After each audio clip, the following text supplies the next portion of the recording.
What is that? That's not what I wanted.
are watching the Old Zealand, a Minesweeper champion, the Dragon of Portugal, Vice Captain America, the world's fourth greatest forehead, and a geography semi-finalist at the World Championships, Zealand!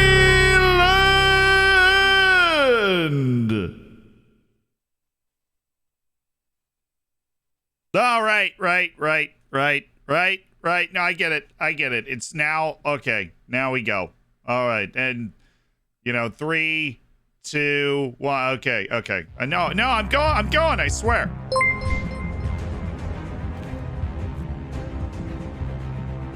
I swear I'm going. I'm making my way. I'm getting there eventually. Okay. We're dwarfing today. Freaking. We're dwarfing today. Thank goodness. How you guys doing? Have you had a good. Did you have a good weekend?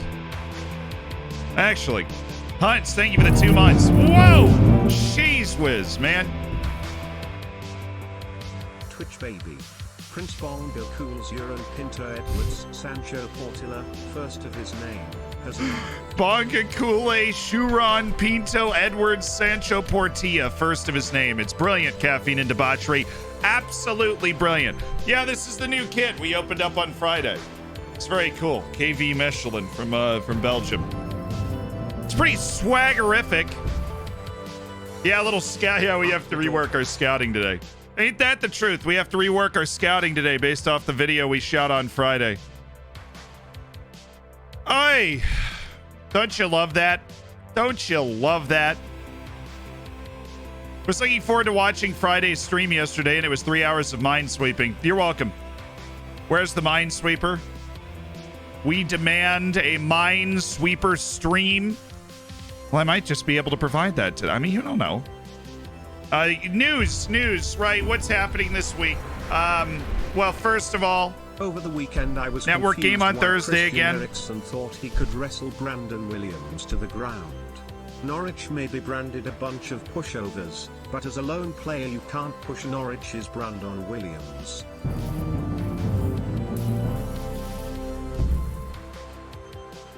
What does this That's a button B. do? Fireworm! It gets you cooked bacon next to your name. Thanks for the 3 months. Shrimp! Thank you for the 8. What you got? Hope you're thinking about a name for our Twitch baby next month. Flushed face. Thank you for the 8 months, Shrimp. I appreciate it. I know no Minesweeper today, but plenty of dwarfing, right? Plenty of Floridsdorfer today. And not only do we have Floridsdorfer, we have, Elden Ring later this week. I think I'm trying to decide what we want to do, right? We're going to do the network game on Thursday. And back when I played Red Dead, what we would do is we would literally just stream longer on like Tuesday and Thursday. That's what we would do, I don't... We're going to play Elden Ring this week. But I'm just perpetually...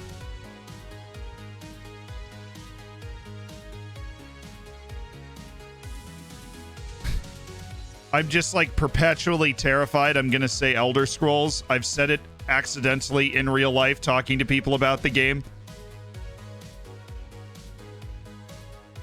I'm thinking, I don't know if I want to do Tuesday, Wednesday. Probably want to do one on Friday. Something like that. We'll figure it. We'll figure it out. Toby Flenderson, thanks for the year. Thank you for the year, Radical TV. Thank you so much for the 6 months. Congrats on the silver bacon. And FM Girl, I appreciate you raiding in. I hope you had a good stream and everything. Jay Gez, thank you so much for the 2 months. The Twitch Prime, Like Devil, thank you for the year. Bradlar, thank you for the 2 months. Hello, Lumberjack, thanks for the tier 1. Prince, thanks for the 2. Did a name change for a little joke on Kane's stream. Didn't know I had to wait 2 months to change it again. Anyway, woohoo, it's been 2 years. Well, good. You're stuck with the name I All Loves Kane. Honestly, I can't think of anything better to be stuck with. I can't. Harvey, happy birthday! All right, let's get down to the corner. Let's get down here. Oh no, I know what this is. Don't do it, Stream Elements. Don't you dare do it. Don't do it. It's doing it. It's doing the thing. It's doing the thing. It's going to go through every sub that we just went through. Why is it doing the thing? I expressly asked it not to do the thing. Dorfers are playing in real life right now. That's cool. This is where we are in the league, by the way. If you've not been following the save last couple rounds, we finished second in our Europa League group. We are second in the league in the winter break. If you don't understand Austria, this is a long winter break. Very long. Exceptionally significant length winter break. Okay. And we are going to schedule our friendly matches. Oh, wow. He just made a ton of money playing against them. Shakhtar Donetsk. Boom. Copenhagen. Boom. Little money. Little cash money. Djurgården. Boom. That's going to make us $150,000 playing those 4 friendlies. I'm going to schedule one more friendly right here. And we will play Arsenal and make $128,000 playing a friendly against Arsenal, hopefully. I don't know why Arsenal would play a friendly in early February, but they have accepted. And so I am not going to ask questions. Dirty South! Twitch baby next month. Oh, there you go. Face. We're almost there.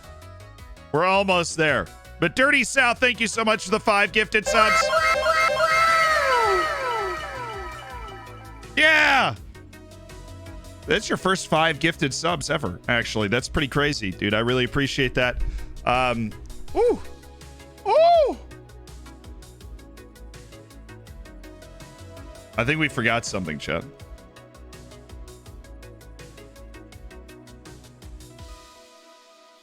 What might you ask? Did we forget? You're at, yeah, I know you're. Hi,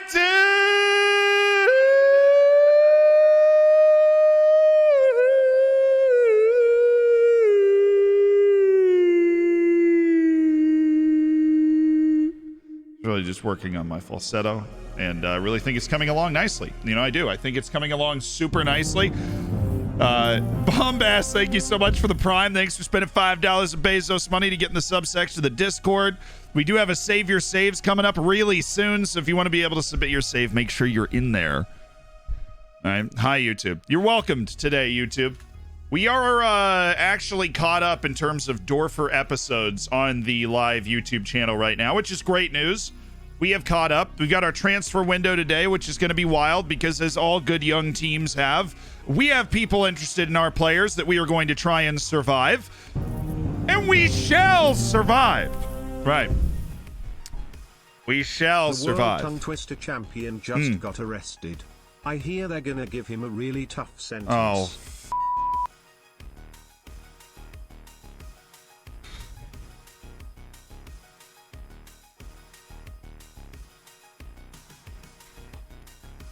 It's an A.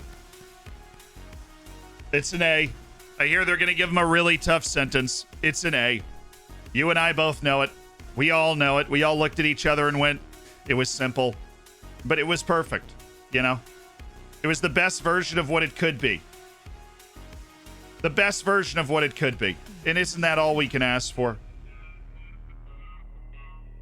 At times like these, Nicholas Lima getting more determined. He's as determined as ever to right the ship. There is Pavel Ilko. Why do you only have 9 teamwork? I feel like you should be a better team player than you actually are. Love the improvement of the off the ball of Vanderhorst. It's going to make him even more dangerous when he gets into the area. Love that. And then, of course, Joey Croston has been improving like an insane individual. From the moment he starting at the beginning of this season, and he has cemented himself as the goalkeeper that we know and love. Z got a pot belly.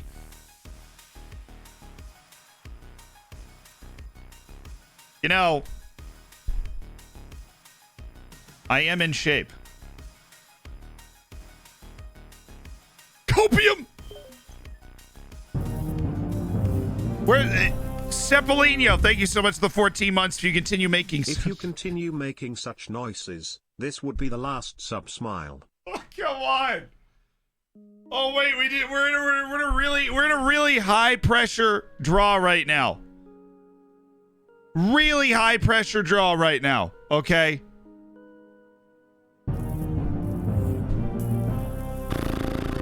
the knockout round of the Europa League. Why are there only 6? No, there's not.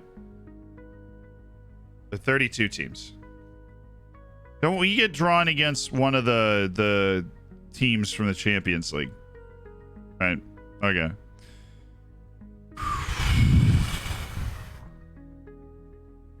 So who do we want? I know I can beat Leo, but over 2 legs, that's not fun. Let me remind myself of the teams that are in the like 3rd position. So Benfica, Wolfsburg, Sociedad, Monaco, Young Boys. So I'll want Zenit or Young Boys for sure here. Zenit or Young Boys. There are 2 options. All right, FM. All right, Football Manager. You hear me? You have 2 choices. Pick one. For our Europa League knockout. Okay, first draw. Well, you know, we took away a lot of the drama. All right, we took away a lot of the anticipation. We're just trying to keep everybody healthy. We don't want to, you know. All right. We just wanted to just lay it all on the table right at the start. Lay it all on the table. It's gonna, yeah, it's fine. And again, more copium. I don't think that's ever happened to me. I don't think I've ever been the first team out of a pot before. But, okay. You heard me. Zenit or Young Boys, please. If I may be so bold as to make a request, I would like Zenit or Boys of Youth. 3, 2, 1. Youthful Boys. It could have been a lot worse than that. I'll be honest. That's okay. It could have been a lot worse than that. Young Boys will be in the next round. They're going to beat Vitesse. That's my guess. Could have been worse than that, right? We dodged, you know, the real beasts.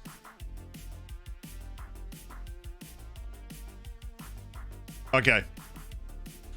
Europa League knockouts are set. We play Real Sociedad.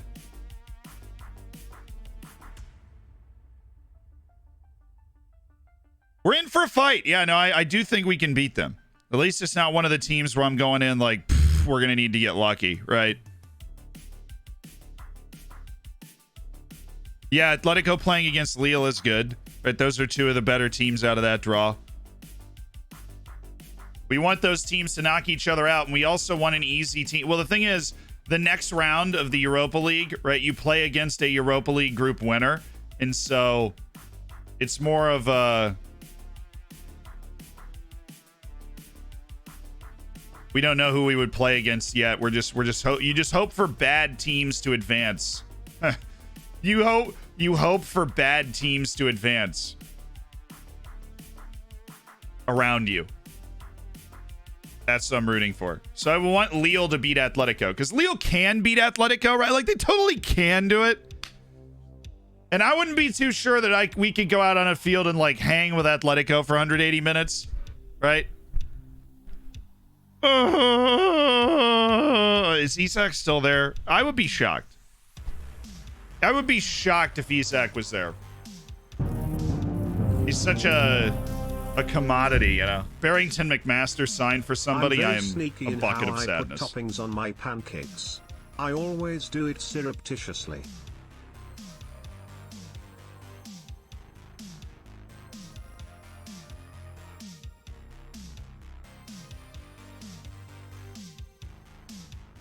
I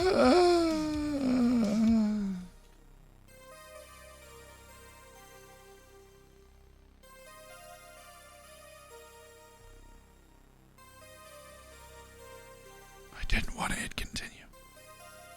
I just wanted to go to the next inbox item. They have not fixed that thing yet. That's unfortunate. Definitely. Okay. A- for surreptitiously.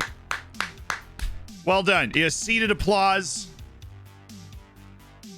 Let you know you did a good job. You told a good dad joke. You got onto the A level. Just overall, executed properly by Bonkers. Morg, I appreciate the Prime as well. Thanks for the $5 Jeff Bezos money. It does mean a lot. Means the same.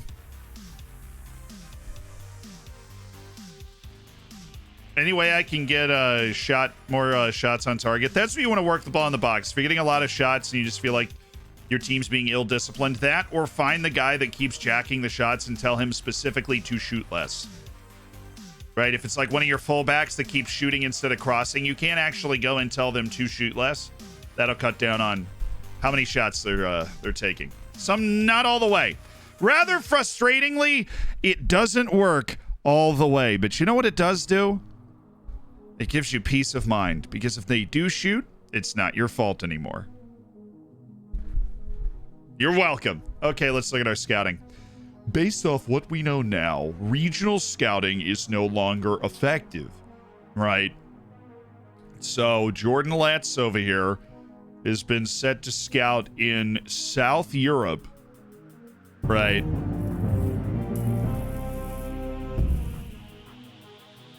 Congratulations on the streamer showdown. Thanks. It's quite possibly the greatest day of my life.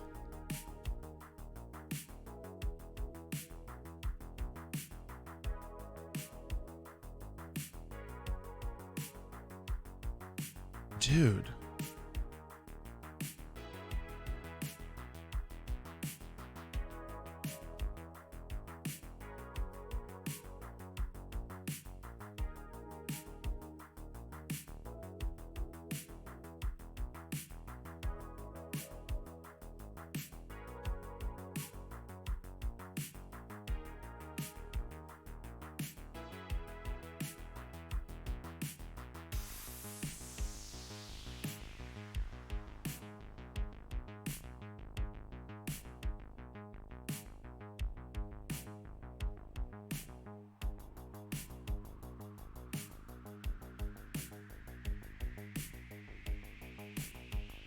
Interesting. Very interesting. Theory time! Brain blast! What if certain regions work and others don't? Hear me out! Hear me out! Okay? What if certain regions work because they have less nations in them? And so it's basically like ongoing nation scouting of like 4 nations. For example, Northern Europe, which doesn't have a common language, but we see our guys made a lot of progress in learning those countries. That would be basically Scandinavia. It's not a ton of countries, right? Where West Africa, there's a lot of countries. And we haven't seen serious gain in West Africa. But Southern Europe, which remember, Europe's in like 45 parts in region scouting this year. Southern Europe, we've seen solid knowledge gain, right? Because that's just like Croatia and Italy and Bosnia and Slovenia. That's what we're seeing. That's what we're seeing.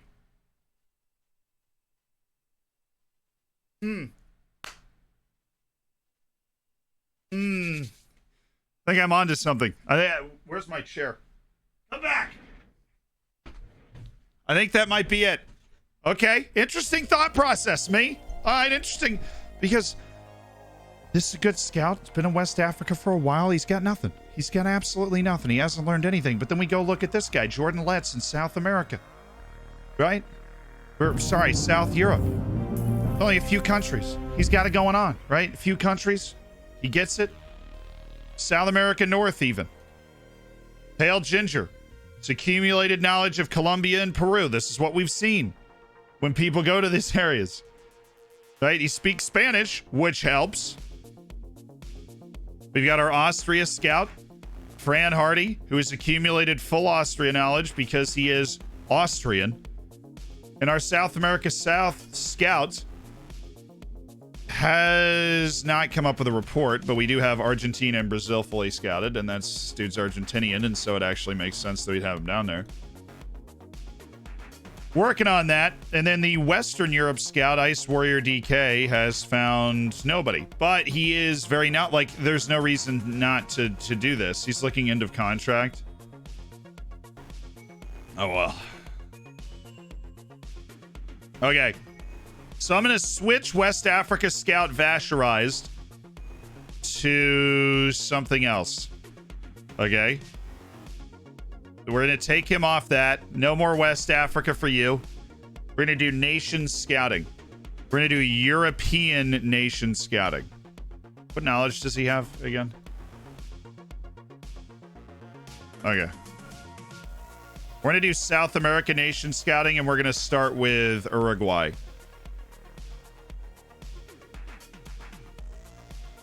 South America, Uruguay, Paraguay.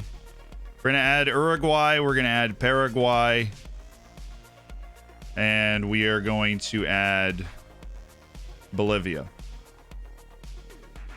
So we are going to nitpick the three kind of hidden people there. We're going to do ongoing nation scouting, looking for scouted potential ability of Superb. And an age maxed at 23. Is it most 23? Okay. That's your new job, Vasherize. Go get it. And then we are going to take South America South, right? Imbesh, who has great knowledge of this sort of stuff. Accent. All right. Nation. South America, Brazil. Nation. South America, Argentina. Nation. South America. It's behind my head. Let me move here. Then we... Chile. Those three nations. Scouted potential ability is at least Superb. Age is at most 23. And we will hit this ongoing.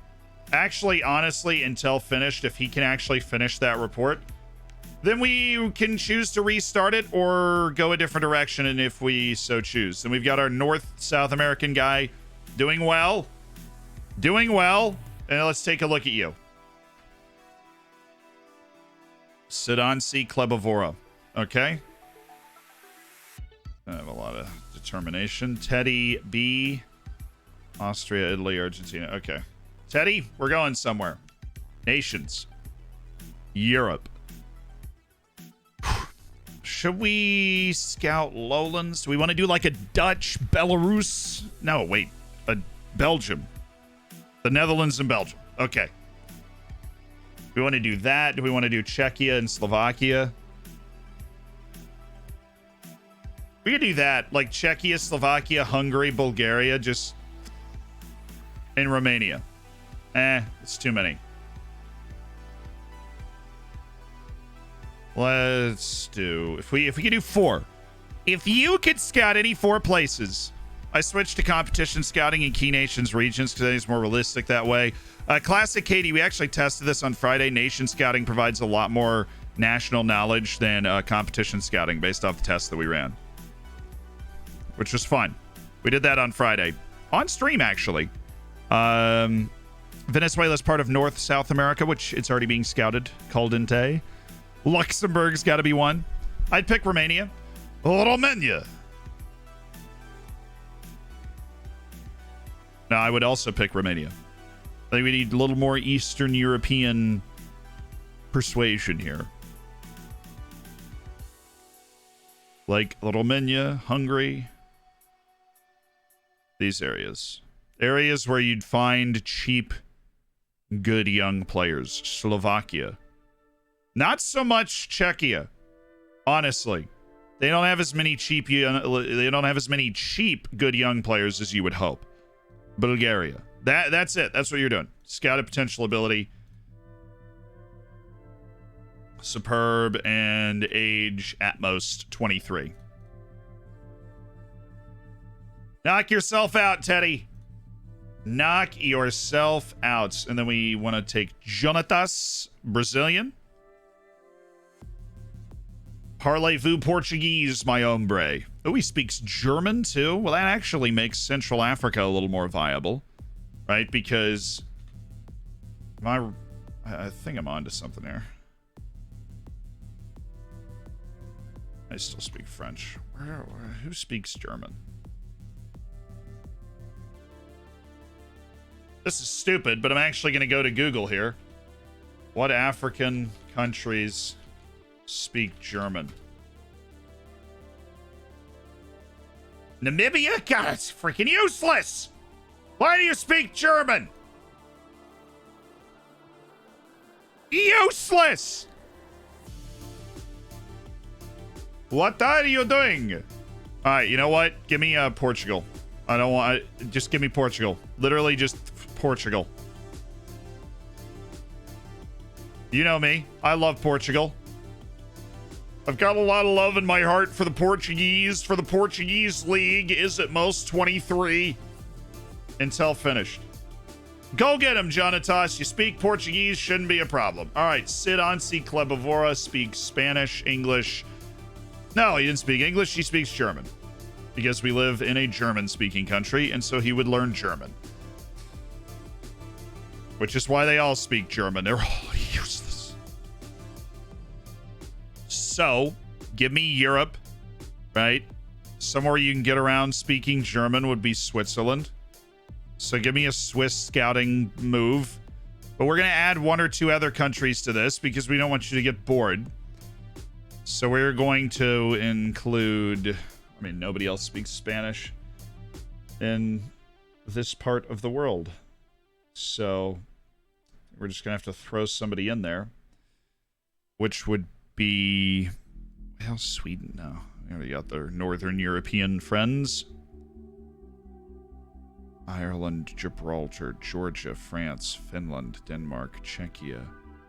Croatia's part of that's the region scouting that we already have going on.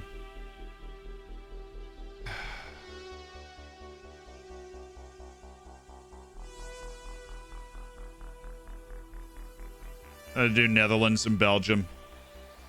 We need somebody there, right? Netherlands, Belgium.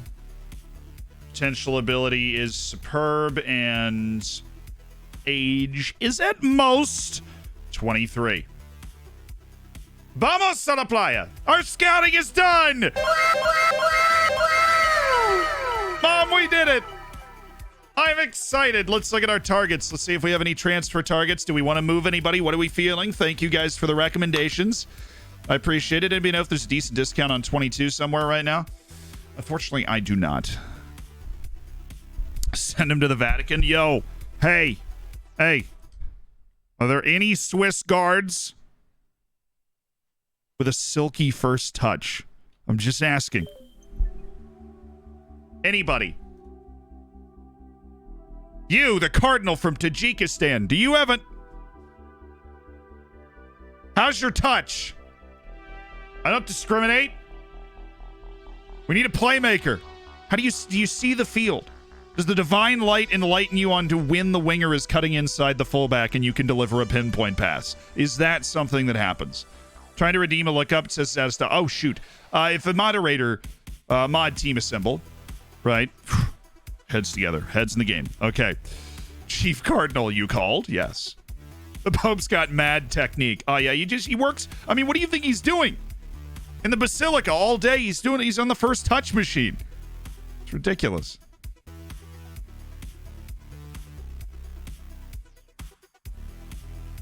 He's on the first touch machine. Is that that room where the ball gets shot at you from a bunch of different directions and you just... ah! Hey! Do we want Jonathan Lopez? No, we don't. Oh, no mods are here? Ooh. Zealand vs. Chat, part 35. Thoughts on Pepe being named the next McBride? Honestly, McBride had a good career. I know he was right before I started paying attention, but I know he had a good career. If you can dodge a crucifix, you can dodge a ball.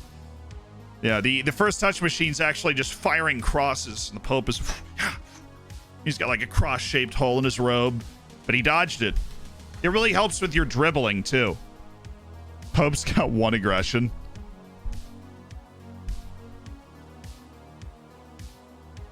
The Pope hates big games. Yeah, what are his hidden attributes? The Vatican national team. What are the hidden attributes there? Oh, we want Aviv Talius, don't we? We want Aviv Talius. Who's at the top of our scouting priorities? That's usually who I really want.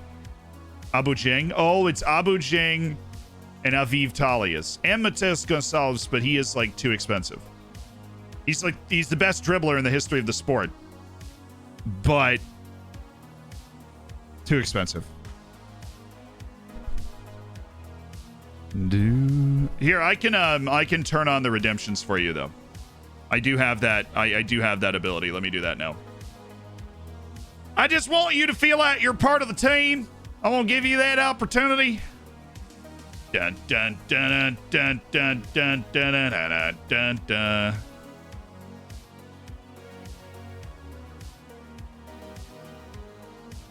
Wait, hold on. Honestly, forgot how we turned him off. Check back, temporarily unavailable. Oh wait, I think I have to do that on a different screen actually. Here we go. I only see 6 Zealands. Get your eyes checked, son. It's a lot more than 6 of me. Oh, I know where we go. Chat, I know where we're going. It's fine. I do this all the time. It's in like redemptions or viewer rewards, channel points, manage rewards and challenges. They're all enabled. So they're out of stock somewhere else. I honestly thought this is what we'd done, but they're all enabled. They're just out of stock. I mean, you just like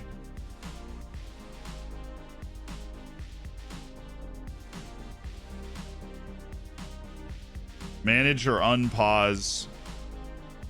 Okay. Oh, there's a specific little reward queue. I'm gonna unpause the stuff. Unpause. Can I select multiple? No, that would be too much. There you go. They're unpaused. See, it really wasn't that hard. Chat, I don't know why you guys were so worried about it. Honestly, guys, seriously. No idea why. No, we made them out of stock because we were just we were recording a video on Friday. Why no Minesweeper today?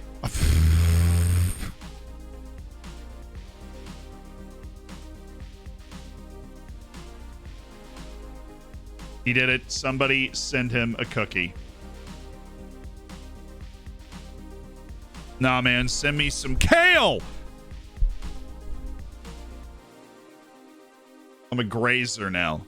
Not really. You look up Indrik. He's not in save. Unfortunately. If he's not, then Peppy for the memes. Okay. I appreciate how you specify. Indrik's not in Football Manager yet. He's 15. So those are NFTs. Yep. I'm actually an NFT. I'm an NFT. I am an NFT. You know what? Zealand mod real quick. You'd be like, yo, what's that look like? What does it look like when Zealand mods? Zealand, he pulls out the moderator. Yeah, you ready?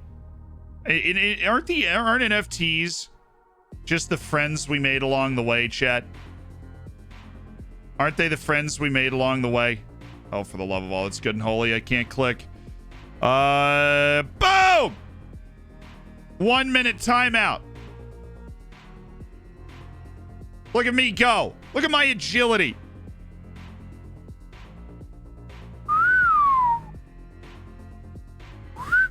He's drunk. I'm drunk with power. I am. I'm deliriously drunk with power. Speed modding. I'm that good.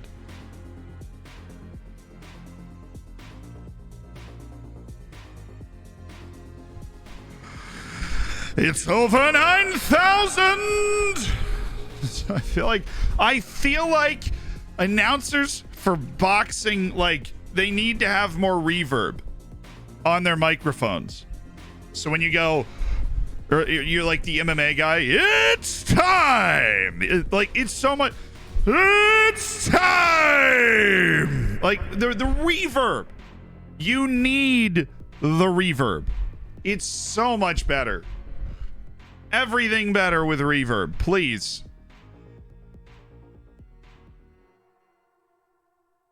You know, the one that's really terrible is not Bruce, it's his brother. Bruce Buffer brother. What is his net worth? Michael Buffer is just not good. And I'm able to speak on this from, you know, as a professional public speaker and somebody that's been at like a sports broadcaster. So I've been, you know, it's not like I'm just speaking. I'm not the dude on the couch eating Cheetos making fun of a professional athlete going, I can't believe he didn't catch the ball. Yeah, like that's not what I'm doing. I don't like Michael Buffer. Just he doesn't do it for me. He leaves a lot to be desired. Bruce is a legend. Yeah, I can't.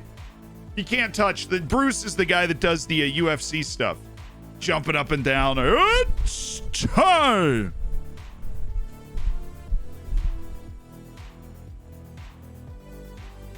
Michael Buffer. That's Michael Buffer. You're entitled to your own wrong opinion. Thanks, man. I really appreciate your, you know, I really appreciate, I knew I wouldn't be able to have that opinion unless you validated it for me, right?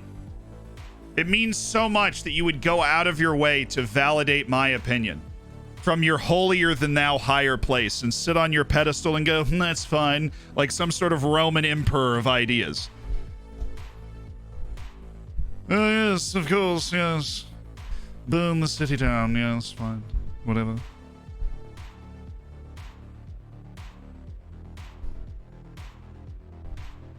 Oh, Powser, I love you. It's fine. I'm just surprised you like Michael Buffer because I just really like. He seems like a great guy, right? So I just don't. Bruce is really good. He's a little over the top sometimes, but he's really good. Michael Buffer is just very like.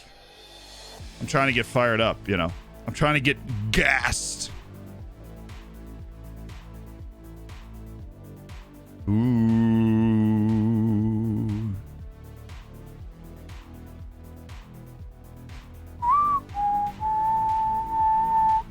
You want to go into emoji mode? We have like 10 days before we start getting offers for every one of our players. So you guys want to go nuts? Let's turn up some jams. All right, let's turn on some jams. Where am I going? Where am I? Here, we're going back to some jams, and we're going to turn on emoji mode. All right, everybody. We're in emoji mode. Throw those emote things around. Just bop a little bit. We got 10 days until the transfer window. We're going to dance our way there in style. Welcome to the club. My name is DJ Zealand. We're playing exclusively early 2000s rap. Mostly T-Pain. Don't get on me about genres. And then one song by Hoobastank that rocks my world, and I'm probably saying the band name wrong. Emote away, chat!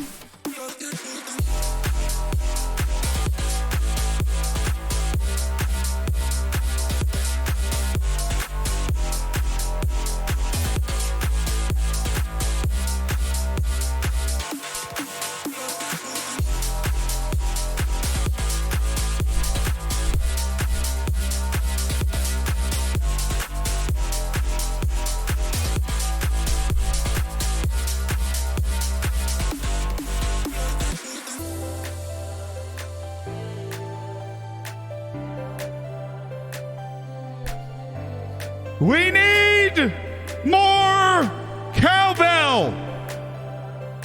Or emotes. The emotes work too.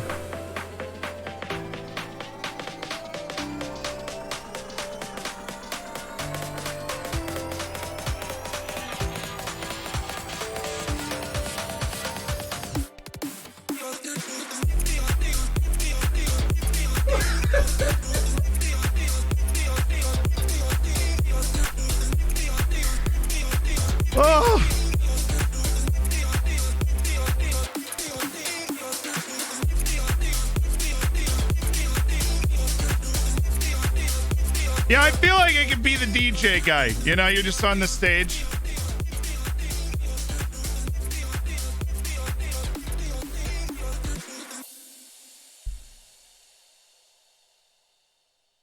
Yep. So you'll catch me at what's like a significant Tomorrowland. I'll be on the stage at Tomorrowland. Like, I'm not saying the people that make like, you know, EDM and stuff aren't incredibly talented, but their talent is not necessarily for performing, it's for making music. And so I always feel like the actual performances at those things are really funny sometimes. Like, sometimes they're just really funny. Because you're just trying, like, here, I'll set you free now. Proper emoting, chat. Very proper emoting. You know, give yourselves a round of applause. Well done. Well done. Well done. Great work, chat. Great work. Good execution. Good follow through. I just, you know, I feel like part of the art of being a DJ in that, like in that setting, is you're just trying to make it look like you're doing as many things as possible, right? You're just trying to make it look like you're doing, you know, because you already made the music, you already made the mix, right? You're just gonna like hit play and then be like, audio off. How we feel in Amsterdam? Turn it back up, you know? Fire the confetti cannons. But there's a certain point, right? There's people deserve to be where they are because they can make music people want to listen to. I want to listen to sometimes. But there's a certain point when they're actually on stage where they're definitely just like, how can I make this look like I'm doing more than I actually am? Right, let's turn this knob. All right. All right, hand in the air, one ear out for no absolutely no reason, right? We're just... Everybody jump now! Okay. Bunch of people in the crowd who are like aren't even paying attention because their brain is so entrapped by whatever they've been taken that day. They're just like, yeah! We're jumping! Like, dude, you're in line for the porta potty, all right? Calm down. It's like a spectacle. I totally want to go to one of those at some point in my life. Just be like 45 years old, sitting in the back like, interesting. Recording some sort of Planet Earth documentary about the whole thing. Here's the human species in its natural habitat.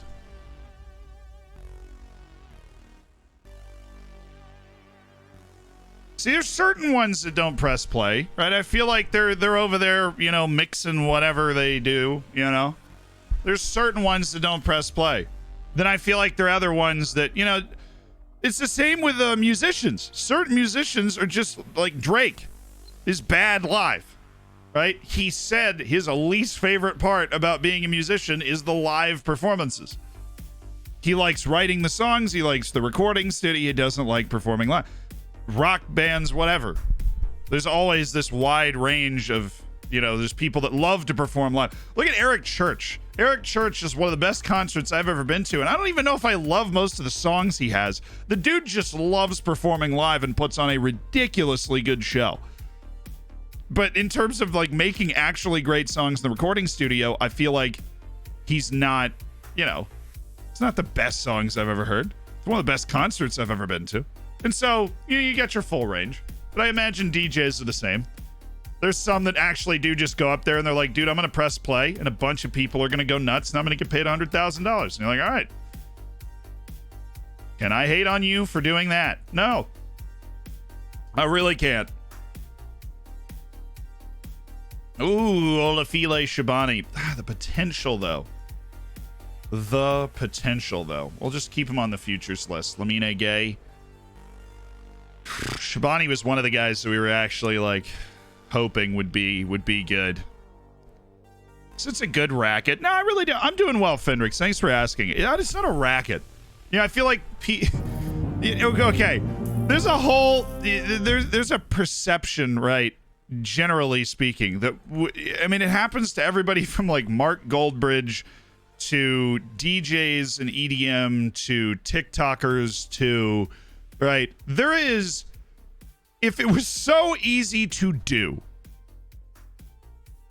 then everybody would do it. Okay. Right? If being a TikToker at that level was so easy to do, then literally every 13-year-old would be famous. because they're all trying. So I always give a certain amount of respect to like your Mark Goldbridges of the world. It's like, well, if that was so easy to do, then there'd be a lot more people at that level, right? As much as he might infuriate you, as much as you might not like TikTokers or whatever, you always have to give certain amount of respect to the fact that they made it where so many other people tried to make it and didn't. So I the whole EDM DJ thing is like, oh, it's a racket. He's just replaying songs. I'm like, if he was just replaying songs and making millions of dollars and living the dream, then I feel like somebody else would pick up on that and then do that, right? So they're doing something, providing something that other people are unable to provide. But at the same time, you can also sit there and be like, well, the live performance might not be worth it, right? But if I'm on a run and like Home by Marshmello comes on, I'm going to be like, oh, thanks, man. Thanks for making this song. You know, here's your villa in Cadiz. Said a lot of luck is involved. Look.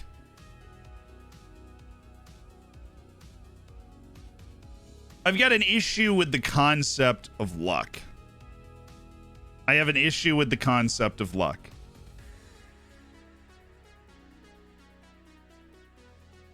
Because if somebody looks at Bill Gates, right? And you look at Bill Gates and you go, well, he just got lucky when he was born, right? It was the perfect time, right? I couldn't start a business like that now, right?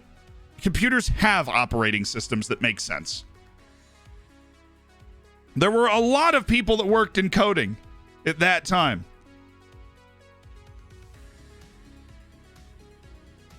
He was the one that went, you know what? Maybe. What if... Wow, Tommaso Panico's contract's running out. We sold him for $1 million 2 years ago. And his contract is running out right now. Oh, that's nice. Like, you can get lucky. But saying it's a lot of luck... I have a couple different takes on this. I'm just going to keep talking until I find one that I feel like I'm comfortable with. There's the one which is a small fortune takes discipline, a big fortune takes like fortune or something. I can't remember the exact saying, but that's essentially the saying. Right? It's a small fortune takes discipline and a big fortune takes fortune. Luck is a factor. It's not the entire story. He was also born into wealth. This helps. You got to be aware of it. But you also... Ooh, this is fun. I love these conversations. So...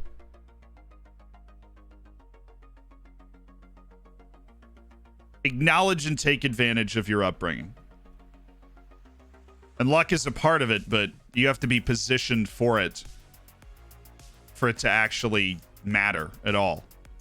Right? Everything can break your way, but if you're not ready for it, if you don't know how to cap... Think about this.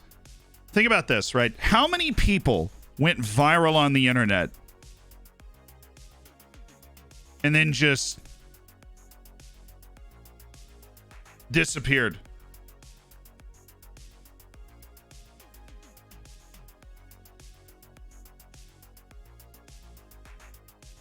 So that's where you look at the D'Amelios or something and you go, they made it count. I don't even know what they did. I won't pretend to know what they did. They made it count. And if you actually sat down with whatever one of those sisters' names is, and you broke through the whole, hi, I'm whatever. I dance on TikTok. And you had a conversation with them where you actually got, for whatever reason, you're able to get by that kind of facade and go, how does it actually work? They could probably talk your ear off about the algorithm and exactly how they try and put together. Oh my God, we just found a really, really good player. Whoa! Whoa!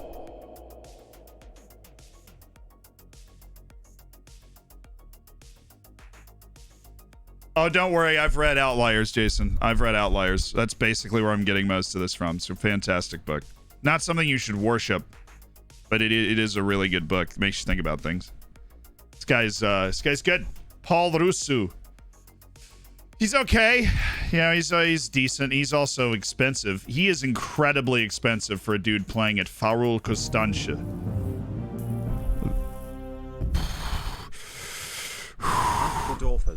Now, this is already from our scouting. This is Teddy, literally already in Romania.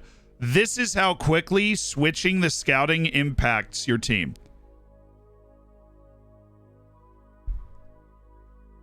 That is how quickly scouting can impact your team. Buy him? I don't have that much money.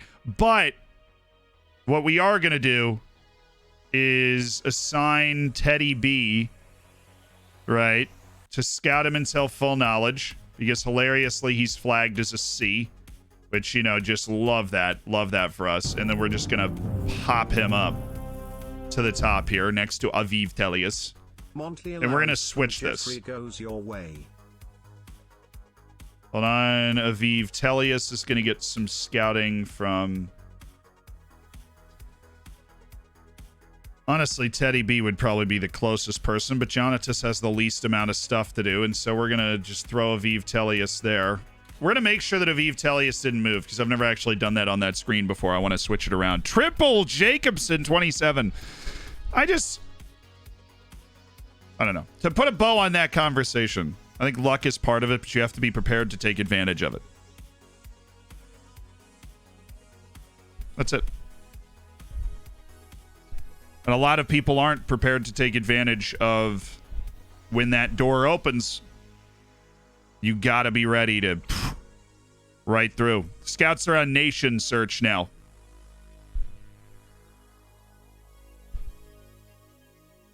Frappuccino, thank you so much for the 6 months. And Giraffe, thank you for the gifted sub. To Samaral, Polly Walnuts, thank you so much for the 13 months in the Prime as well. And the lookup for Pepe, which I'm going to do before I even handle this because we need to remember to do things. Ricardo Pepe's at Sporting. Interesting. He has... Hey, chill. Okay, 26 caps, 9 goals for the U.S. Oh, my God, go away. Thank you. Oh, Sporting just bought him straight from Dallas for $16.75 million. And he stepped into the team and dropped a 6.99 rating each of the first 2 years, except this year seems to be more of a regular starter since we're only halfway through the season, and he already has 11 appearances. He was honestly good, but not fantastic while he was at Dallas, but he still ended up getting a nice big transfer, and so we are going to throw a 1 week scout on him. 1 week. Seems fine, right? I'm not going to sign this guy. Moand Lunici. You know nothing about this guy. He's on Bordeaux too. He looks really bad.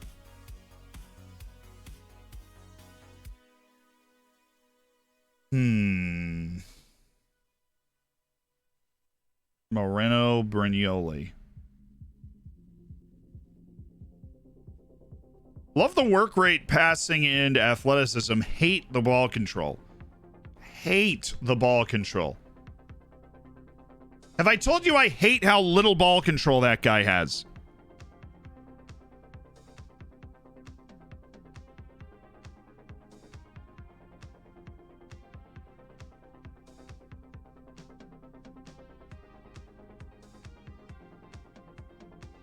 I didn't find the Save Your Saves category on Discord. Where can I submit my save and my test explanation about the problems? Bombast, it'll be in the subscribers section of the Discord, and it'll be posted in, I forget what the section is called. The Hammer Herald? There's like an announcements section, and I will post it. I'm getting interest from elsewhere, but the board is hoping that I'll stay. Have no fear! I shall stay at Floridsdorfer for the long haul. 7 days of the transfer window. And we have a new target. How does a player get reputation, and is reputation linked to market value? A player gets reputation by accomplishing things and playing. And yes, reputation is linked to market value.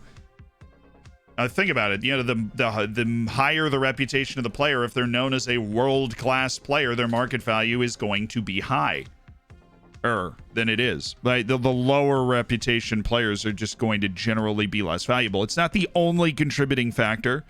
Length of contract, which, you know, the longer a contract is, the more valuable a player is, because it's going to take more for you to separate them and the ability of the player, what league they're in, the reputation of the team they play for, especially if they're in and around the first team, is going to have a big effect on how much they're going to cost. Jamie Lambo, thanks for the 2. Welcome back. Appreciate you doing it with some Jeff Bezos money, some Twitch Prime.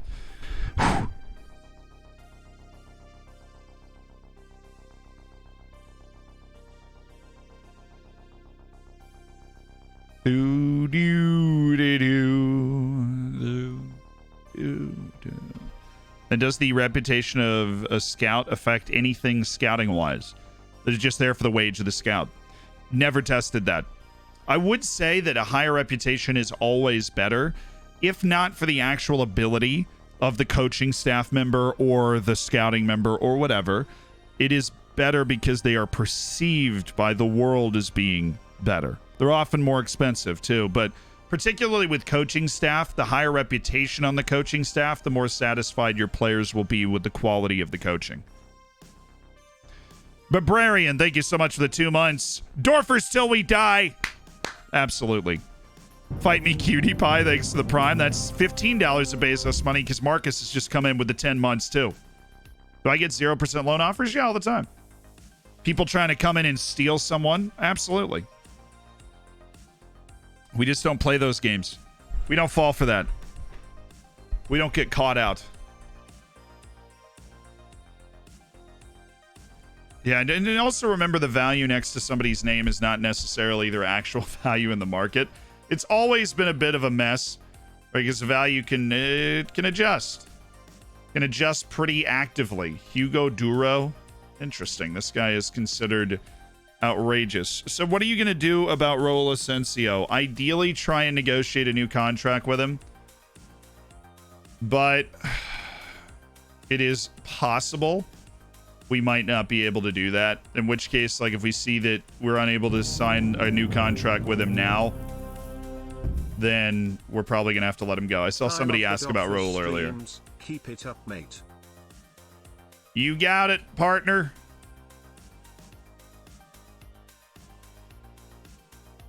Dorfers till we die.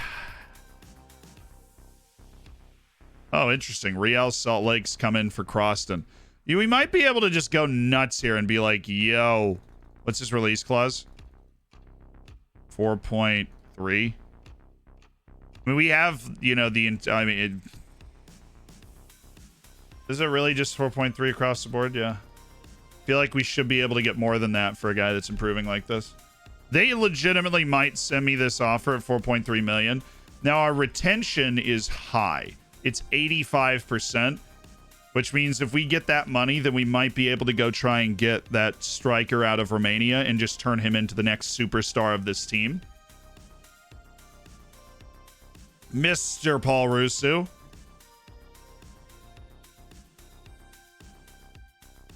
It's got to figure out how much that actually costs, but what a freakish athlete. Great first step. Yeah, it didn't work. No, Aviv Tellis actually here. And then we're just going to reprioritize Russo. I literally could have just dragged him. What am I doing? Drag him up there. Jonitas is handling that. William Mohamedov. We've been waiting on this William Mohammed report for a while. It's midfielder from the Ghanaian League. Gonzalez, no. I don't think I'd want to let him go for this, though, Chad. I'm going to be honest with you. Joe Rover, thank you so much for the 2. Welcome back, my dude. And Archie, thanks for the Prime. Welcome to the Hammers.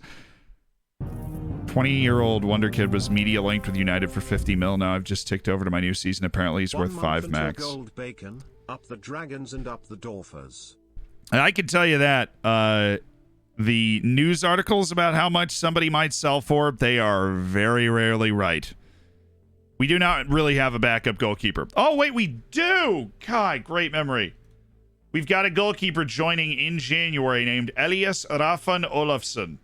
Big 6'7" Icelandic goalkeeper who's going to be joining us. We signed him end of contract from Midtjylland because we needed another goalkeeper. And so...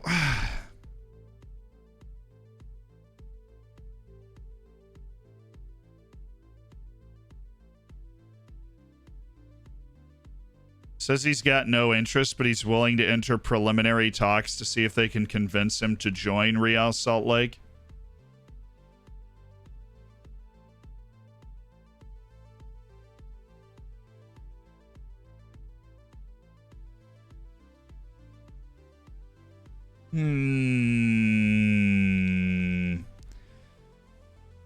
How long does it take you to complete a full season? Well, see, the last 2 weeks, we've only played Floridsdorf for a couple of days a week. So this has been a slower season than normal. I would say, honestly, usually about 2 weeks.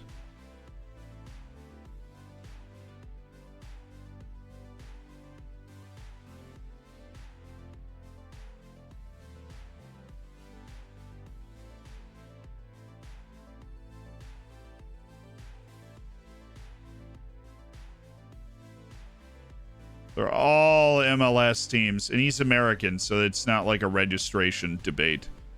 Joey Croston is an American. America truck, yeah! Sorry, there's a release clause that must be met. I don't think you understand the gravity of the release clause that must be met. Okay. He is definitely worth more than 4.3 million, and so I am not going to just hand him to Real. Well, no, look. He probably wouldn't have gone anyway. Right, he probably would not have gone anyway. If you observed Paul Russo, they did a 2-2 draw. He impressed me with his overall eye for goal. I was under the impression that we were scouting him, but I'm glad, Teddy, that you found him twice. Imbesh found Max Schulte, no. Scott Candid just found an end of contract goalkeeper. Cool. I observed Esteban Guerrero. Extremely doubtful that he would be interested, but oh, wait. We're learning. I hate when you cancel that. It's like, it's all gone. And then just like that, it's all gone. Julian Ode. 1 week. Our scouts are definitely way too good right now. Nikolai Vitek, yeah, we get it.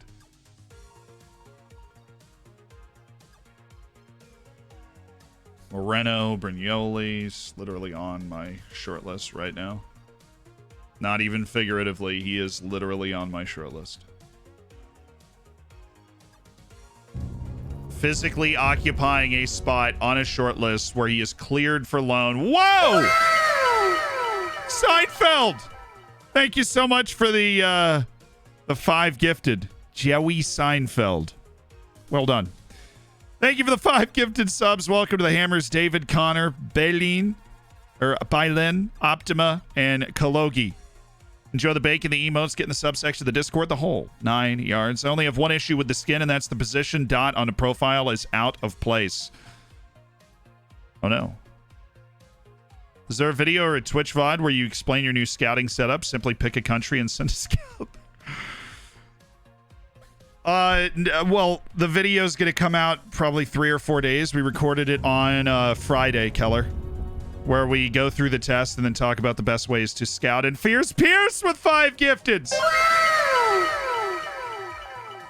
One of the all-time hammers, Fierce Pierce, throwing 5 gifted subs down as well. Welcome to the Hammers.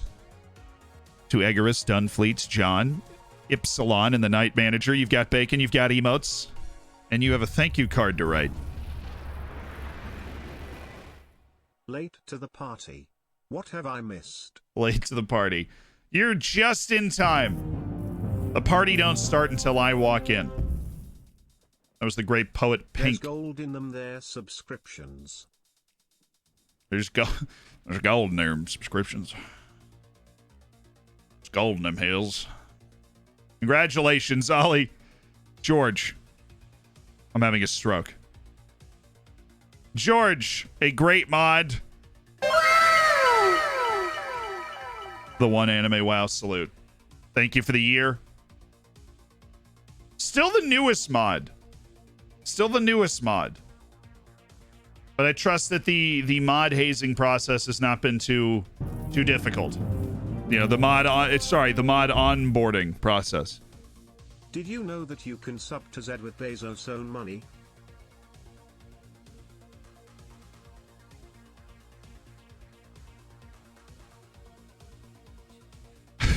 Yes! Zogador, thank you for showing the way with the 4 months of the Twitch Prime. And Conboy, thank you so much for the tier 1. Welcome to the Hammers. Doing it the old-fashioned way, no Bezos needed.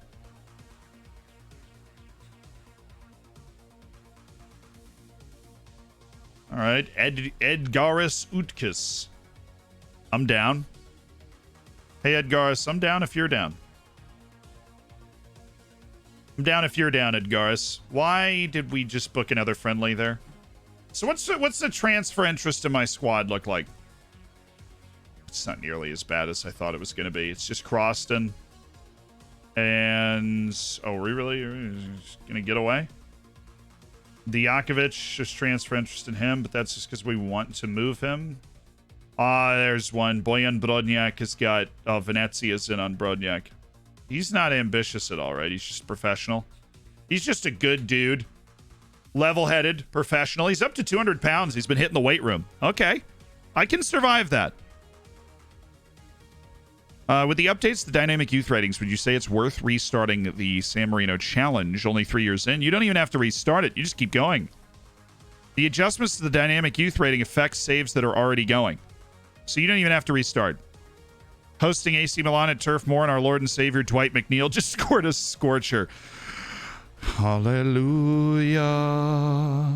Hallelujah. How do you get your wings to pass into the box for your strikers who are sitting and waiting? Tell them to shoot less is a pretty good way to get them to cross more. You can also tell them to cross more. You can do both of those things if it's the crossing issue. If you want them to cut into their inside foot and then pass, put them on an inverted winger. Did they fix the dynamic youth rating? Well, it was part of the update. It was part of the winter update. Dynamic youth rating was part of the winter update. We haven't tested, how much they fixed it, but it was part of their gameplay changes. If you want to learn about everything that was in the winter update, I just want you to know that some YouTuber made a video about everything in the winter update called "What's in FM22's Big Update," and solid watch, very solid.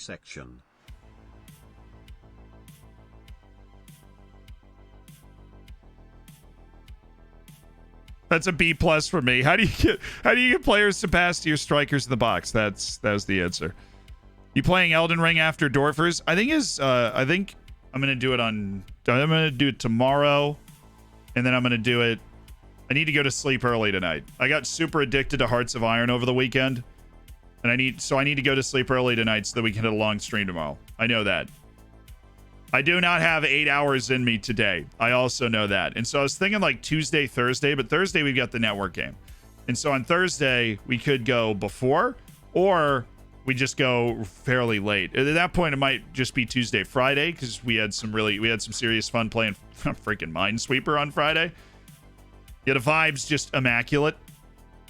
Transfer window. We actually have 700,000 in the bank right now, too. I forgot about that. So we have very important business to attend to. That important business's name is Raul Asensio. So final year of contract, Anderson. I'm probably going to... and Anthony Schmidt and Oliveira and Javi Vasquez. Moroni was signed initially as kind of a one-year rental, and then Rusek, Diakovic, we're looking to move. So we'll start the offering out process. But I want to take one more bite at signing Raul Asensio. One more bite. I get it. He's going to be really moody. He doesn't want... Does he want a long contract? I don't know. Maybe he does, but I can max out the agent fee to try and sell this contract to him. And I can jack up the loyalty bonus, like 150,000. As long as he stays at the club, the more bonus he's going to get. And then, team of the year bonus, turn that up to like 88,000. And top goal scorer in the division bonus, turn that up to 88,000. Give him what I would consider to be a reasonable contract. A relegation release clause at $0.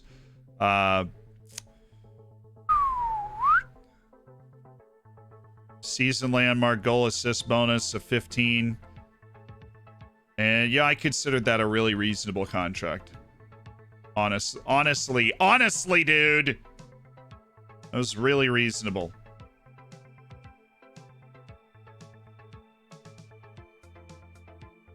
A significant improvement will be needed in your next offer. Oh, will you just leave will you just leave it?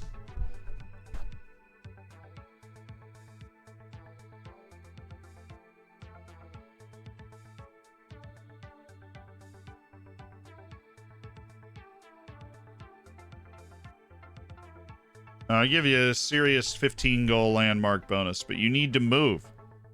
This needs to move. Right, Champions League group stage. We make Champions League group stage while you're here. I'll pay you $100,000. You gotta move. It's got to move down, sir. Year and 7 months. It's gotta move down. Hey, Fenric, 6 to 7 months. Maddie Zero, thank you for the 8. First time viewer from New Zealand. Scotty, it's Zealandception. I don't even know how I can handle this. Looking forward to the child, Zero. Who's this YouTuber? Hearts of Iron stream win? Probably never. I don't. You have to focus on that game 24/7, dude. First knockout, right? I mean, if we get out of the Champions League group stage, then yeah, I'll give you another bonus. But you gotta. Okay. I just needed to give him a knockout round bonus for the Champions League, and he's like, you know what? Good deal. We just need to get the contract on the table. I think we want to keep Andrea Moroni as well. Does he want squad? Oh, no. No. What did you offer? Does he want that?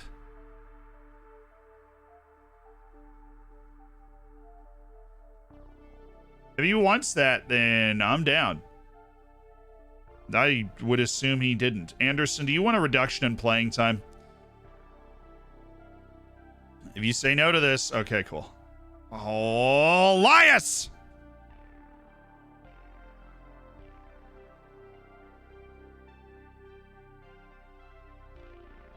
This is through the end of next year. I don't. Do we really just let Captain Elias Anderson go after all this time with that jawline? I'm fundamentally against that. No, I love strategy games. Honestly, I always say this. I need to play more games on stream, but I also just love playing Football Manager. Hearts of Iron took me a long time to learn. I play a lot of U4. Crusader Kings, I created the Empire of... This was like 2 weeks ago. I'm on a real strategy game kick at the moment. Empire of... I don't even know. Can't even remember. In Africa. Which was a fun challenge.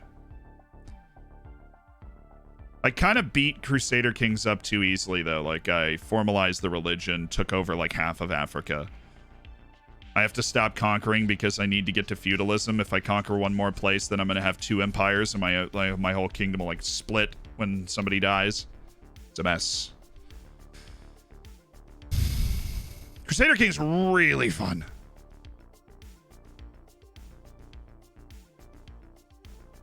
We do have channels for discussing all of this in the Discord. Boom! Look at Ollie Supermod. Does he want to finish his career here? It looks like he does want to finish his career here. I just need Oliver Erlandson to be a little more reasonable with contract demands, and I would love to sign up Elias Anderson as part of that. But he's not going to get a pay raise, dude. He's not, Oliver, he's not.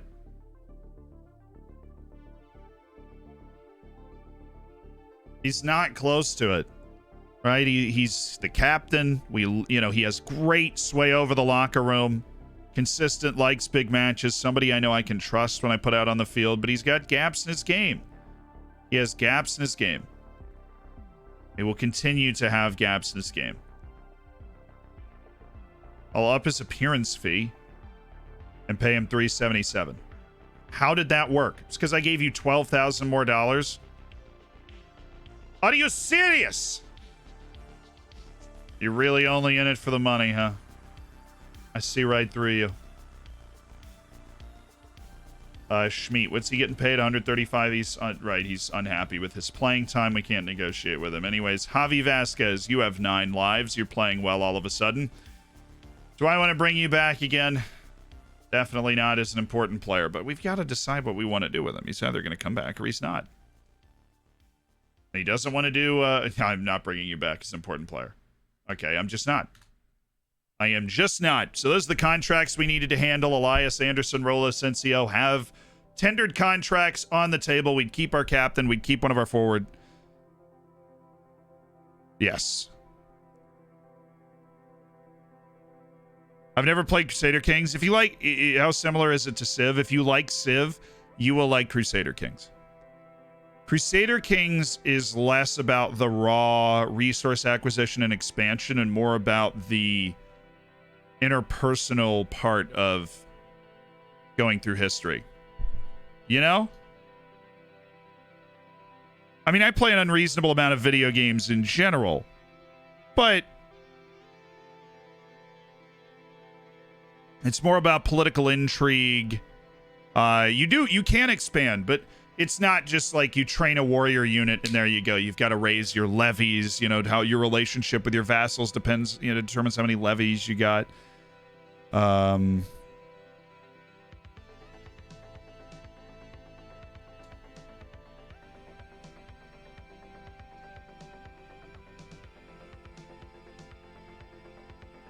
Yeah, I like that idea. Sorry, I just went and read that now. That's a great idea.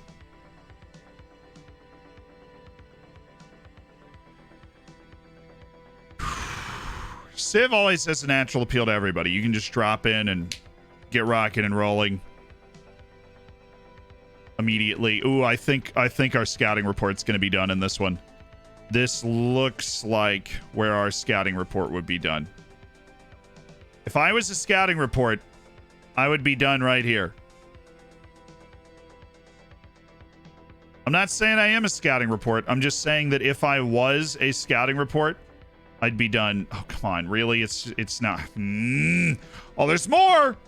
Our scouts just put in a ridiculous shift. Thank you, scouting department. We don't know his loan interest, and so we'll go for another week. Patrick Schmitz.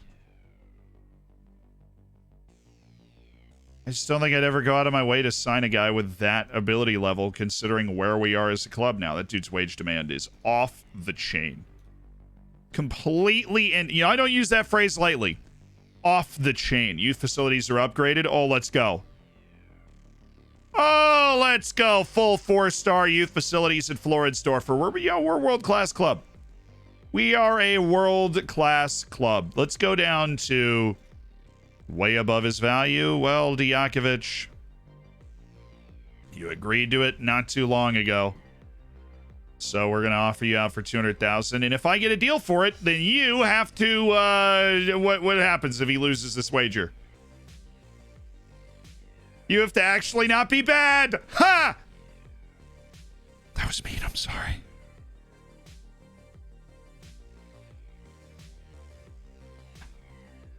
See, CK3, right? Crusader Kings, and then EU4. I've never really played Victoria. That's the one I never got into. And then Hearts of Iron. They're just, you know, great strategy games at each level. You get better at them every time you play them. It's great. Oh, yep.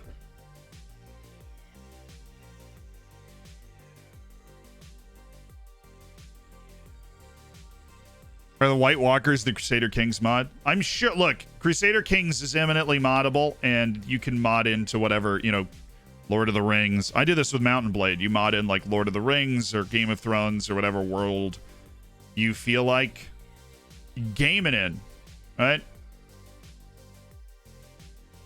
Nicholas Jackson of Senegal at Sporting. I feel like you have an interesting story. It's got great potential. It seems to have been wasted. He's 24 years old. Bartosz Bialik. I've been tracking that guy for so long.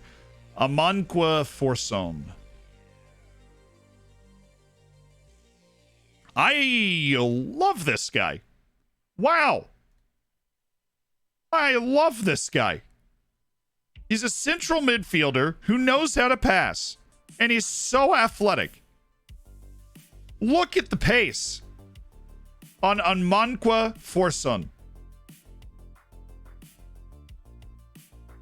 He knows how to knock the ball past opponents. The dribbling's non-starter. He's got good first touch. Really, the only gap he's got good decisions too is that composure on 9. He's got the stamina, the work rate, not a bad defender, 15 technique, and a high floor. It's not a regen. No, this guy is real. Amankwa Forson. It's not like he's a brilliant player, but his distribution is so good. And he's familiar with Austria already. He's just been stuck on Leipzig, or he's been stuck at Salzburg's B team, basically. He's extremely interested in playing for us. I'm not saying it's perfect. I'm just saying that I think he's fun. It's a fun player. I'm going to go full scout on him. Like, actually. I'm going to go full scout. Raymondo Basinger, Kotaro Kawajiri. Oh, he's running out of the contract. That's intriguing. Luzamario, no. Mohamed Reza Barami. Still could be good. And Gaston Ruffinetti. Expensive and bad. A rare and unfortunate combination. He doesn't seem special.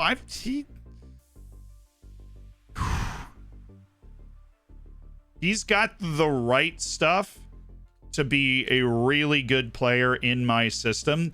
Another important consideration, not expensive, and somebody that we don't have a guy that plays like that. We don't. We don't have a guy that plays like that with that athleticism. We just have a very crowded midfield overall, but we don't have a guy that puts it together that way. We don't. It's making me think long and hard about making a move for that guy, but we'll wait to see what his hidden attributes are. We might find a skeleton under the proverbial rug, which would, be a little concerning. Yeah, Diakovic. I get that Diakovic is not happy. I understand that. That would be why we are actively attempting to sell him. But thank you for your insightful advice. And then once we get to the whole staff thing, then we're good. We like the staff that we've signed.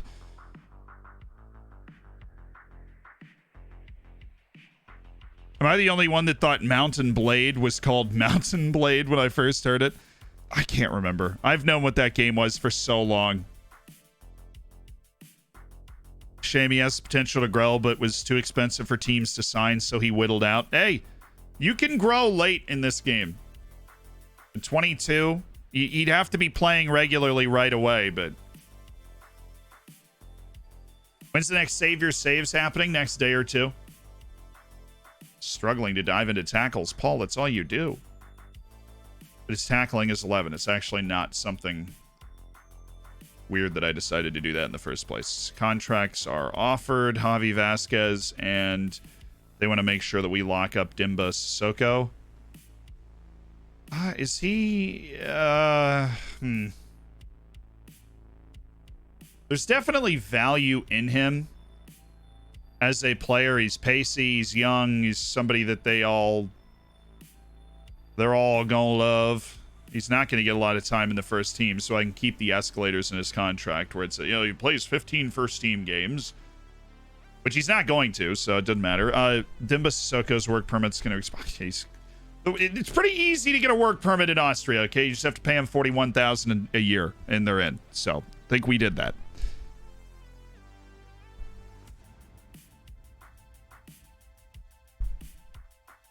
What's the point when where you usually decide if someone is going to fall short of necessary potential?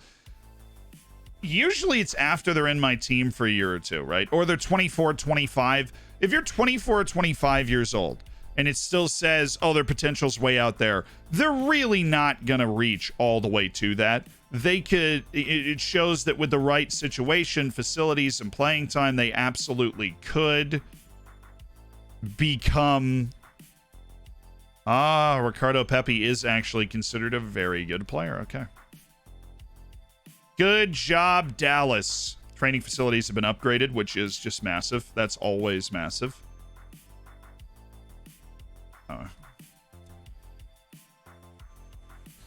So many into contract guys, but this guy is in Uruguay, which is weird. I feel like that's not... This is also not what we should be finding, Sid. Sid, why have you gone and brought me a $20 million 18-year-old center back who's under contract for the next 4 years? Do you not understand the assignment and the necessary, like, the caveat that it must be affordable? That's like the first, the whole automatic transfer budget thing at the top of your scouting situation. Well, he has slight interest in joining me. I'm sure you're not, he's not the person that told you to contact me about playing here. I've had great experience with Finns. Who am I to discount this one? Sanguinetti, give me a month. Give me a month. Jairo Riedewalds is extremely interested, and he is extremely versatile, and so I am extremely interested.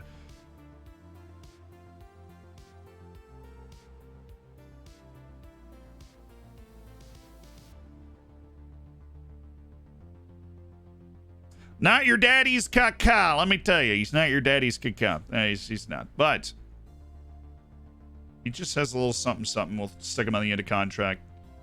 See what happens. Emmanuel Gialboa. Johannes Donho. Okay, Francisco Espino. Apparently, Uruguay was an excellent place to go because we just found 3 end-of-contract young players that are primo. Order Björkvin Magnuson. Okay, there we go. Loan list notification. Now you're good, Francis. We just don't use your position. But he plays a little left back, too. A little inverted wing back. His defense is so bad. Why can he play there? His defense is so bad.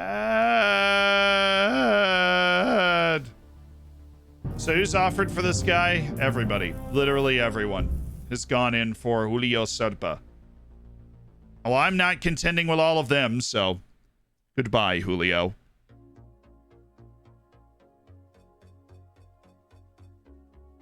I think Uruguay is often a good place for end of contract. Not sure why. Might have something to do with like rules that they have. Wow, Andrea Moroni literally just took a discounted squad playing role. Okay. Even with a 25% top division relegation like salary drop, I'll take that. 1-year extension for Moroni. We'll push it out to next year. Amafxia, thank you so much for the 6 months. And Felsier, thank you for the 7. Congrats on your silver bacon muffs.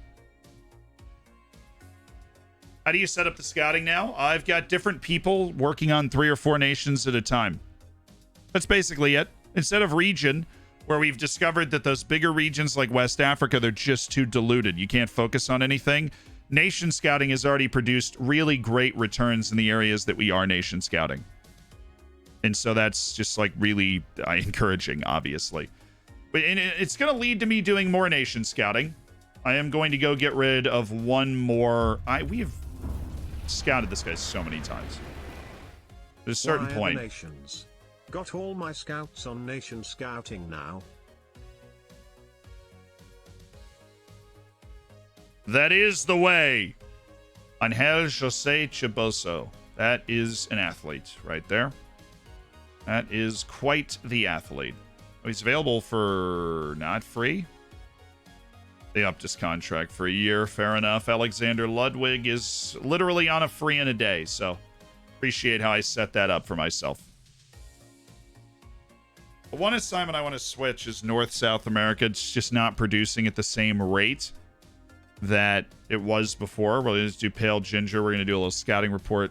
It's not producing at the same rate as the other areas that we've already set up our nation scouting, and so we're going to set up nation scouting in Colombia. We're going to set up nation scouting in Peru. And we're going to set up nation scouting in Ecuador.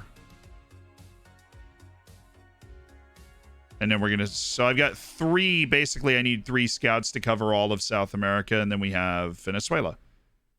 And in those 4 nations, that's what we're looking for. Age at most 23. And I'm expecting earlier returns than the region scouting, which seems to just, like, distract people from what they're actually trying to lock in on. Olafson's going to join our team, and we look good.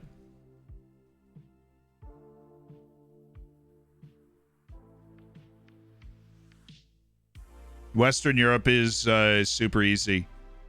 Just send someone to cover France, Spain, and Portugal. Exactly. Oh, Leipzig have offered me a job interview. Slovak Young Player of the Year goes to Yaroslav Kovacic. Well, don't mind if I do. Thanks for the recommendations.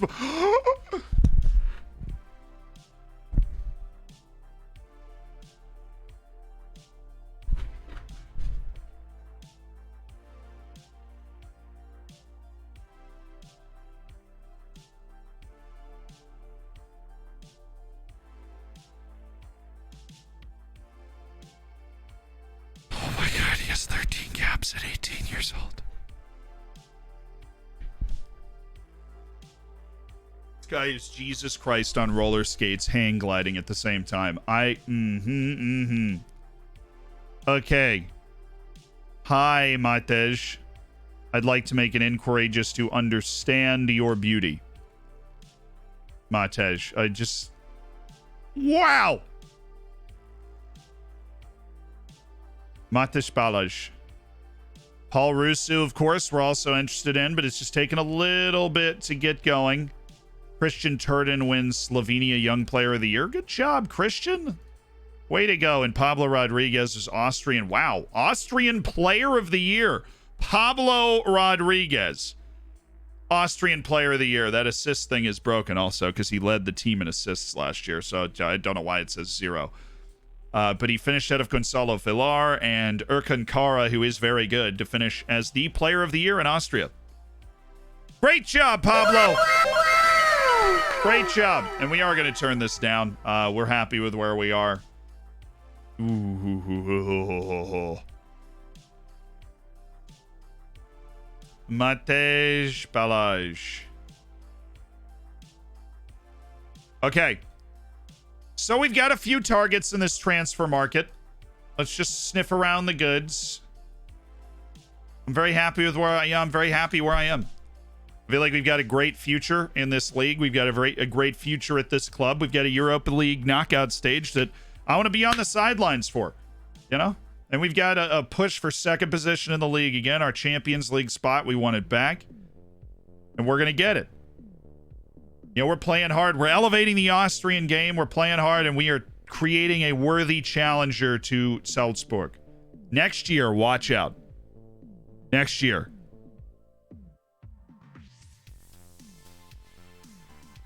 It's Mate. I suppose we would have to learn that.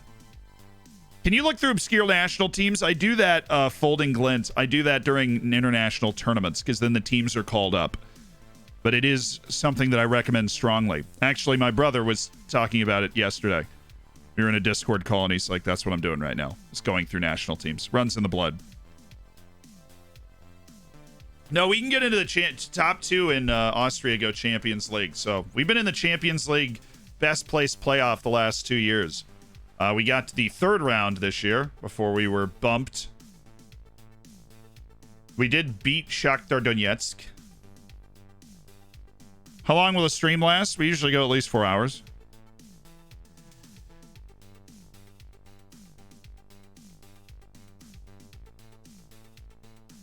Oh, it was Marco Kreins that scored from the penalty spot for the Dorfers. That was in real life. Florence Dorfers winning in real life. You love to hear it. Rock the Fock plots. Mombot with the real answer. Until he gets hungry. I've got a kettle cooked chicken noodle soup waiting for me in the fridge. I'm excited about.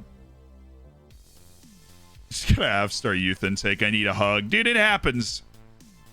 It happens.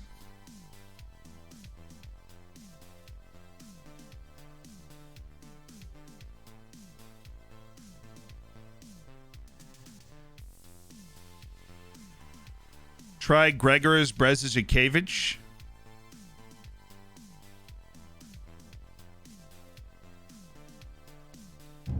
That was pretty good. You didn't expect me to get that close. I was probably still stupidly wrong, but that wasn't bad.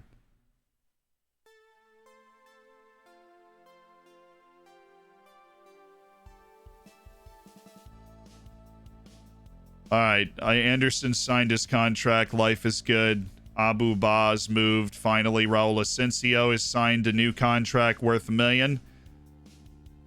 So good deal. Raul Asensio commits his future. Elias Anderson commits his future. Puts a lot of speculation to rest literally the day the window opens, which is great. That's the way you want to do it.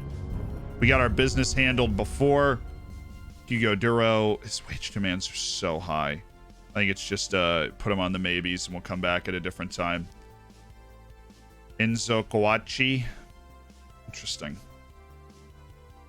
Very interesting. Plays in South America. Rated highly here. But not actually. Oh, 91. Scott, thanks for the tier 2. Thank you for the tier 2 for 2 months.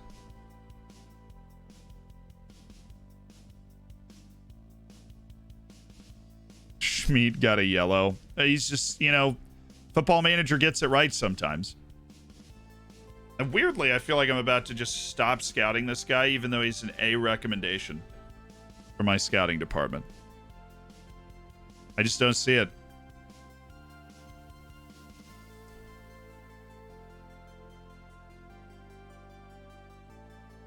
Fabian Angel, no interest. Anibal Moreno, there's interest there.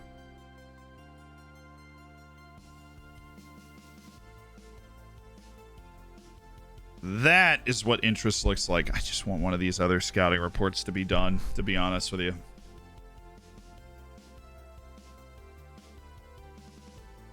We're getting all the reports I don't care about, which, good for us, but again, wage demands high, but this guy would be a serious improvement to the team. And his versatility is just neat. You know, it's just neat. So neat. It's just so cool how you can play both fullback positions. Who taught you that, and can they teach my players, please?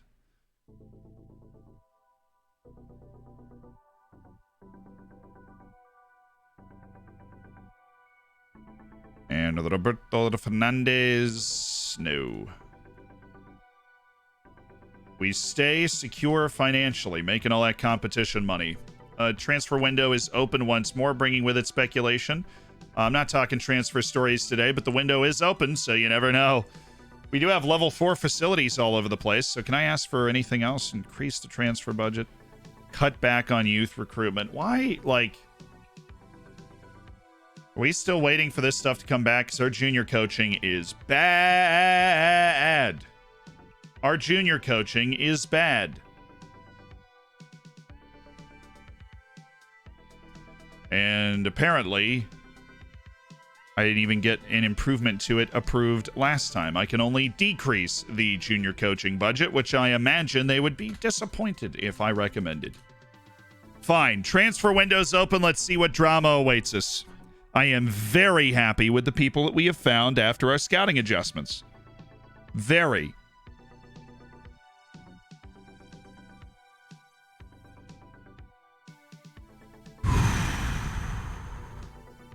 It is concerning that there is one position of my tactic consistently underperforming, even though the team is playing well, especially since it happens to whoever is playing there. Honestly, Kev does that. Lelujo does that. He plays a 4-2-3-1, and the advanced playmaker is always getting a low rating. Trust your eyes. If you're okay with what they're doing in the highlights that you're seeing, then it's all right. Just let it happen. Just let it happen. No, I wouldn't make it. Sorry, to answer the question, no, I wouldn't be concerned. If you're winning games, that's your job. If you're winning games, that is your job. Playmakers struggle to get good ratings. It's hard. To be fair, it's a hard role. You're the focal point of progressing the ball. So it is a hard role. I just sent Roy Hodgson to East Africa. Well, that's certainly a scouting assignment. Hey, Elias Rafa Olafsson. Welcome, dude. We finally have somebody else that can compete at goalkeeper, Anderson. They've made an offer of $0 for Rami El Haj. Yeah, same, dude. Amuzu for $1 million. Mateo Bear. It's not quite. No. From what we can see, it's not quite enough, dude. How do you feel your squad can be improved? I'm not going to comment. Felix Schnellreiter. I know you don't like me. The Austrian Soccer Daily. I know you don't like me. I'm not going to comment. It's a shame. We got off onto the wrong. We got off on the wrong foot. Which countries would you recommend scouting in Africa and Asia? Well, now it's less region dependent and more. Yeah, I see it. I'll institute it after the stream. I'll say East Africa's got none of them. You're looking Nigeria, Ivory Coast, Cameroon, Senegal, right? Mali, Ghana. The nations that are going to have DR Congo's worth a shout because they have TP Mazembe, I think is the name of the team, and that's good. Then North Africa, just skip Libya, go to Tunisia, go to Morocco, go to Algeria, go to Egypt. That's one scout. You send them to those 4 places. Region scouting just doesn't seem to keep them focused on the nations as much, which, like, at least we know, right? At least now we know. Can you show your main targets or your plan for this transfer window? Yes, our plan is to read and react here because we have about 600,000 to 700,000 in the budget. We have a couple of really, really nice targets. Fortunately for us, they're both forwards. There's Rusu, the kid from Romania, and then there is Mate, the kid from Slovakia, right? And we're still working on our reports for them, which, like, I am waiting with bated breath to see what these guys are up to. Like Paul Rusu, we've got no reports on him yet. The demands that they're going to make are going to be high. And then Mate Balas is obviously a stud. He's very good. He's 18. He plays for the Slovakia national team. Transfer value is literally 1.1 million. I'm going to offer that now. Is that I think he might have a release clause, and if he does, I'm going to sign him without even knowing what his hidden attributes are. That's like how convincingly good at 18 years old that kid is. And he obviously produces well on the field because he gets on the field for the Slovakian national team. Right now, he gets on the field for the Slovakian national team. Well, Anthony Smits, that's just not. Whoa, dude, you can't just drop that on me. Freaking 19-year-old with that kind of ability. Jan Thomason going on to the targets list for a year. And Bodistanu. Whoa, context center girl with the 5 gifted. What's up?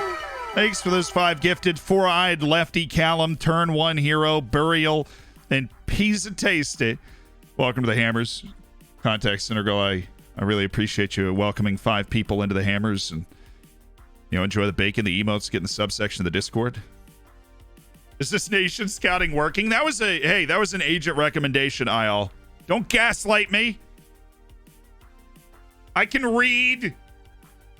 It was yes, but no, it is obviously working.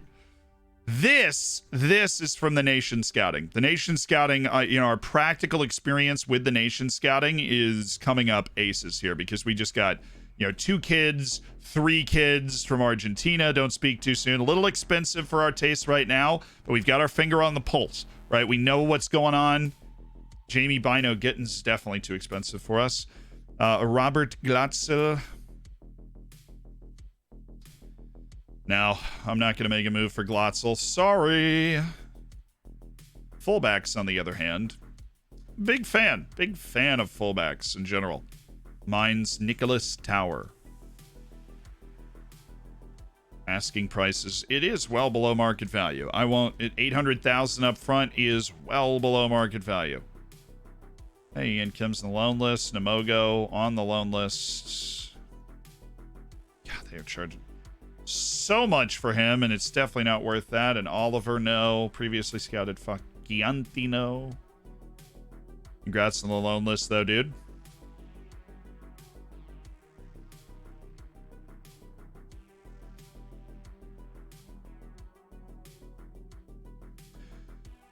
Well, he's got the dribbling, so...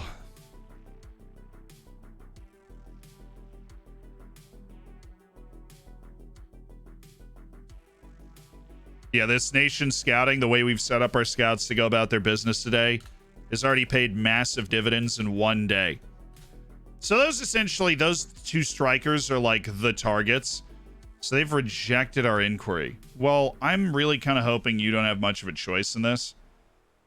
Financially speaking, we're sound, right? 700,000 there. We've got no wiggle room out of that.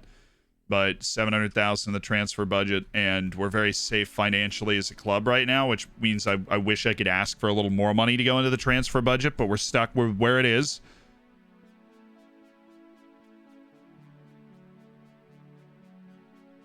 We're stuck with where it is for now, which means we have a great retention percentage, 85%. So if we do land a big sale, whether it's Pablo Rodriguez, I would swap. I've got the Austrian player of the year, Pablo Rodriguez, vice captain of the club. Great player. You come in with $10 million for him and I go buy the Slovakian and Romanian stars. I take that every time.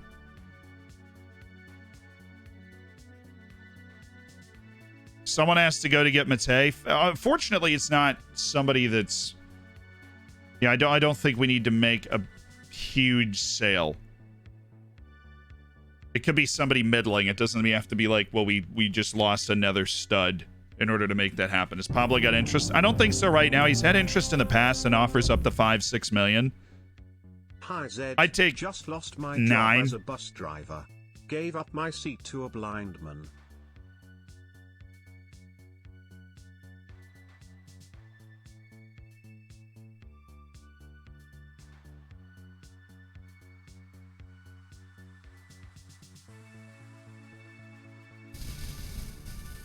I feel like I don't get this one. I feel like I don't get it.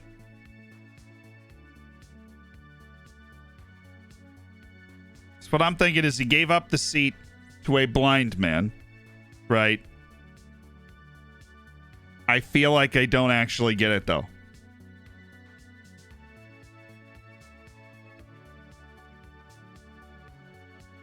Yeah, I know he's the bus. I know. Oh, so the joke is he's the bus driver and he gave up his seat to a blind man.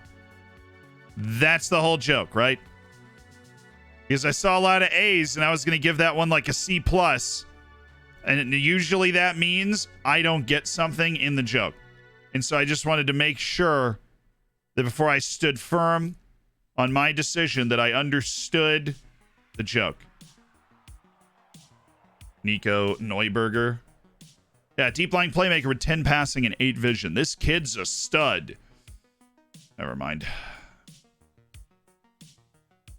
Faruku Mia. Not enough. Certainly not enough. Oh, goodness. Somebody's coming for Dimba Sissoko. Reindorf Altosh is coming for Dimba Sissoko. This guy can play both fullback positions. Very jealous of you. Not jealous of the team spending $1 million to sign you. That would be Inter Miami.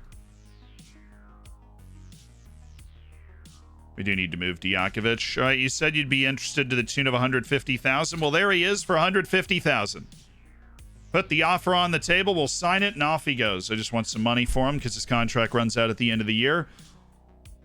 Right, you must be hoping Olafsson will play a big part in any success. I hope he can make a big contribution. He'll lift everybody at the club. He's got the right attributes to come in and help us out.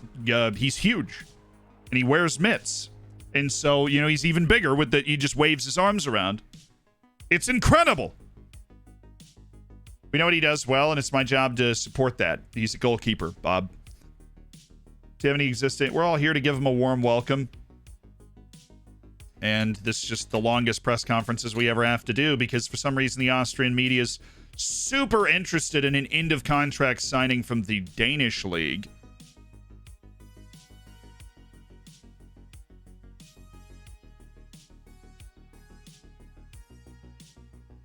Oh, so the extra idea is that he was being kind, giving up the seat to the blind man, and then lost the job as a bus driver because of that. I get the extra connotation. Thank you, Milo Rus. B. My answer is B. Brandon, thanks for the 3 months. Adding that connotation in that I initially did not understand, my answer is B. You know what I'm really sad about, though? In this FM, I can't be super aggressive looking to move somebody. It's like I can't offer out unless I really want to declare war and lose that player. So we have to be a little bit more patient on the offers in. Like, we have to be more patient and say, okay, well, I know I'm going to get an offer for somebody. Like, I know I'm going to get an offer for somebody. We've got good young players, whether it's Brodniak, who I don't want to sell, or like Asensio, who won't want to go because he just signed a new contract. We might move him this summer, or Pablo, who is under safe amount of contract for that negotiation to happen. Zealand would get it if he used public transit. Giraffe, I don't have a car. I'm in the subway like every day. Then when the subway doesn't connect things, then you have to take the bus. But I do not have a car. So I can't walk everywhere, although I try. I wish there was a make inquiry for outgoing transfers. Like, I understand what they did, right? In FM22, I understand they wanted to make you can't just offer people out with impunity. It was their way of trying to nerf the excellent transfer business that I was doing the last couple of years. Why would you have a car in New York? There's really no reason. But I'm in a uniquely well-equipped position to say that I do use a lot of public transit. I just didn't get the joke. The Zealand story.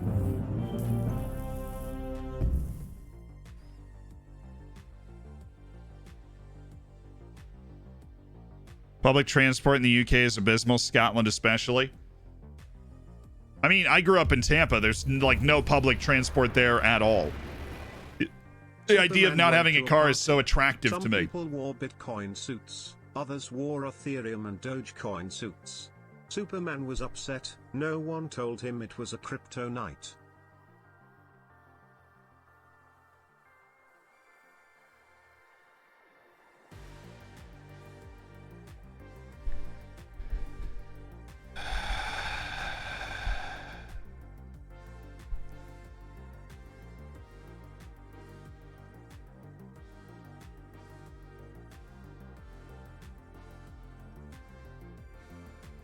B+ for me. Fierce Pierce, thank you so much for the go. It's a B+ for me.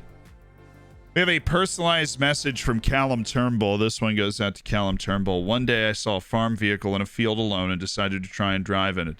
Unfortunately, I was chased away. It's kept happening because I love them. I even got thrown out of farming convention for doing it. Upset, I went to a bar to try and cheer myself up. This bar was full of thick smoke to the point you couldn't see the bar. So I took a deep breath of it, held it in, and blew it outside. I did this until the bar was clear. The barman asked how I did it. I said I'm a huge X-Tractor fan.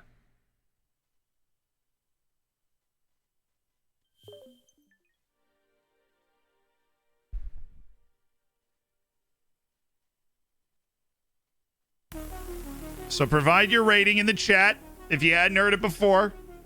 Provide your rating in the chat, and I will break the terrible news that I actually that we've heard that one on stream before. Cool story, bro. Now a lot of A's, a lot of love for that one. If you've not heard it before, it's like very long, but it is good. Like it gets to where it's trying to go. Oh, Brian O'Day. We're at the level where we can sniff around the goods of someone like Brian O'Day. Interesting. Would not have thought we were at that level. I would have thought Brian O'Day was honestly worth 30-40 million at this point in his career, but you know, neither here nor there. Do we want to sign another old Italian left back in a year rental? Perhaps. Perhaps we do. Yeah, it's a no from me, dog. And Manuel Coca. No for me, dog. Roberto Fernandez from Malaga. Not going to get rid of it forever, but I'm going to get rid of it for now. David Duarte, we know. Fortunately, little. It's an advanced talks with another club, but he would like to negotiate with you. Wolfsburgers put the offer on Samson Baidu. And Samson Baidu is club grown Austria, which is great news. Breakthrough prospect, yes. Find him a loan move, not necessarily what I was hoping for. We're just a little thin on center backs overall. So I'd like to... Oh my god, Samson. Jeez. Samson, I thought you wanted to sign here. I didn't know you wanted to rob me. For a freaking backup, 333,000 a year. He's just trying to cash in after riding the bench at Salzburg for years, and I'm not here for it. When do you shift from using lots of loans to signing your own players? There is actually, I make kind of theory YouTube videos, is what I call them, about the theory of playing the game. When you make your adjustments, when you decide to start, when you can afford to scout those areas. Is generally that time when you can afford to wire a good portion of the world, kind of the way that we're doing, where we've got all of South America and a good portion of Eastern Europe just wired for sound. That's when you should look at it and go, you know, we've got a chance to make a move here. I really hope Demba Sissoko signs his contract with us. I hope he's having a good season in the second division, and I look forward to seeing him develop as part of this club. That's my official answer. What features you think will be in FM23? I think they're going to flesh out dynamics more.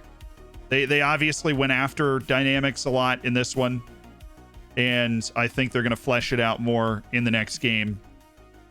There's always big match engine changes, right? I think FM21 to 22 was kind of a lateral move. FM22 feels more like FM20 than 21, which is weird. It's more you focused on space. Your center mids on attack are like the broken thing in the game. You get that run from the midfield that nobody can guard ever. You just try and take it away, but you fear it. You can't stop it entirely. So there's always something like that that's going to pop up. Newcastle just put 50 million on the table for James Ward-Prowse in 2026.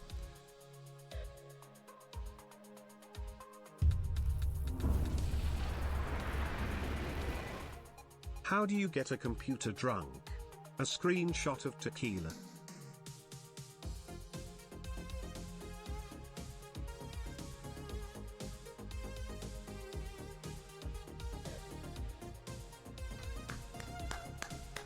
Excellent. Excellent. Round of applause. Round of applause. That's an A.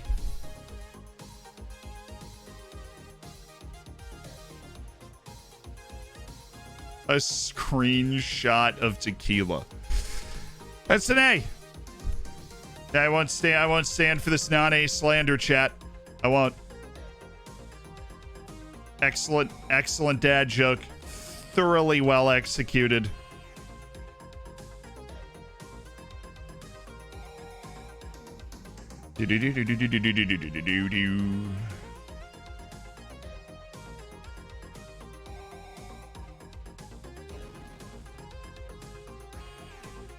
Nicholas Action Jackson. He's got the pace, and he's wasted his potential in the Sporting B team, but I think I'm done investing scouting resources into him. Ronald Ehrenreich. This dude is on my end of contract short list, but what he might be is somebody that we would try and go sign before their contract even runs out. As much as we, I love waiting for contracts as much as the next guy. We might try and go sign him before that contract even runs out. We may.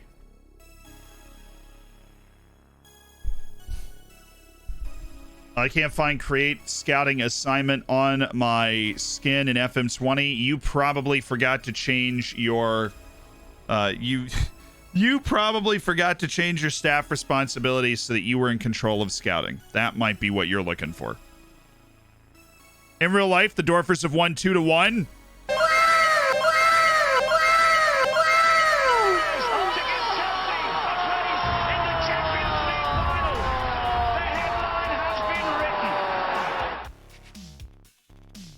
Fenton, thank you for the 5 gifteds. Career 263 gifted subs. I mean, how many people got their first ticket into the Hammers because of Fenton Crawl? And thank you for the 5. Piompai, Toratera, Laz, Nihilus, and Mingus Khan. Welcome to the Hammers.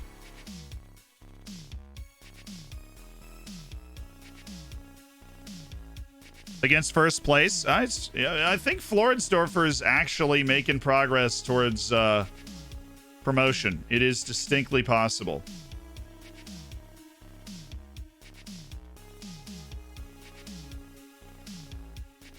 I mean, they were in third the last time we looked, and oh my goodness, they've got a dude, bro. Oh mama, Floridsdorfer's in second. With a match in hand and they're 7 points back. What a huge win against Austria Lustenau.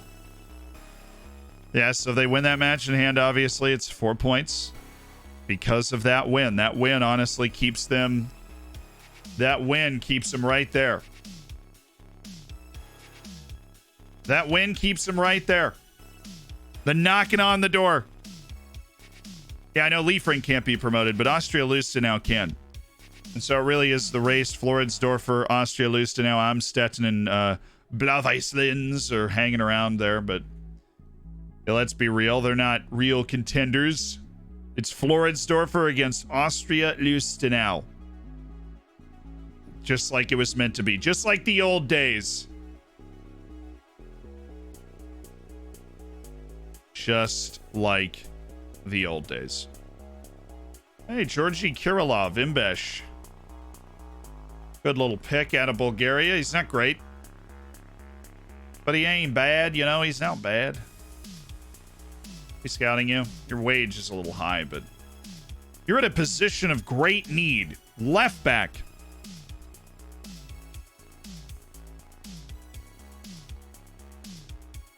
Yeah, in case you were wondering, or you didn't know, the Austrian second division, much the same that we had to come out of. You gotta win the league to get promoted. There is no promotion if you do not win the league. So Floridsdorfer has to catch Austria Lustenau to get a trophy. Still, actually, our only trophy in this save is that you signed anyone in the last 5 minutes. We have not. Who made offers for the Serbian fullback that we wish we could sign, but doesn't have any interest? Man City and Valencia. Nice. Oh, that is a terrible offer for Bojan Brodnjak. Well below value. He doesn't want to go to Parma. Ha! Boo! Parma! Boo! Oh, wait, who made a move? Oh, I can outmuscle Velia. I don't want regular starter. Squad player, though. Squad player, I can. He wants stepping stone. We're not going to give that to him. Aviv. It's just rare to be able to get somebody with this much obvious quality on a free.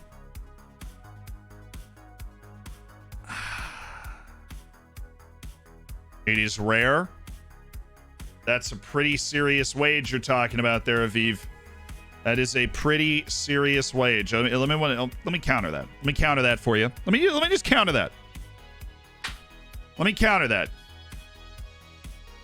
Salary after club league games, no, but also get rid of the top division salary drop. I will give you he wants a 3-year deal picking up from July 2026 to June 2029 on 300,000. We're going to give him a 200,000 loyalty bonus, which gives us a little more room in the agent fee. We are going to not appearance fee, but we're going to give him a team of the year bonus. You know, we're a big team of the year bonus guy. If you perform super well, I'm going to pay you more money. That is what I want. And Champions League group stage bonus at 78,000. Yearly salary raise of 5% is something I can live with, and holy smokes.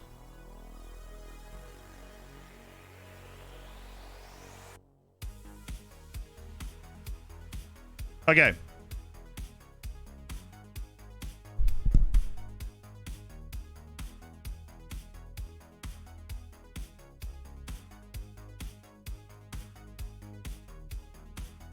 Oh.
He's worth more than 4.1 million, so I need that off.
That was a really good deal that made me wildly uncomfortable, and you still turned it down.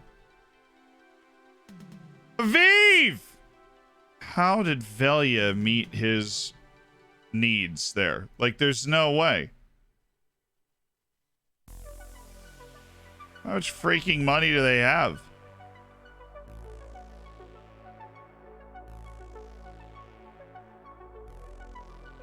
Really? He's about to sign a contract for free. I was going to give you the decency of you being able to decide where he went.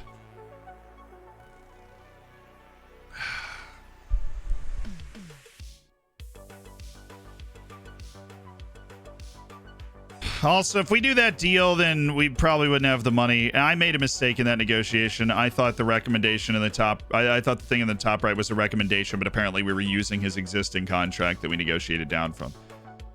It wouldn't change how much money he wanted, but it would have helped us give ourselves a little more wiggle room there.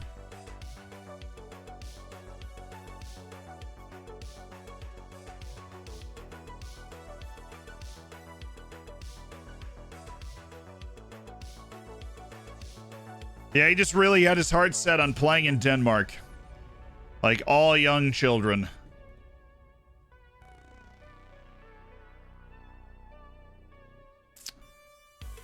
I don't like how it says scouting finished and you don't know what player you finished the scouting on. I just think that's a weird thing.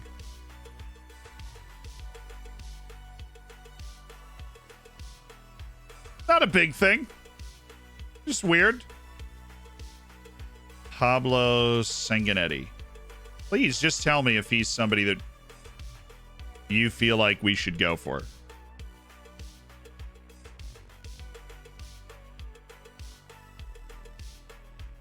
Francisco Jesus Espino.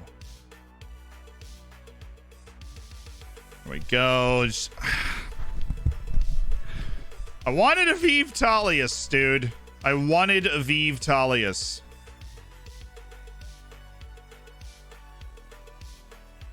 He's at FC Dallas. Nobody's good value coming out of the MLS unless it's a wonder kid. Get out of here.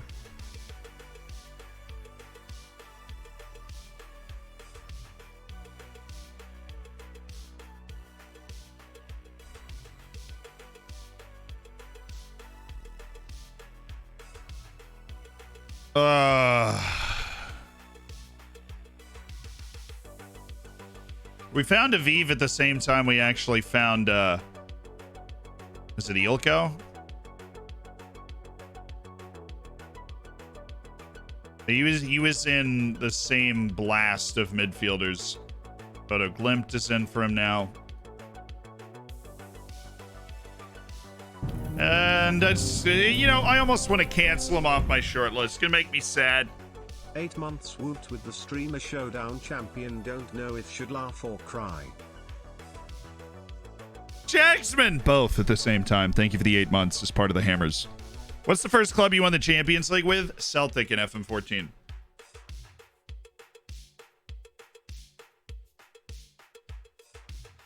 Francesco Antonucci signs his deal, and we continue our scouting escapade with Mate Balaj.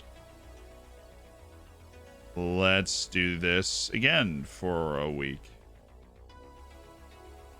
Okay, Mate Balaj. Kovacic, the guy that actually won Slovakian Young Player of the Year, is not good, which is kind of funny. He's not good. The dude that finished ahead of them, freaking outrageously good.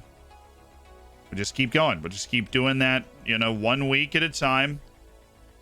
Make our way downtown. Learn what we need to learn. We'll be fine. I feel like I'm getting a scouting update literally every day.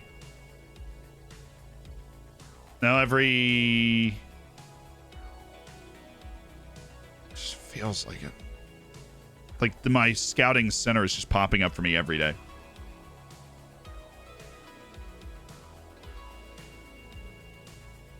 Georgi Rusev. Love ya. What's up? I wish we could go after that. I hate this period that we're in right now probably more than anything. Because I can see those great young players. I can see them. I can see the great young players, but I can't sign all of them. Right? I can't.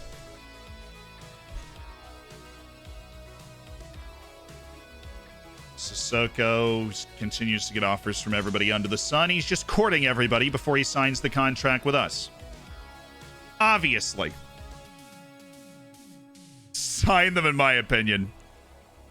Wardy, thank you again. I have a look up for Ransford Yaboa of Königsdorfer just because he had Dorfer in his name. Oh, his name is Ransford Yaboa Königsdorfer. Interesting name. I thought Dorfer meant like city or town or something. It's like, you know, Florid's town is basically what it is. But apparently it's also in a yeah, I guess his name is Kingstown. That's not a super weird last name. Kingstown. Ransford Yaboa Kingstown. Dorf means village. Alright, so yeah, like town. Seems to be used in a similar way to the word town in the United States, at least.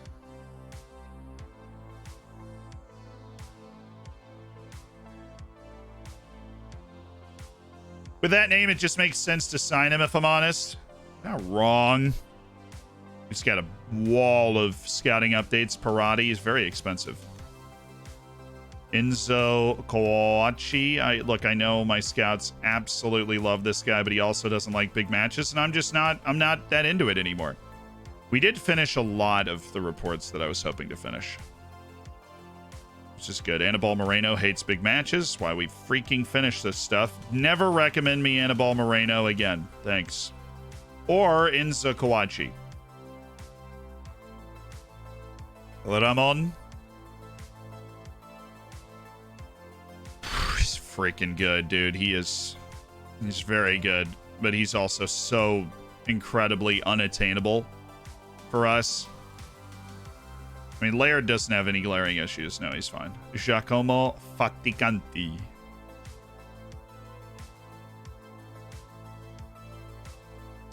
Actually, no. This guy, though. Christian Oliveira knows how to put the ball in the back of the net. You'll never catch me complaining about that. He's expensive, his wage is outrageous, but I just want to keep an eye on him. He's expensive and his wage is outrageous, but we've scouted him up and we know that he's somebody that's worth putting on our shortlist. Massimiliano Mangraviti.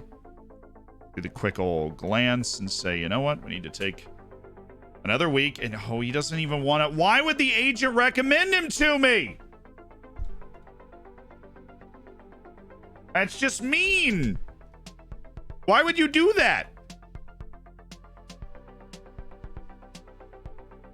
That is cruel. It is unusual. Agent recommendation. I'm like, no, never mind. Sorry. Wait. Oh, I thought you said Salzburg. Oh, wait. No, that's you don't look like Salzburg. You don't look like Salzburg to me. Weird how that works. So what was that guy we were looking up? Ransford Yeboah Koenigsdorfer plays for Hamburg. Honestly, pretty great level for Ransford Yeboah Koenigsdorfer. Hamburg bought him from Dynamo Dresden for 5.5 million. He has had a slow start to the season with Hamburg in the Bundesliga, but he played 2 Bundesliga seasons at a pretty good level with Dynamo Dresden. It's off to, you know, good bit of his career. He got relegated last year, though, with Dynamo Dresden. 2 years in their seasonal best 11. He won promotion. Didn't win the league, but got promoted in 2023 with Dynamo Dresden. He was 4 years in a row Dynamo Dresden best 11. And he's only, what, 21? He's 24. What's up? Never mind. Born in Germany, Ghanaian heritage. That's where the Yeboah comes from, I'm guessing. Sick name. Fun career trajectory. Bundesliga regular player. Fun stuff.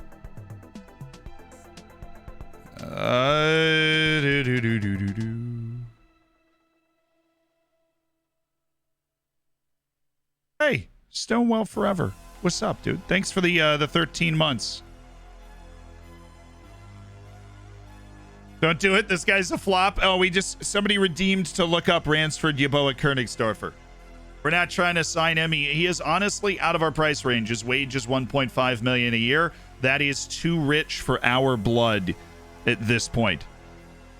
Yeah, Dresden was in the Bundesliga for 2 years. They got relegated, and then they sold Ransford Yeboah Koenigsdorfer to another Bundesliga side that is in the bottom half of the table, I'm sure, in Hamburg. A lot of fluidity in the Bundesligas. We might want to actively look to sell somebody. I'm going to be honest with you. We might want to do that. I just need my scouts to listen to what I'm telling them to do. That's all I need.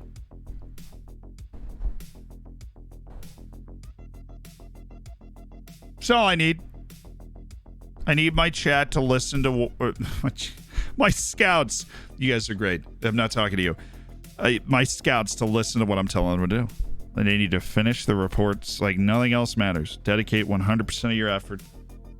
Quadruple expedite the scouting of that dude. Everybody in Scandinavia is in on Aviv Dalius right now. And I just don't know how I feel about it, you know?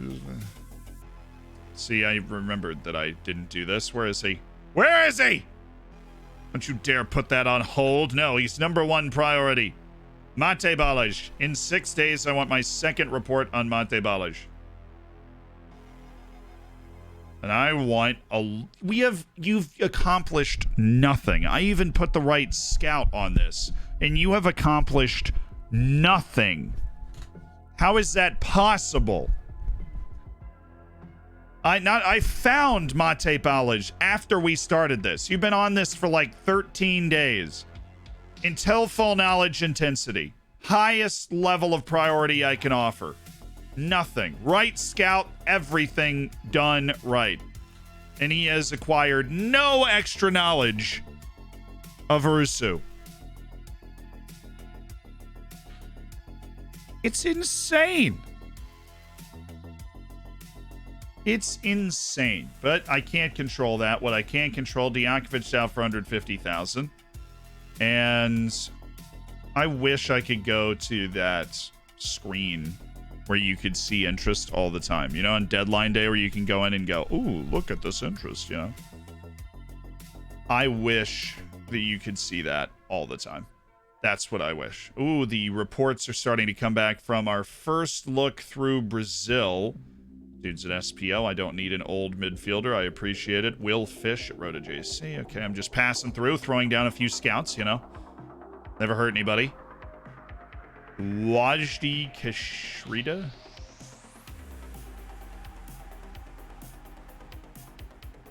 And there are teams interested in this guy.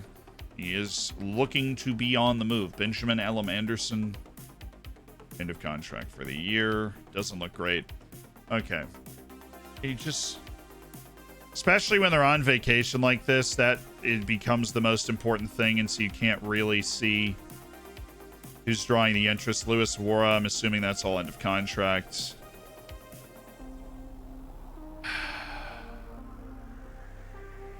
Yeah, I'm going to extend him. I'll lock myself into loaning him as well. Just give me a 1-year extension. We need... No, give me 2 years. Give me 2 years, Lewis. Thank you. I need 2 years if I'm going to sell you, Lewis. I need 2 years. One for you to freaking develop, and then the next year where we actually sell you for what will in the end, even after all the wages paid, be a really significant profit. No interest for Asensio, for Pablo, for Churdin. Boyan Brodniak's the one attracting interest, but it's from Parma, who doesn't want him. We have a stunning lack of interest in our team. Normally, you see that and you're going, oh, whatever. The one time I actually, you want that crazy interest. Oh, he's getting better. Wow, okay. The loan to Amstetten is paying off for Manuel Nira, and his value is insane. Because he's balling out in the second division, apparently. And that is more significant than a lot of these guys balling out in the first division. Okay, I was expecting something. Like something from someone, somewhere. Can you just get off the screen, please? Anthony Schmidt's not happy. Pierre wants to be sold, which I forgot about. Lucas, come hither. They're not gonna do that deal, but it's all right. 0 for 3 on happiness on playing time for those 3 promises. We got Oliveira, we've got Schmidt. Oh, do I want to move? I want to move Oliveira. I want to move Oliveira. I want to move Oliveira. And that hurts. All-time leading scorer in the history of the club. But he'd be very interested in speaking to other clubs, and I want to see what deals we can get on the table for João Oliveira. I want to sell him. Oh.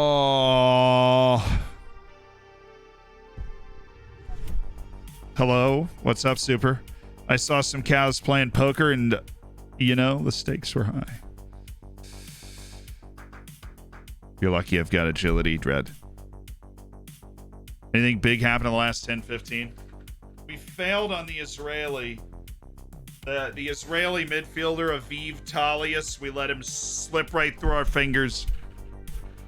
Slipped right through our fingers.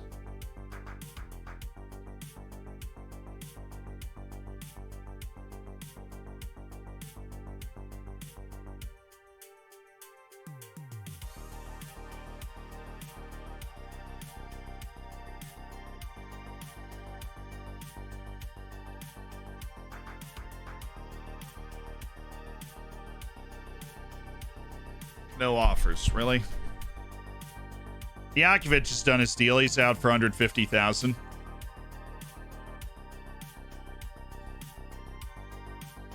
Just throws like 120 more thousand into our transfer budget, but it's obviously not great.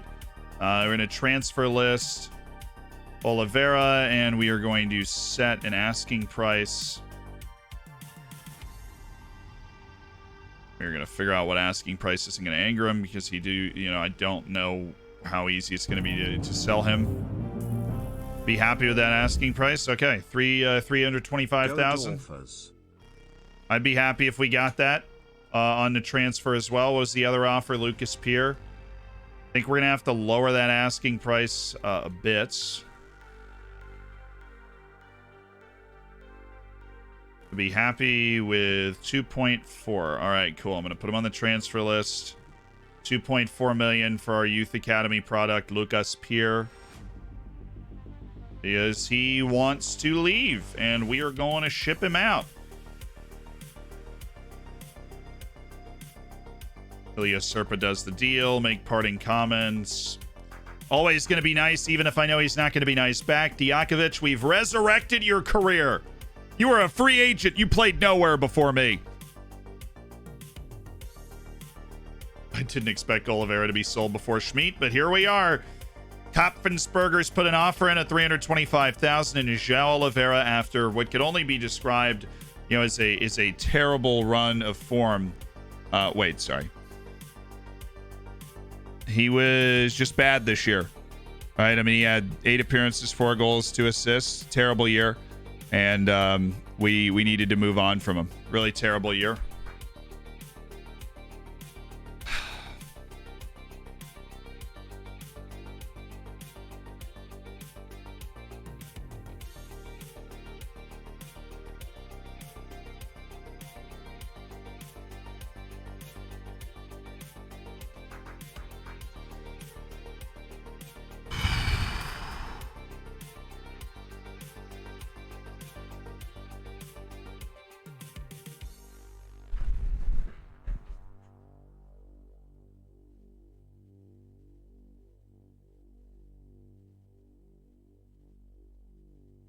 We're gonna miss him.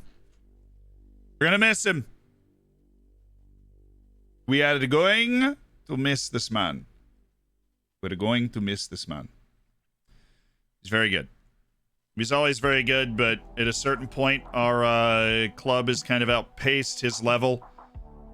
And I don't believe we're going to renew his contract in good faith, especially with the wage pinch that we find ourselves in.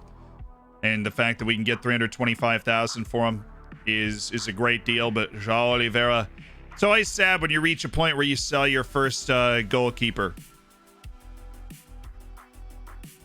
It's not that we want to get younger, it's just that our team has kind of moved on from Oliveira. He's had a really bad stretch.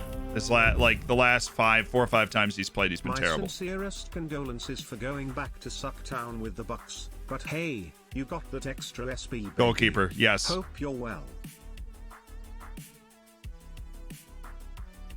Yeah, thanks, Lamb. Yeah, I appreciate the condolences. Thanks for the 39 months. That is absolutely insane. I simp for Zealand. There you go.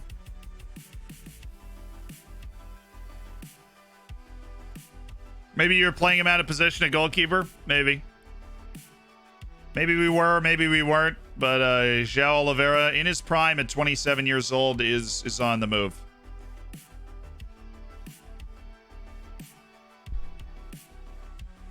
Diakovic and Oliveira, 6 months to the end of their contract.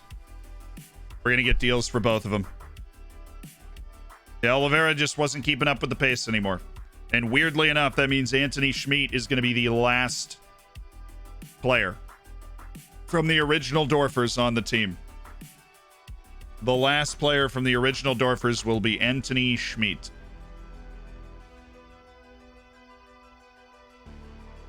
We kind of knew at the beginning. I mean, first season, we were worried we were going to lose him to a top flight team. We had to work really hard to get Schmidt under a new contract. He's been an influential player basically the whole time he's been here. But Oliveira is just the guy that scored the... He's just the guy that scored the goals for us.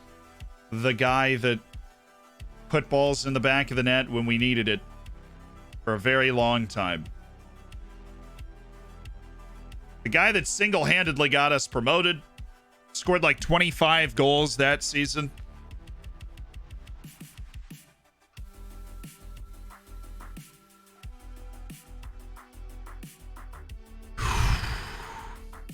How do you create a youth reserve team if your club doesn't have one? They'll offer you the opportunity to create one. It's also something that was bugged in the game, I think, last year, where there were certain times they just wouldn't create a youth team just for no reason.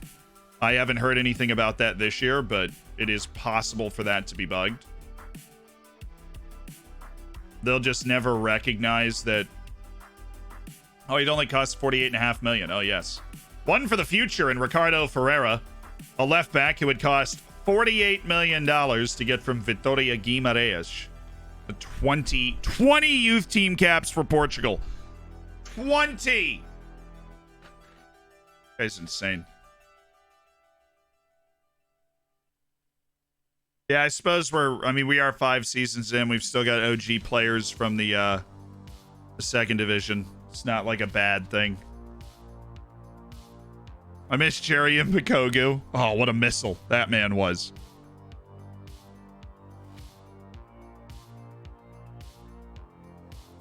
We'd have been all over that guy on ODFC.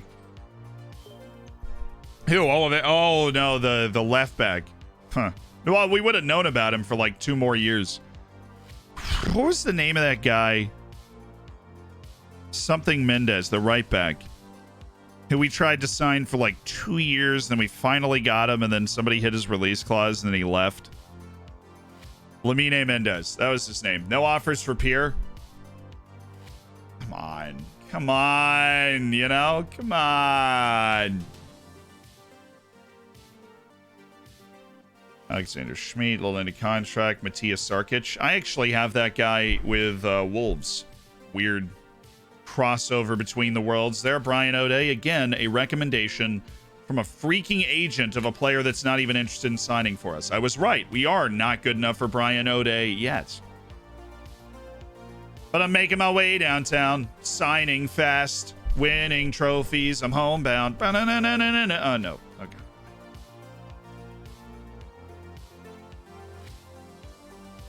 That guy's good. That guy, I feel like, no, he's just a clone of another guy. Well, Vasherized has certainly hit the stride in Brazil and picked out like a bunch of Brazilians that fit the qualifications. Right on the edge, most of them too expensive for us right now. But you know, we're at the level quality-wise, competitive-wise, where we could make enough money to do that sort of stuff. Or you end up selling like Pavlioko for $20 million. And then all of a sudden, you know, I have an $18 million transfer budget. We go sign 3 amazing wonder kids for the price of 1. It's like trading your way from a pin to the Champions League. That's what we're doing. And it all comes back to a really healthy Sigma grind set. A very healthy Sigma grind set is necessary to success in this world. The team is back! Yay!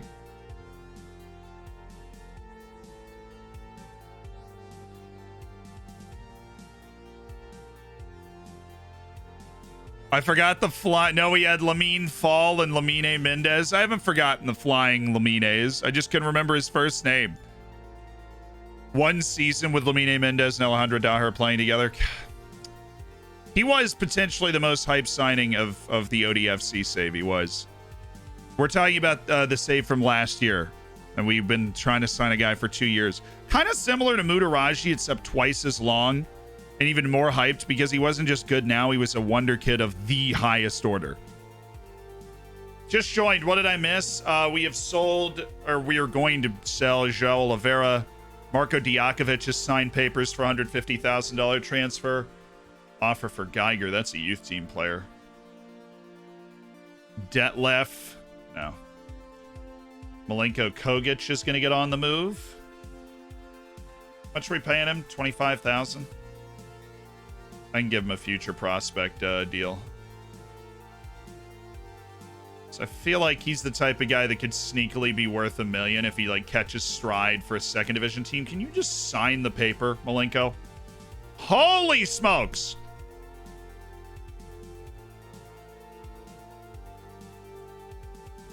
The paper, Malenko. Start developing his left foot? Yeah, sure. Mutaraji needs. It's good enough to be a useful squad player for us now. I mean, we, what, turn him into a striker? Yeah. Manuel Nira doesn't necessarily fit our team. And why would we... He's developing. You know, why? We'll just let him do his thing. Yanev on a loan list. I don't like the idea of putting Yanev on a loan list.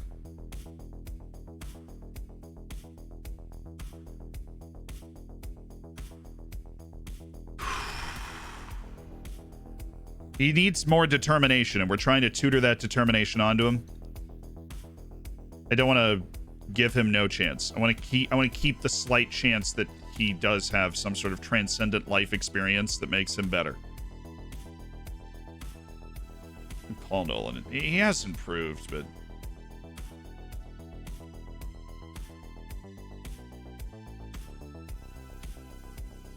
Owen Vander dang it, continuing to improve. He's finally gotten comfortable in this team. I just need to get him off star player. I step away for an hour and we're selling Oliveira? Yeah, I mean, he's in the last year of his contract. We're just going to give value.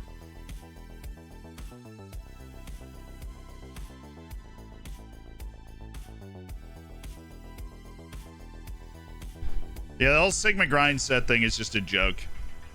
Because there's that whole portion of society that's very like, dude, you gotta grind like 25 hours a day. You gotta take all these, supplements, not just physical but mental, right? You know, I eat 24 multivitamins, and scientists haven't even studied the effect of crossing all of these together. And I feel like I can't feel my face right now, so maybe that's one of them. Or maybe I'm just grinding so hard that my face is like, yo, I can't keep up with this, bro. So say something like that, really. It's like, just is an example. I wouldn't really know. I'm just trying to come up with a something like that. Something that captures the essence, perhaps. Yeah, of course you have a match. Why would you schedule the freaking friendly in the first? Why would you be available for the friendly, Arsenal? Why? Why am I playing away to Dernbeard? Why am I... Okay, whatever. Leeds, they're going to cancel that too, so I'll just find somebody else.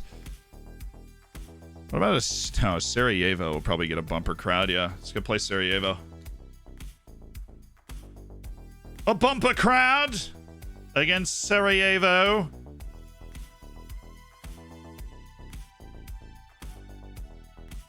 I'm glad I don't know anybody like that. Stay off the internet. You'll be safer that way.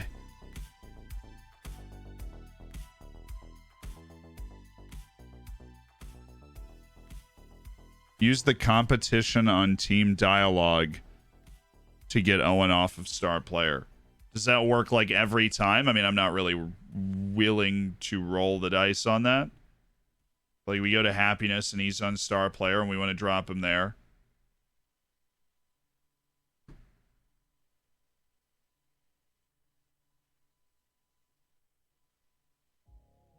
Because there is competition on team. He's a darn good player, and he's the best attacking midfield option we have, but we have other ones. We have Vince Brody, right? We've got Pavel Ilko. We've got quality, in depth.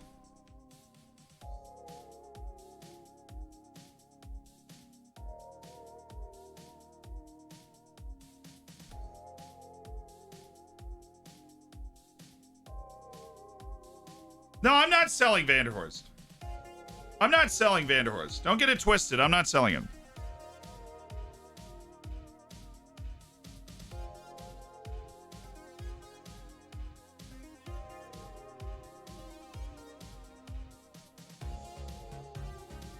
Best thing to do, just dip your toe in the water. See if he gets mad. Okay. Apparently that's the best thing to do. We might just, and you said you can always back off if they get mad. Okay. Let's just capitalize in debt. Actually, no. We're not going to capitalize in debt left Geiger. We need those guys, and Dimba Sissoko knows what's good for him. He's tendered a new contract. Thank you, Dimba. Oh, this is going to hurt.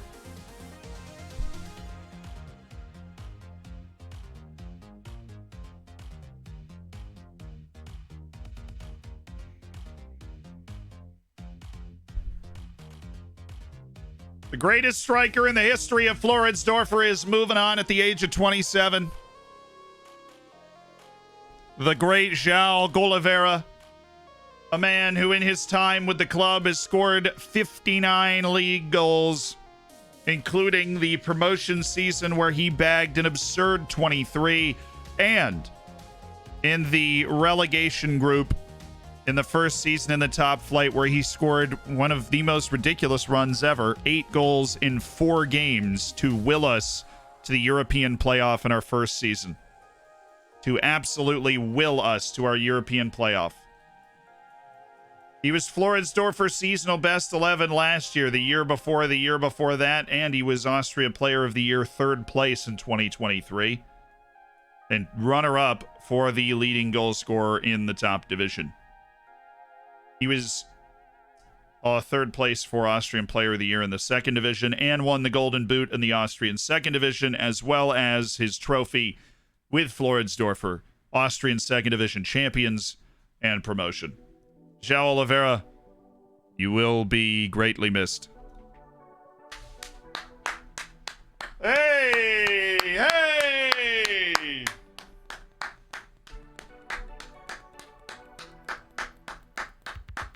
A great man and a great player. You know, great man and a great player. And you've been a fantastic servant of this club. You are indubitably somewhere on the icons list.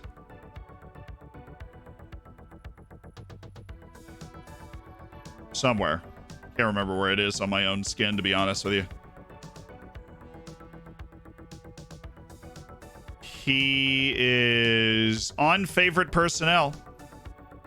João Oliveira, and got the record for most league goals in a Floridsdorfer uniform. He's at the same level as Marko Arnautovic is for the club. Because if you didn't know, this is Arnautovic's youth club. Oliveira. And then there was one. And his name is Anthony Schmidt. And he's also in a contract year. We just feel like we'd want to keep him into the future. Right. Our big signing, it could be around the corner. Where'd he go? Sassuolo? It's not. We weren't trying to sign that guy. I was just tracking him. Why am I crying in the club right now, dude? Frickin' Coop Miners. Okay. Who knows? It's an agent recommendation. He probably isn't even good. So.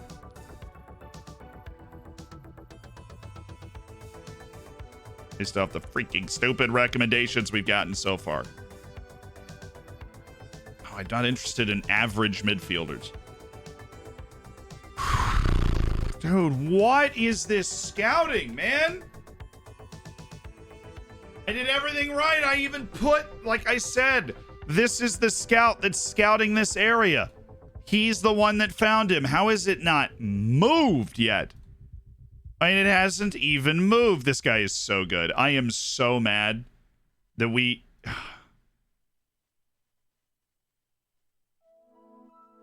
I am so mad that we couldn't... Oh my god, he was literally available for an end of contract. The dude's worth $25 million right now. Scouts! You finish your weekly reports like it's your freaking job. Because it is.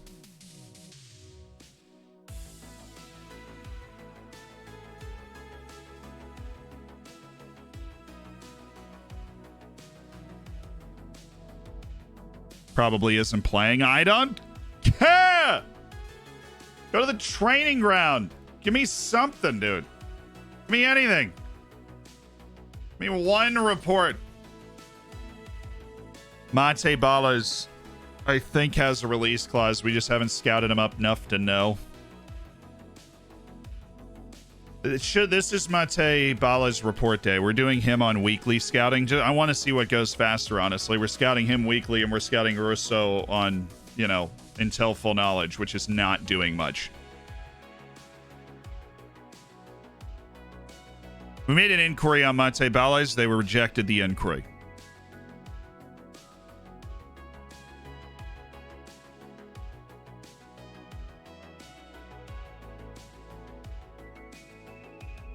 Katse, when you say it breaks, does that mean I'm not going to get any report?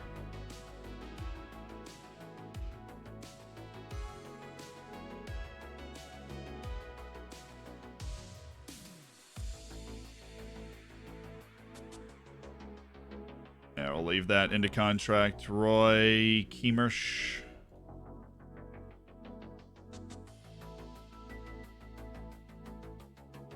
Francisco Jesus Espino. Time to find out if you've got any skeletons in your closet. How is it not our guy? It should be our guy. Mate Balaj, please.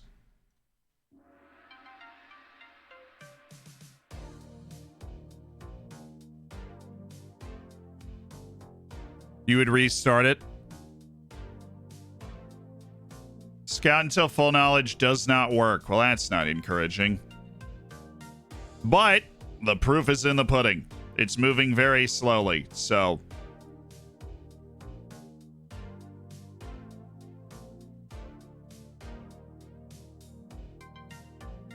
I'm gonna check something.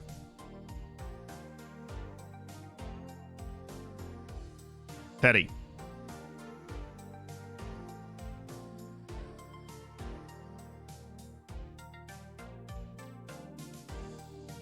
Why is the freaking world reputation on here?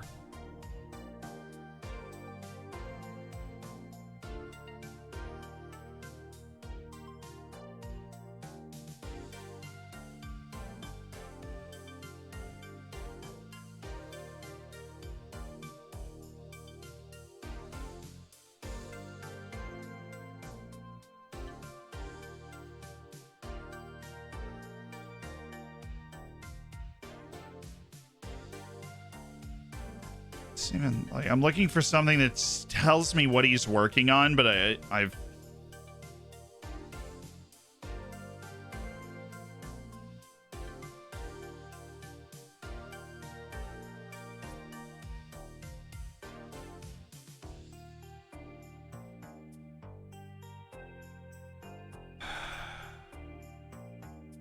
You know where it says days left, it just goes blank for the ones you set for full knowledge. I know it. It's always done that. It has always done that. That does not mean that it's bugged.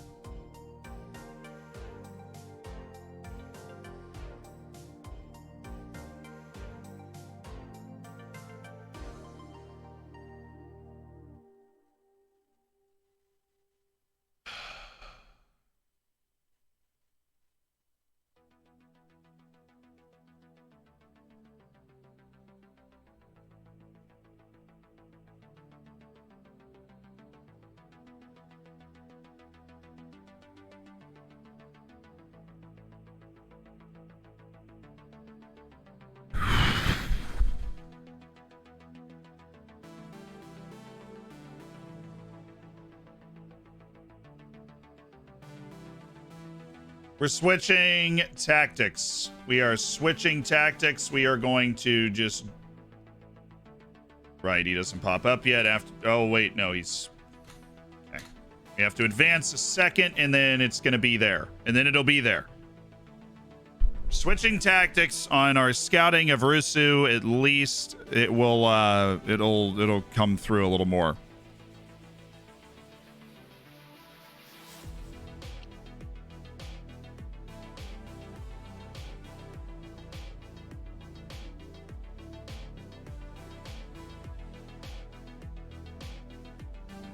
You're right, you're getting old. You need to work on that. Ilko and beer. Oh, because we just sold Oliveira. True. So what are we trying to raise? I mean, Ilko's got determination. Beer's got determination. We're looking for somebody that's going to elevate the determination of the squad or the group. 12 determination, outspoken, not something we want to pass along. Ruzek, balanced, level-headed, indicator of perhaps just a little bit of professionalism. Determination only at 12. Maroney, determination at 12, balanced, level-headed, sportsmanship or professionalism there, balanced, level-headed. Why is my entire team balanced and level-headed? So average. Balanced and media-friendly, only 7 determination, though, on Anthony Schmidt. Ismail Mutaraji, he's got 13 determination. He's level-headed and fairly ambitious.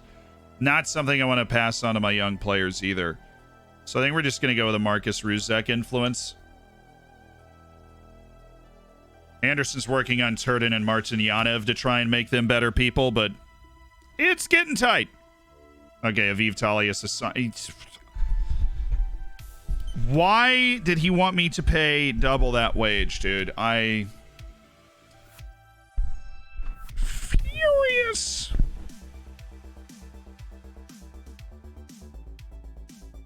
He asked for double that wage. Double the wage. For Aviv Talius. Double the wage. Double. Unreal. Interest in Javi Vasquez. Ooh, wait.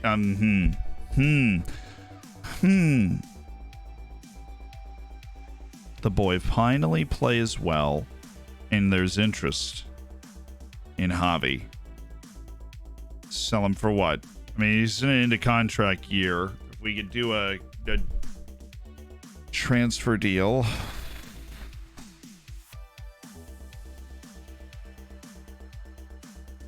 Red Bull Salzburg and Borussia Mönchengladbach are interested in Lucas Pierre. Well, then you've got to pay me that money.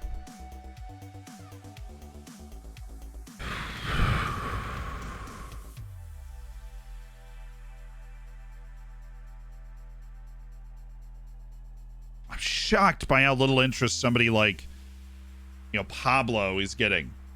You just feel like or Paul Nolan or Owen Vanderhorst. There's just nobody interested in those guys. It's crazy. But like Nicholas Lima, I mean, he should be somebody that people are just tripping over themselves trying to offer a deal for.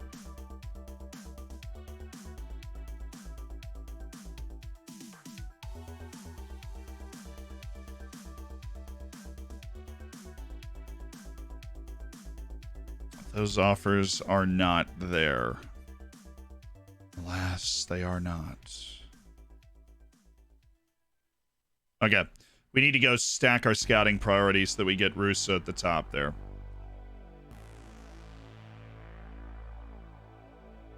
And then, of course, Mate Balas. Second report coming in for Mate. It's probably not going to have a lot of stuff. How's Blackman getting on? He was really, really bad. Here's the thing. I don't know if we have great value in that sale for Javi Vasquez. And who the heck else is going to play?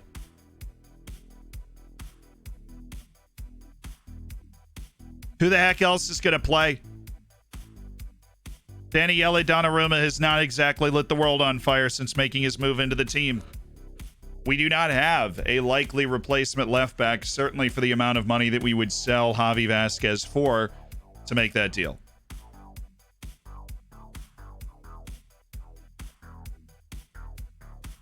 Apparently with a new update, all the Brazilian teams in my save reverted back to their 3-letter abbreviations. You just have to update your real name fix free. You just have to update your real name fix. And the way you do that is you repeat what you did to install the real name fix on the new database folder. Right? Because there's a new database folder that pops up in the data section. Should you keep your Wonder Kids in the U18 team or bring them into the first team to train with them? You should have them kind of train with the first team, but play with the U18s because they'll play more. And playing and winning, getting high match ratings are important parts of development, which is why you want to keep like at least a starting 11 in your youth team so that the few guys that you actually care about their development will be playing in a team that's going to be winning more, right? All that fun stuff. Not exactly making startling progress with our weekly scouting of Mate Balas either. You know what is insane to me?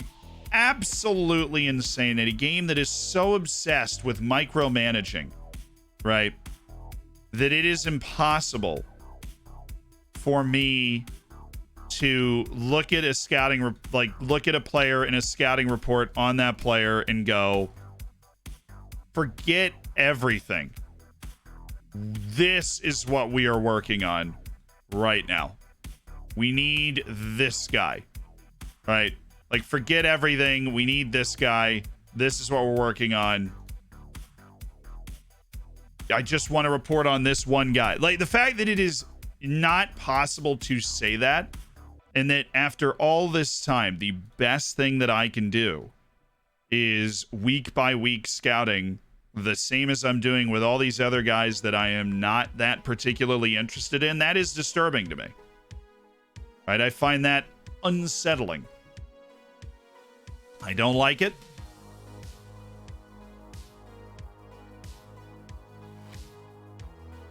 And I wish there was a different way to go about it. But look at this. We've started the weekly scouting, and all of a sudden, we already have more knowledge on Paul Russo.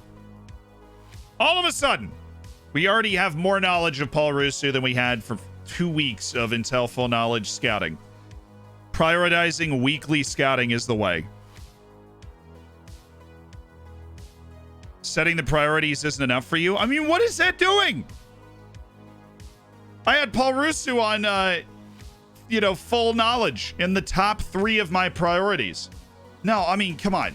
In real life, right? In real life, if this is a real life situation with Football Manager is trying to emulate, I'm sitting at the desk and somebody goes, this guy has a chance to be the future of this club. And I go, yo, whoever the hell you are, max prioritization. Like, give me one of those options where it's like, I high priority, super high priority, Armageddon priority, right? And I go, this is Armageddon priority. You do nothing until you figure out exactly everything about this guy. That's not what the priorities tab is. The priorities tab is cool, but 1, doesn't work all the time, right? And then 2, it is certainly not enough. Right? It's certainly not enough. Just won the Champions League with HSV in the 5th season. Yo, congrats, Boots. Congrats. Just started to save Bohemians Prague. Goals to become the best team in Prague. That's a fun save. That's a fun save. But okay, so lovers of strategy games, right? In Hearts of Iron, if you're playing Hearts of Iron, there are tiers of you can prioritize things, right? Well, this is a high priority. I don't know. It's just a little tab. And the highest level of priority should be that scout does nothing else until they figure out exactly how good that guy is. We just found another one. 18-year-old center back Marcus Bazan. Yeah, I just need money. I wish I could go and take out like a $15 million loan and be like, I'm going to pay this back in 2 years. Just give me that money, right? Because Marcos Bazan is a stupendous center back, good athlete, great size, fairly either-footed, not stupid. Passing's 9, but his first touch is 13. Adrian Rodriguez, oh, come on. That's a lot of months. Oh. Only here from Wombat, but Zed will have to keep up the work, Zed. Thanks, Bev. I appreciate that. Thanks to the 17. Big Mass, thanks to the Twitch Prime as well. I love you. Imagine the assignments like in RTS. You just add scouts to the assignment, and that strengthens or shortens the time until full knowledge. That feels like it's a little intensive. But yeah, like a real-time strategy. Like you take your you take your scouts and you say, this is, this is your long-term job. Most of the guys that I add for like a week of scouting are low priority. This guy is very high priority.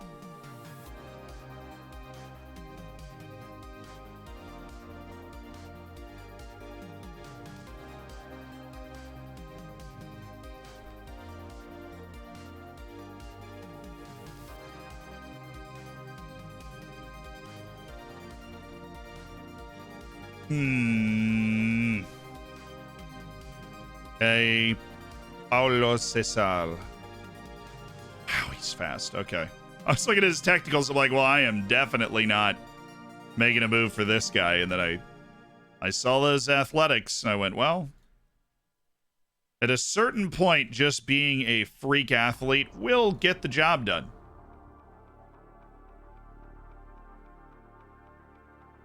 Vittorio, I'm done. I am done looking at Vittorio Bianco on this freaking list. I'm not going to get mad at him, though, because he could obviously turn into a great player someday that we would want to learn about coming through our scouting area. But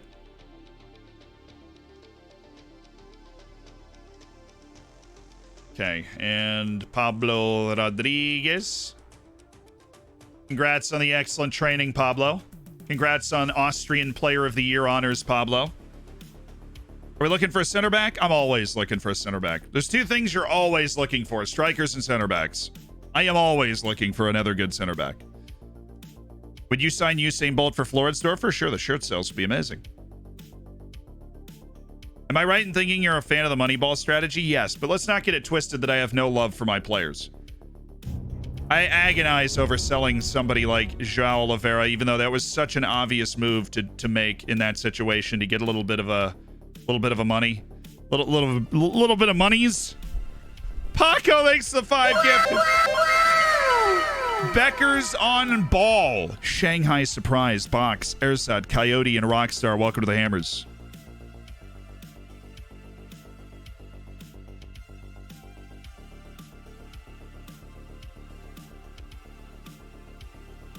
The man grabbed Walter Mbasso. Dude, look, I actually did run onto the airplane to get Walter Mbasso. We had agreed to the sale and then canceled it. We agreed to the sale, gave him his applause, and then we're like, wait a second. Wait a moment. Sir. Closing in on the 2 years. Bojan Borobniak. Closing in on 2 years. Would you just look at that? Would you just look at us go? And Owen Vanderhorst, and that is our starting lineup for the back half of the season is this.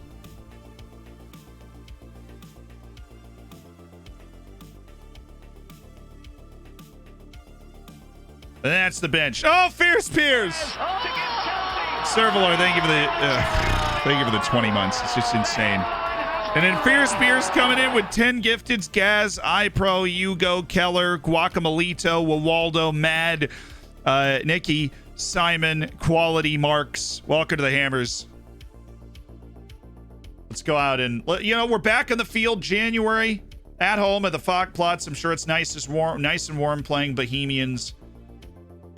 Just to grease the skis, get us back on the field, have some fun. Blahars! With 5 gifted. Blars. Thank you. The 5 gifted subs. Leog, Sebel, Lestard, Izzy, and Curdy. Welcome to the Hammers. Intrigued, Curdy? Oh, the creation of a meme. In 3 easy steps. Abu Jing, still on that youth contract at Generation Foot, but we have at least finished our scouting report on Abu Jing. Denied by Lake. Oh, wait, we didn't win? Okay, we dominated. All I wanted is to go out and look good. Whatever. Abu Jing. You're a bit of a one-trick pony, right? You are a wing. And I'm going to add you to our targets list, but I do not have the extra financial fluidity to be able to make a move like that right now. All right, we're making more of a move on Balaj.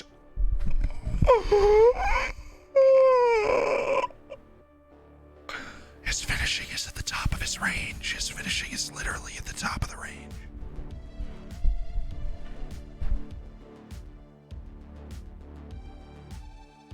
Mate Balaj. 18 years old. Yeah, he's pretty weak. I don't know if he's going to be able to hang in the bigger divisions, Pretty weak.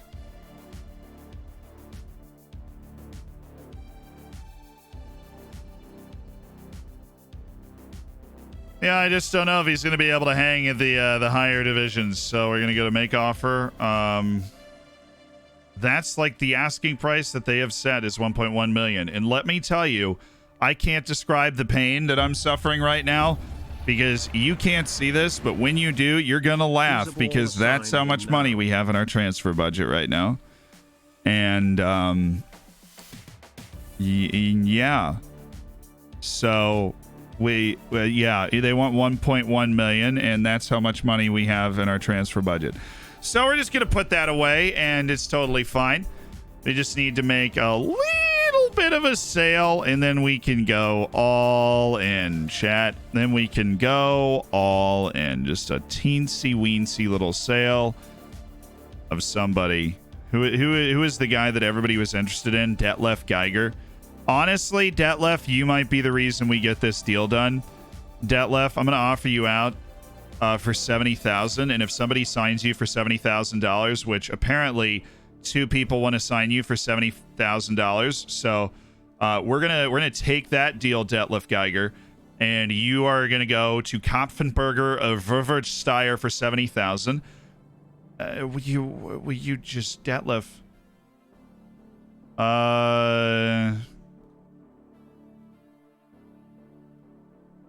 He can't let this one go. Dude, we just accepted 2 $70,000 offers. What do you think it needs to be higher? Because that's the highest into your market value. There's no way he thinks it needs to be higher. But honestly. Honestly.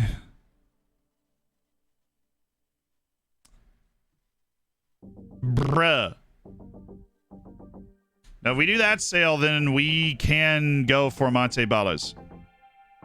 Rusu's going to require, like, somebody leaving, right? But if we bring in Rusu and Ballas, we're probably going to want to move one of our strikers anyways, which is, I was playing, you know, Sensio just signed his contract, so he's probably not going to want to move. We have a lot of value in our midfield, and I would have loved to have just gone and brought in the Israeli guy, move the midfielder, like for like swap.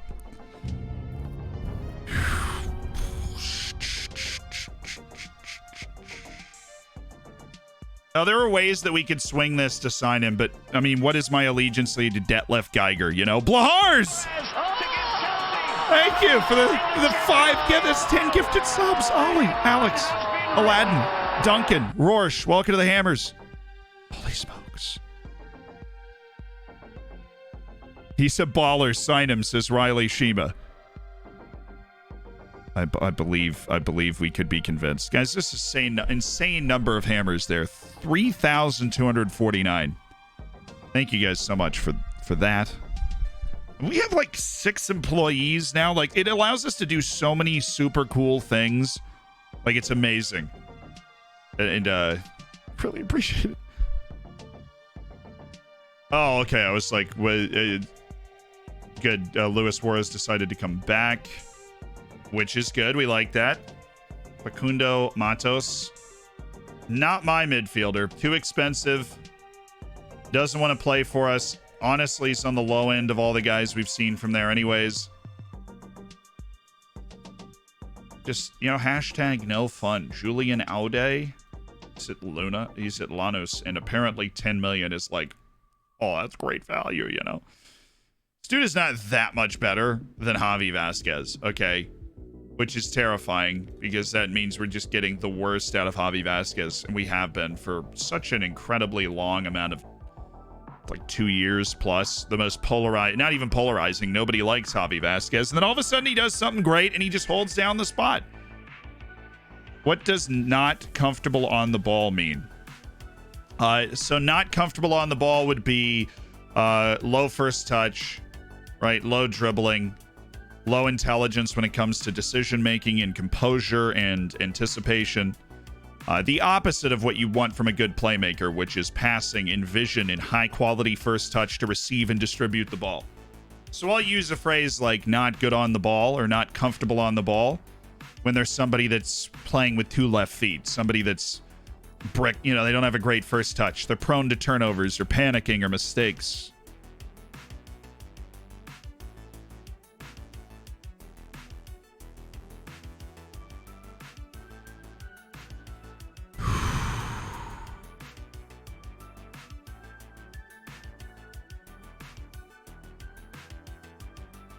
LeBron James. Thank you for the prime, dude.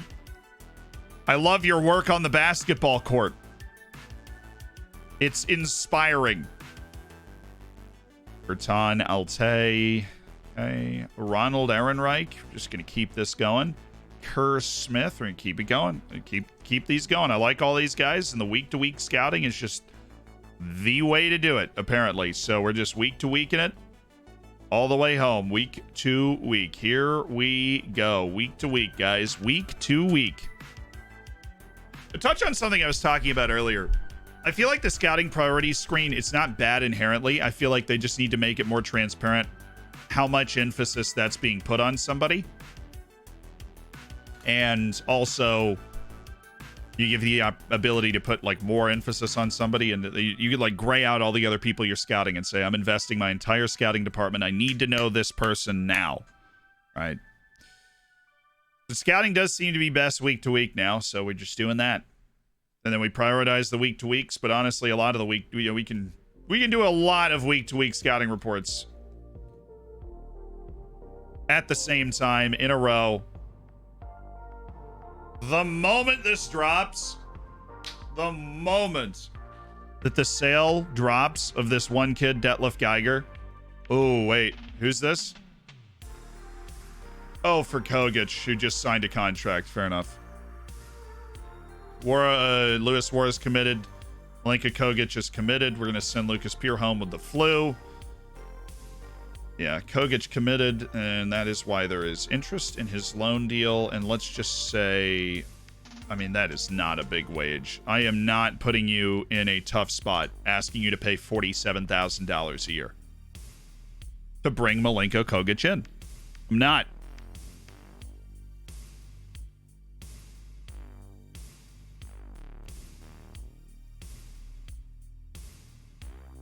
When's the new scouting vid out? Well, like 4 days from now, if I had to guess. Look, we haven't tested it. This is just me eyeballing it. I've been trying both of them, trying to get these good reports on these young strikers that we have available to us. And the Intel Full Knowledge was letting us down. It let us down on the Israeli guy. We were just getting no news. No. I mean, we still haven't finished scouting the Israeli guy. We started scouting him like 3 months ago. We still haven't finished. And the guy's already signed a new contract. Into contract, everything. I mean, it's annoying. We know now.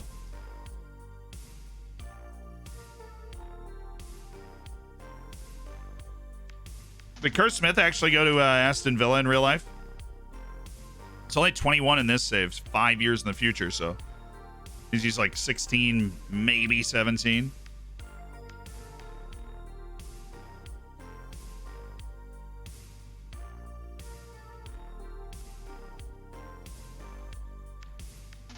See a lot of people talking about Jordan Pickford because Everton's playing right now, but look, I think Pickford's a really good goalkeeper.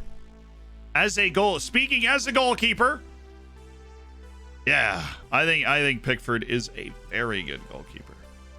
And if you there are a lot of reasons that Everton's having a bad season.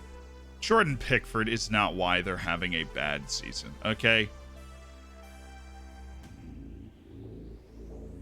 You can get to a World Cup semifinal and a Euro final with Jordan Pickford in your goal. So I don't think Everton is reaching that level right now. Not quite. They're not quite reaching that level. Oh, now we're moving. Bojan Brodniak for $3 million and 30% of future profit. Now we're starting to see just a few. Oh, he went to Man City. That's infuriating. I have to deal with that guy in a few years. Oh, Pablo just pulled a calf muscle and down he goes. 3 to 4 weeks. When do we kick off matches that we care about? SV Red, he'll be back. Well, he better be because Sociedad's in a month. So he better be back.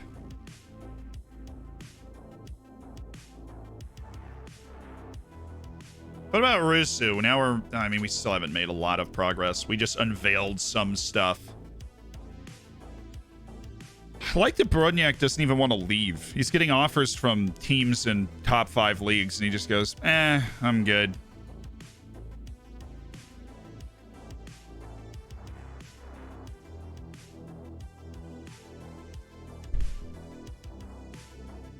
I just saw an 84-year-old scout that has 4 motivation. Can you really blame him? No. If I'm 84 and I'm still traveling to the ends of the earth scouting for Wonder Kids, it better be on my yacht. That we stole from Jeff Bezos. Maybe. I mean, we could, right? I'm just saying. If you catch me 84 years old in like Burkina Faso going, that kid's got a nice left foot. Any chance you do an MLS save someday? It'd be interesting to see you try your unusual strategy with all the rules. Yeah, I just don't have fun playing in the MLS with the rules that are there. So I'll say it's probably unlikely just based off of that fact. Right? Yeah, I want to do something that I enjoy doing. And I mean, the rules in the MLS are almost impossible to explain, but essentially you get like 3 guys that you can give a ton of money to, and the rest of the team has to fit within a wage budget structure. And so you just are kind of rotating players through. You've got to really nail your couple of big signings. Those players have to be super influential. But because you can only pay a certain number of players over that amount, it's like playing with a salary cap. I know the American database does fix that. We've got a lovely American database that gives it a 7-tier pro rel. Wonderful stuff. Very regional, very fun.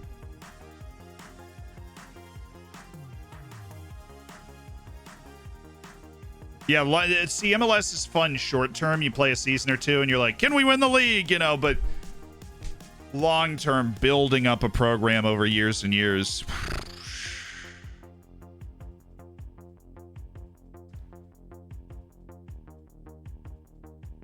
Oh yeah, you got to get the Zealand database, the Read the Mead cooked up, right? You got to start in the 7th tier with a Native American tribe, and you got to win the CONCACAF Champions League. That is your goal. I set that to you as your goal. That's your goal.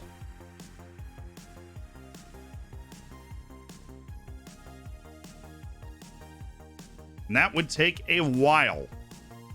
That would take a while. Mutaraji now able to perform well in his new position. I freaking love that. I freaking love it. Oh, we're getting reports. Oh my God, we're getting reports on Paul Russo. If we sign Russo and that other guy, we have... Oh. If we sign Russo and Balaz... Oh. They're both very similar. They're incredibly athletic. They're incredibly athletic, and they have quality, right?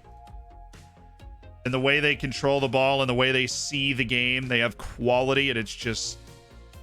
I can't even imagine. Can't even imagine the things I would feel if I was rolling out that starting front line. Like, the things I would be willing to do in this save. I mean, we might find out the answer to that. Who are we willing to sell to make it happen? Your take on Pickford. The main disappointment with Pickford is we hoped he'd be Tim Howard's heir apparent. He hasn't been that. His biggest problem with the fans is that he's not Neville Southall or Tim Howard. I mean, Tim Howard at his time was one of the best shot stoppers in the world.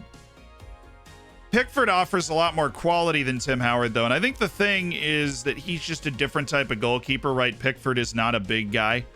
I know Tim Howard is a big dude, right? He's a big dude and just has a knack for getting in the way of the ball. Pickford's a smaller guy, more agile. But it just looks different. I think a lot about goalkeeping is how it looks, right? Because some people make it look super easy. Let's make it like Iker Casillas is somebody that, you know, if I think of a goalkeeper that just made really hard plays and saves look really easy and comfortable. But the real key to look at for a goalkeeper is what do they contribute in terms of keeping the ball out of the net, and what do they contribute with the ball going forward. Those are the two things, right? And I think when you look at what Pickford contributes, I don't think he's far off of what something like Tim Howard gives. I think Tim Howard's a more domineering presence, and Tim Howard had a knack for the utterly spectacular that I don't think Pickford has. But that doesn't mean, like, who would you rather have as a defensive midfielder, right? You have Jorginho on one side, and then you have Ruben Neves on the other. Ruben Neves has a knack for the spectacular. Jorginho doesn't. It doesn't necessarily mean, right, that Jorginho is worse than... Now, I don't think Jorginho should have been the Ballon d'Or conversation. Right? They do the same job. They both do it well.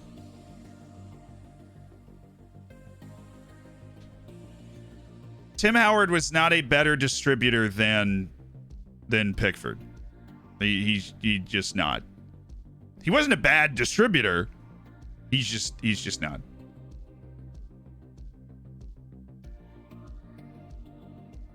Said Neves is better, though. I mean, that's a debate you could have. I mean, I do think somebody like Jorginho, who is 100% press resistant, is just so valuable to their team. Right? And they do the same job, and they both do it well. They just do it in different ways. And I think that's the Howard comparison. He looks different making saves. He makes different looking saves, different kind of saves. Very dominant physical presence out of your old-timey shot-stopping goalkeepers, and Pickford doesn't offer that. He's kind of short, right? He's got dopey hair. His arms aren't long. But how many times he stops shots... Right, there's sort of like, and his distribution is really good. But look, Everton's just bad. Everton's just a bad team, and you can win a goalkeeper can win you a game. They cannot win you the league, right? Like a goalkeeper can win you a game. A goalkeeper cannot win you a league, and so Everton getting washed by Tottenham right now.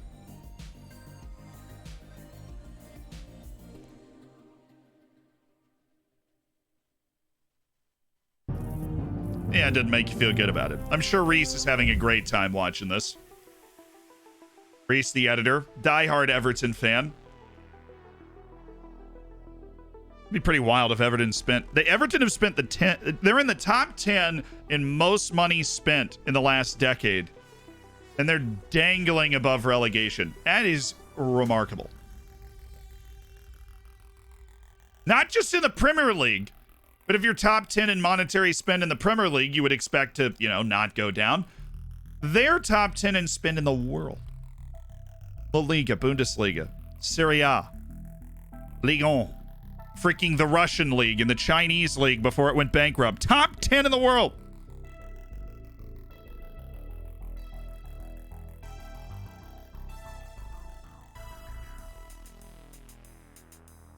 They need Kev. Tell me that is not the worst idea anybody's had. Go get Keverton and stick him on that bench. And he's just going to put up a believe poster and smack it every once in a while and be like, yeah, here we go. Just one word. Believe.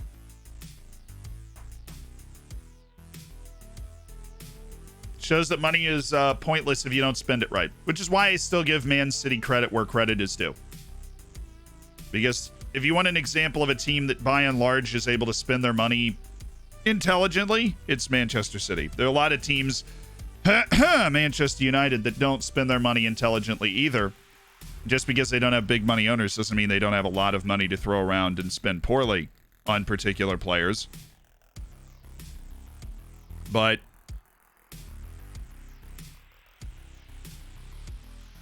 yeah, Kev's pregame talk. All right, everybody gather around. Listen up. Come here. Let's do a football. Yeah. Sorry, it's 5 words if you add the yeah at the end there. 5.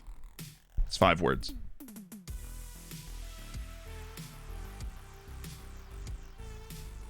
How important is sharpness? 3.5 stars to 2.5.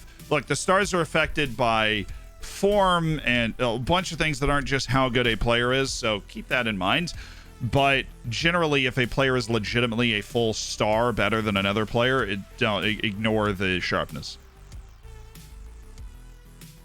City spent $1 billion British punds under Pep alone. What's a pund? It's like a British pun.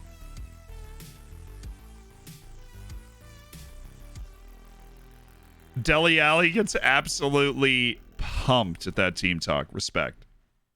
I know he meant pounds. I know he meant pounds.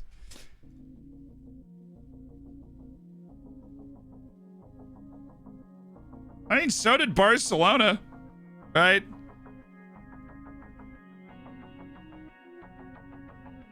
A lot of good that did them.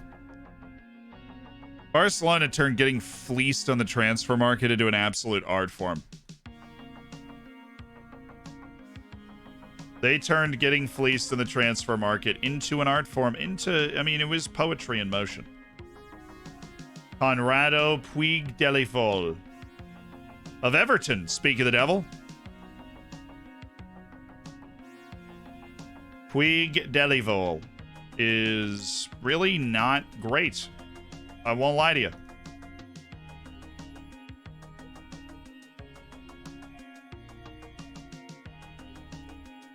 A little recruitment meeting, our end of transfer window recruitment meeting, which is interesting. They say, really? You're going to tell me this guy, Wagner, has that kind of potential? Okay. I guess I'm not going to let him go off of my short list after all. I'm not going to bend over backwards to sign him because we've been known to have been lied to, Luke Edwards, in the past. That's okay.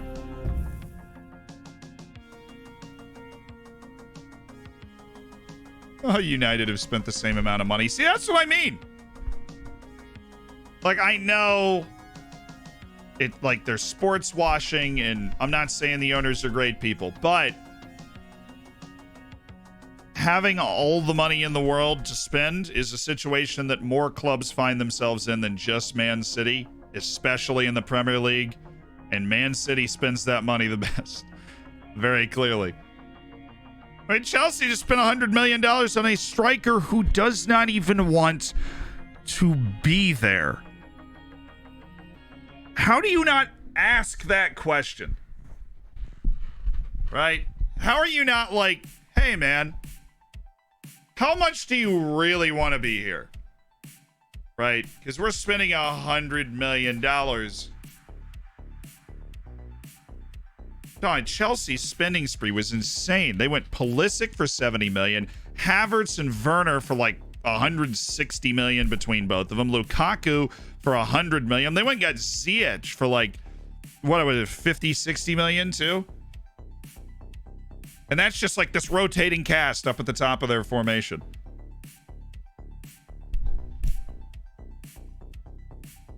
Mikhail Karbovnik is only 2.7 million. He's a Vittoria Guimaraes. I'm going to put him on my target list. We happen to come into some money. Karbovnik is a really nice player. Philippe Jorgensen. I love the name. Just want to tell you right now, Philippe, absolutely love the name. Oh, we do a friendly with Shakhtar. Nice. Ilko can speak good German. That's awesome. You were not even on any short list, so why am I getting notified about you? I don't even care, bruv. Ziyech was like 30. Must have been like 50 million US dollars. That's my bad, Blue. No, I know. It was all the money they saved from the transfer ban that they had. And they just dumped it on everybody's head.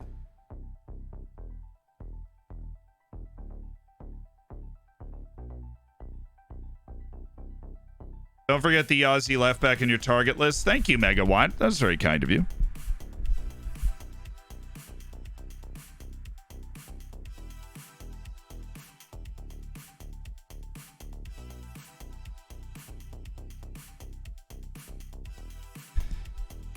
So Pulisic was such a massive overspend. I mean, honestly, I was surprised at the amount of money they spent for Havertz, for Werner, and Pulisic. All three of them. And I was surprised they spent $100 million for Lukaku. It just felt like all, you know.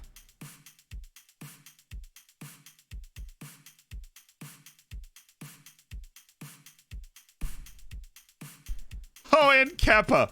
Oh, I forgot that I forgot how much they spent on freaking Kepa.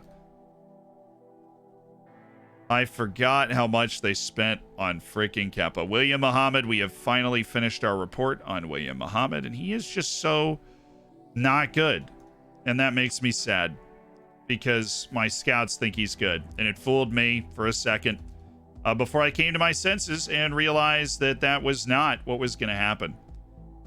And it was a brutal day when we looked at it and realized that we weren't going to be able to do anything with it. And oh, Paulo Cesar. Hi. Apparently with that great potential. I mean, he's going to be the most athletic dude on the face of the earth. We're just going to work on his shooting 24/7. I'm going to put him on targets. Like, if you just get this guy in and just work on shooting for the rest of his life, he is going to be a problem. He's always going to be open, and nobody can stay with him. And he actually knows how to play center mid because he's got a little passing and a little decision, you know, and composure and stuff. Anticipation's pretty bad, but yeah, the 8 vision, I know. But there is actually a weirdly large amount of things to like about Paulo Cesar. And as a late substitute at forward who can just take the top off of a team, it's an attractive option. That is an attractive option. I'm kind of into this.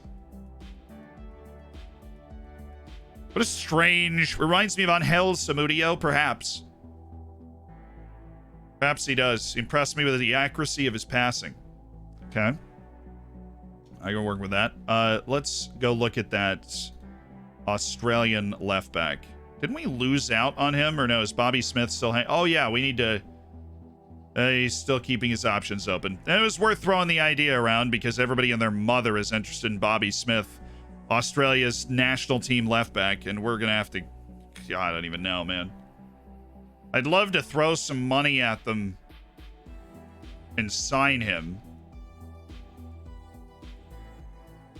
What, like under 50,000? Come on. Come on. Give us an opportunity to sign Bobby Smith, bring in the left. I mean, that's the... Oh, wait. If we sold Javi? Wait a second. Just want to go a little crazy today. You want to go a little freaking crazy today? I kind of want to. I kind of want to go a little crazy today.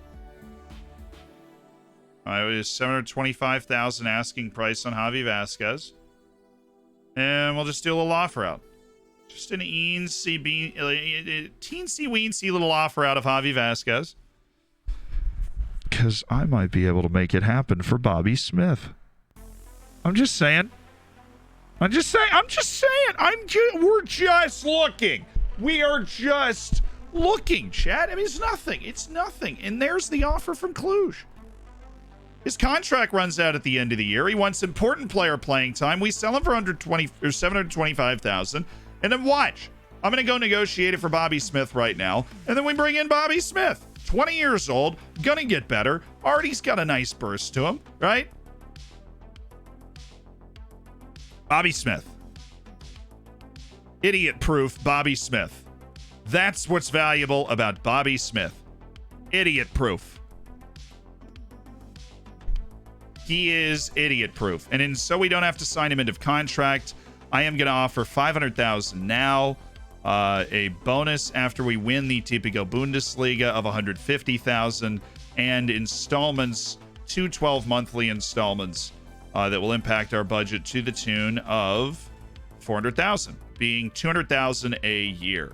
Okay, we're going to get rid of the profit, and we need to keep this at $500,000. And so you want what adds up to $1 million later. What about $750,000 there, and I pay you $300,000 when we win the Típico Bundesliga? Okay, I feel like we're making progress. $850,000. This is $500,000. That's going to stay there. This is going to be $850,000. This is going to be $350,000. And Yeah. I'll pay you $850,000 over the next couple of years for Bobby Smith. I just want the right to negotiate with this guy. Okay, you're going to put in after 50 league appearances. We pay out, let's say pay out $200,000. The international appearances goes away. And we'll up this just a little bit. Per league appearance, no, and I'll make this $250.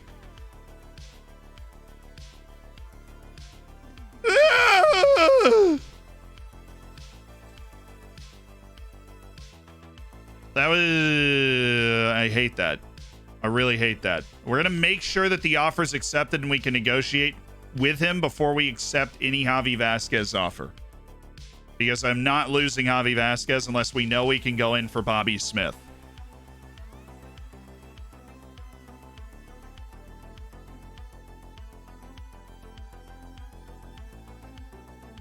Wait for end of contract. Did you see how many teams are trying to sign him end of contract? And the fact that he doesn't want to negotiate with anybody because he wants to keep his options open. But if it's a transfer, it's a whole different deal. Whole different deal. If it's a transfer. Right, we pull the trigger on Javi Vasquez, then we have room for Bobby Smith, and we have room for Balas. We need another bigger sale if we're going to go get Russo.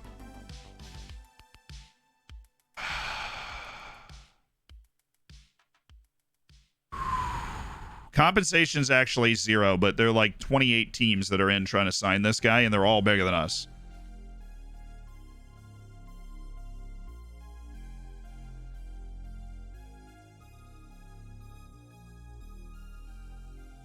Which is why we need to swoop in with this move.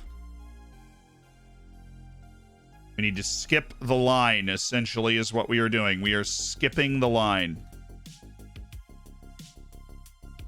Oh, thank you for finishing the report after he has already signed a contract to go play somebody like somewhere else. Excellent work. Thank you so much. Do do do do do do do do.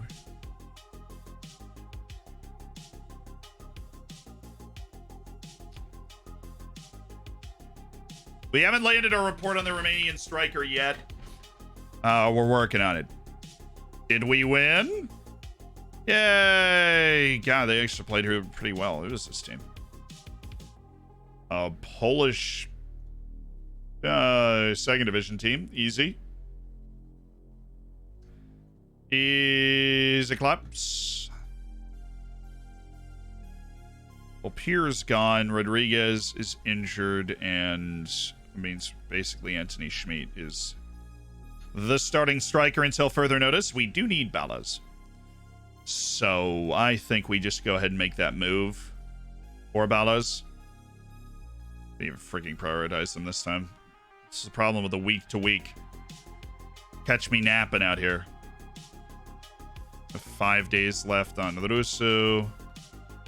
Honestly, it doesn't even matter that we didn't prioritize them, which is sad but true.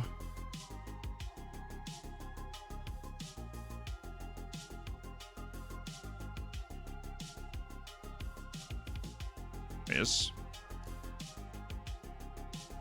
Huh.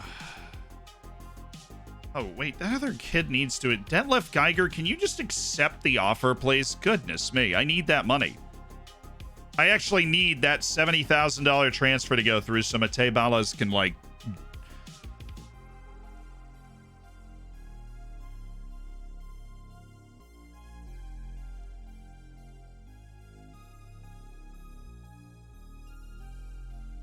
Yeah, I didn't want to stop the scouting.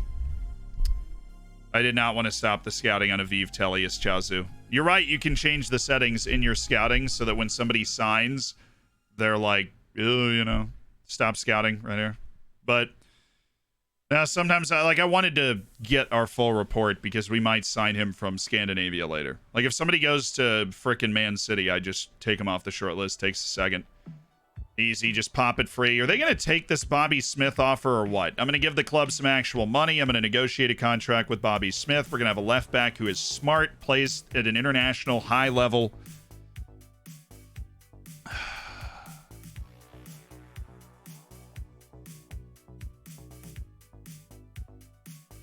Don't Stop the Scouting's my favorite Journey song. Don't stop the scouting. Hold on to that Freeport, please, dear. God, finish the scouting.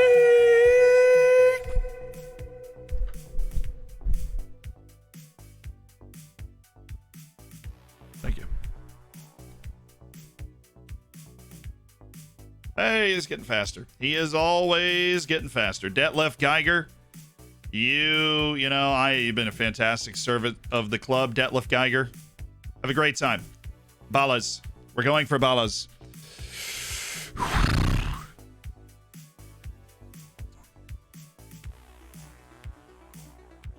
Were you worried about Pepe's form so far? I'm not worried about it yet. I'll let you know soon. There's no way he has less interest in Lee.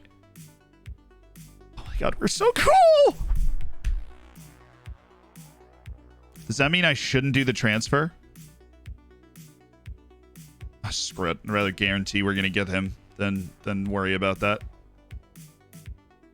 Bobby, a little rich. I love the fact that you love me. I really do. I can't even tell you how awesome that is that you do love me. But we are going to go with an old tried and true Zealand special.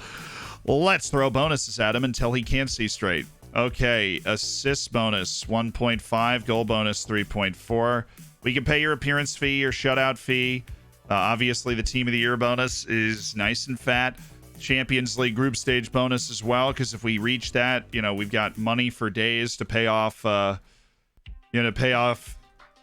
these sorts of things that are helping people agree to contracts. We want to jack up the agent fee. 75,000 for you, Mr. Pat Jennings, just for setting this up for us, you kind soul. Thank you so much, Mr. Pat Jennings. And now Bobby Smith. Let's have a conversation, shall we? How are we feeling early on? Because I have taken a lot of value out of the contract. I've also put a lot of value back into the contract. Right? Winning the typical Bundesliga bonus. Yeah, okay. So he's in on the release clause here. All right. 676. That's the max signing on fee, but that's a pretty juicy agent fee. Respect to this guy for we're some way apart here. We're really not that far apart. I don't like the way you're talking about this, okay? We're really not that far apart. Give me a landmark assist bonus. If you had 5 assists, I'll pay you 50,000. And then if you hit 10 assists, he's not going to. Very likely, I'll pay you 75,000. And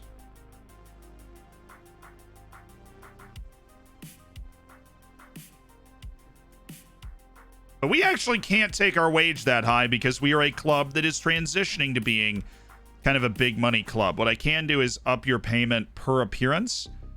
Absolutely up your payment per appearance and pay you 1,000 every time you appear on the bench. I want to see us come closer with your next offer. Dude, you do understand the financial realities of this negotiation, right? You understand that? You see why I can't go... You can't see it.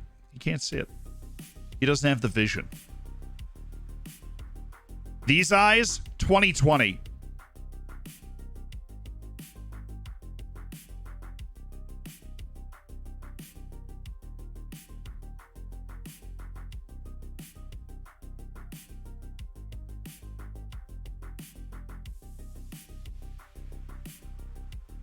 Where's the... It's not in here. Where's my, percent salary raise per season? I would love to put that in place here. I'm looking for, a 5% salary raise, but I think I'm just blind. Sell on fee profit percentage. No. Sell on fee percentage.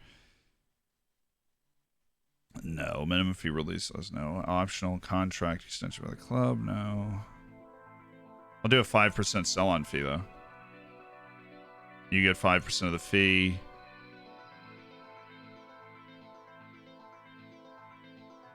Yeah, my head's in the way. It's not there. I don't think it's there.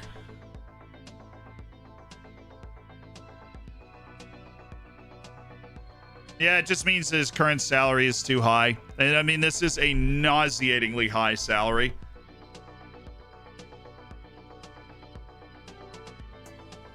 These are my client's demands. He would like to point out that offering him the agreed salary would go a long way towards reaching the deal. No shiitake mushrooms, dude.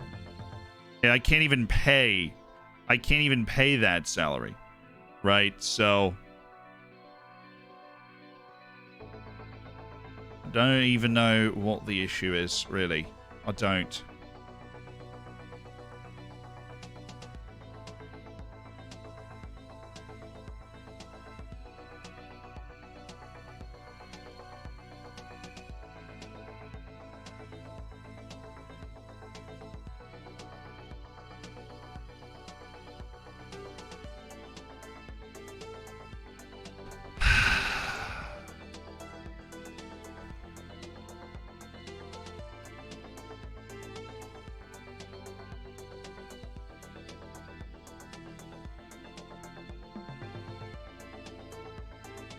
Dude, you gotta move. It has to move. It has to move.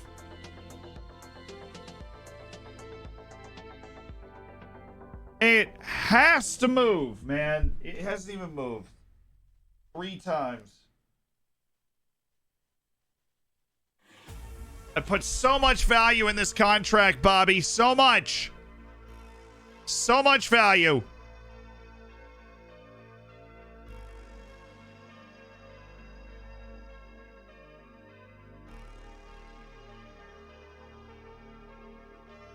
I love that. He offered him his requested salary. This would all be a lot easier to accomplish if you just offered him the salary that was requested. Who do I need to contact if I want to report a wrong Nugan face on one of my players? 2 days ago I posted in the questions chat on Discord that my Icelandic new gen skin color during matches doesn't match with the face provided. The way you can check it is if you right click here, you can see the original like skin color of the regen face. If you like, you just right click on the regen and then you hover over it. So every once in a while it'll misread the skin color and give him a face that doesn't necessarily match what's going on. If it's wrong, there's a reporting feature in the app where you can report the face through the app. Literally like report and then you just... Yeah, you got it. I wasn't saying it wasn't wrong. I was just saying that that's like, you know. It's not what the reporting is for. That's true. It's for deformed faces in the face pack. That's what the reporting feature is for.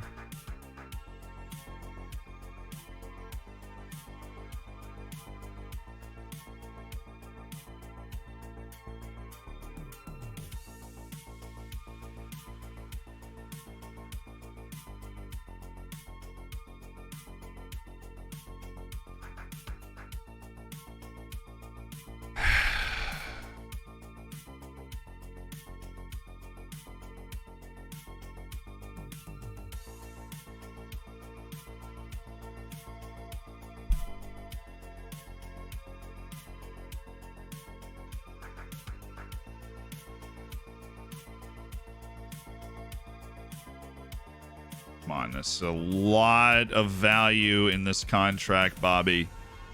There's a lot of value in this contract, Bobby. Come to Europe. Please come to Europe. Please, for the love of all that is good and holy, Bobby Smith. We just want a left back that we can put out there every game, and it's gonna be good. And we're gonna like him and cherish him. Please, Bobby.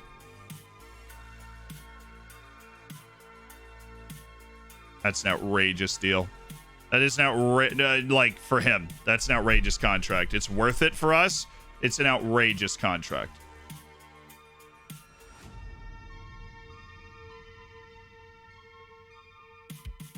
We're gonna delay this Cluj offer as much as possible to make sure that, like, somebody else doesn't dive in and get a transfer deal in for Bobby Smith, but We're going to swap out Javi Vasquez for Bobby Smith, and we'll have enough money left over from the deal for a move on Balaz. We're just going to wait towards deadline day so that we can make sure that we've got Balaz scouted up as much as possible.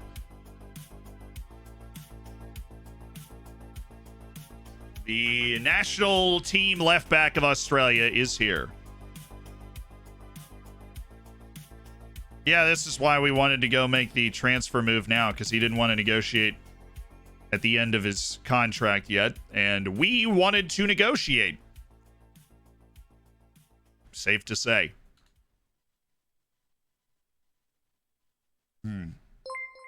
Hey! Yeah. What's up? What's poppin'? South Shore. Oh, thanks for raiding over, South Shore. Hope y'all are doing well. Hope you had a good stream. You know, the whole 9 yards. All these guys, we're just making our way there. Checking out Kerr Smith, Daniel Viathra. Potential end of contract grabs for us that we are researching.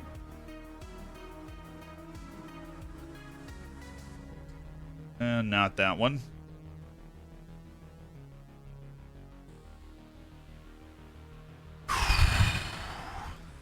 This is going to be tight. This is going to be tight.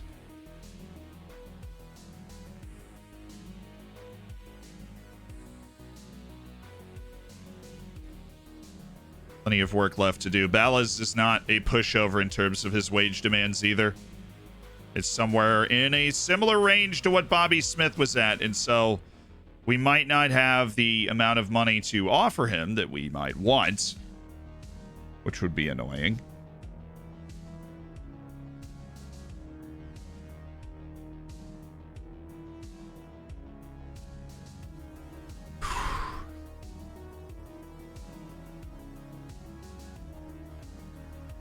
The Northern Paradox, thanks for the Twitch Prime. Welcome to the Hammers. Thanks for spending $5 to Jeff Bezos money. You have to say it quietly, you might hear us.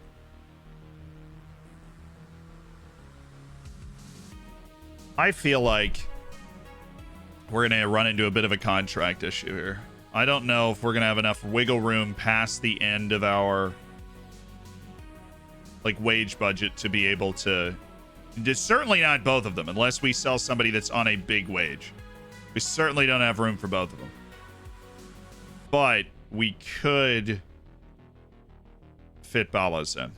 It's going to be tight, like I said. That is, yeah, our expected committed spend is pretty freaking high.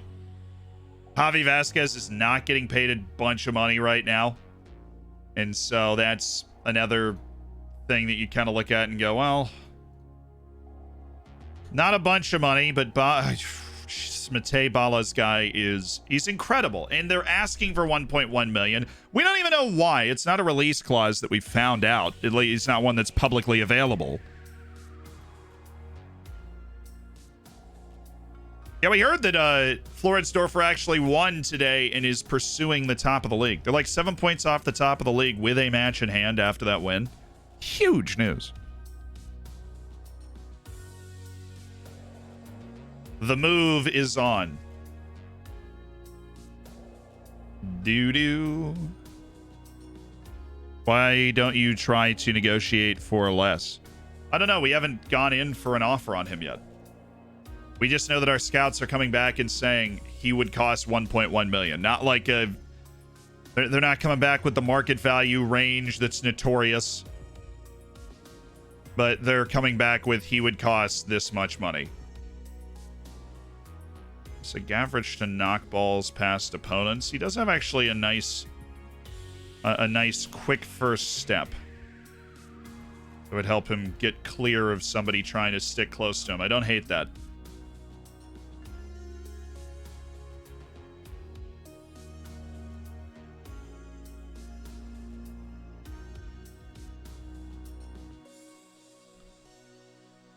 Sensio's on the Ascent. Sunday Madu on the Ascent. Well, goodness, Asensio. Goodness. Me oh my, Raul. Me oh my. And we get to the staff portion, and then we just know that it's all Irrelevant information, trying to improve our scouting staff that we already know is good. Your form's been good recently. Hope it continues. Nice. Croston, same to you. And Maroney, we're a little nervous, but he accepts it. Yay! What have been the transfers so far? Oliveira's left. We missed on the Israeli midfielder. We sold a youth player for $70,000. And we're waiting. We are holding an offer for Javi Vasquez that we will unleash when Bobby Smith accepts his deal. Bobby Smith accepts his deal, then we lose Javi Vasquez. We swap in 20-year-old Bobby Smith for embattled left back Javi Vasquez. Good trade on my... Yeah, I'd take that trade.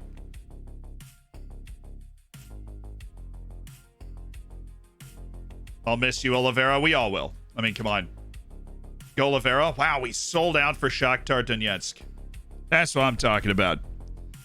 What does the Prime subscription mean? So if you have Amazon Prime, you actually get one free subscription on Twitch. So if you have Amazon Prime and you're not using that, find somebody you like on Twitch and use that free subscription. You click on the subscribe button and it'll be, if you're logged in through your Amazon account, there will be a Twitch Prime. One sub that you can use on anyone. If you don't use it, it's $5 that Jeff Bezos gets to keep. That he could be, you could be spending somewhere. Every time I jump into the stream, you're about to play Shakhtar. We did play them in the playoff, but now it's our friendly as we work our way back from the winter break here.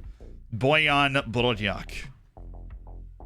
Continue that Sigma grind set, my dude. Our massive Bosnian center back.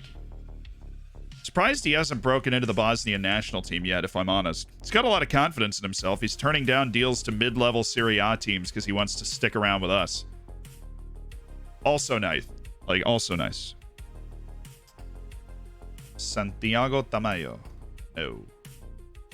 Suslav. Okay, so he doesn't have that crazy high ceiling, but he is way too expensive, so he's got that going for him. So on the bright side, though, he is way too expensive. So,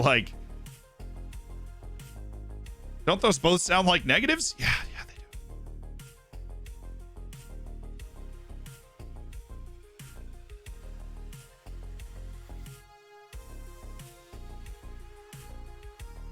There we go. Stavros! Oh, stop it, Stavros. No, stop it. 5. Okay, come on. I've resisted the urge. Hey, mod.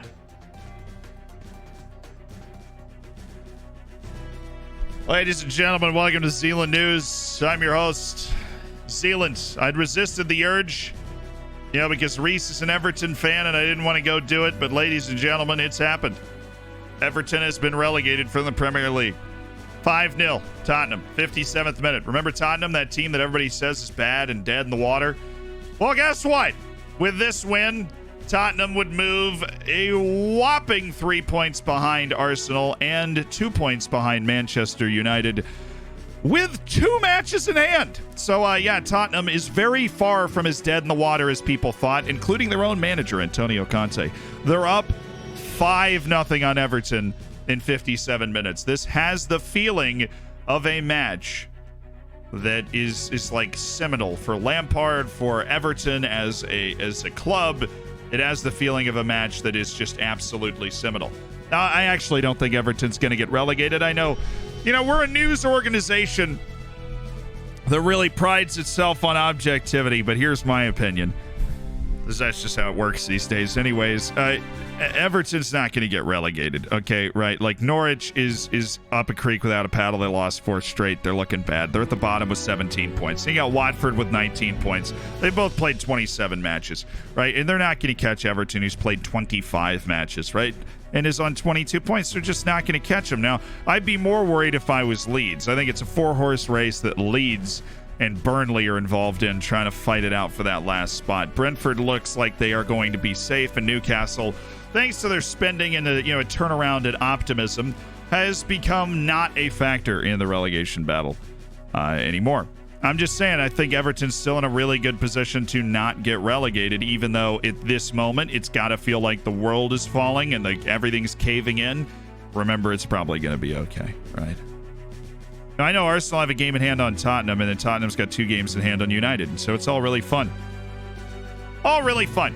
That's it for Zealand News. I'd like to thank the producers for not messing up today.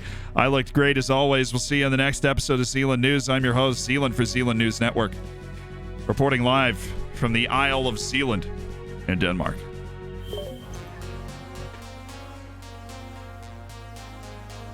Excuse me. Sorry, coming through here. Oh, Stavros, you stop it, Stavros. I'm just going to sign this guy. I'm literally just going to sign him. I'm just going to sign him right now. This is ridiculous. Yeah, he's a wingback, but look at the athleticism. Look at the low demand on his contract. I mean, this is insane, right? Like, this is insane. He wants a future prospect deal. Shut up. Shut up, Stavros, and take my money, Stavros. Your agent is a god. Why is that what you want? What is...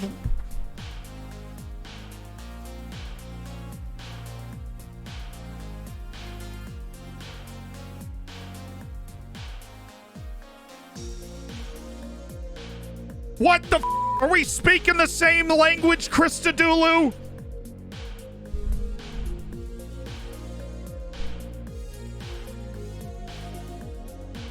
Hey, do you want this contract? Cool. Great work, Stavros.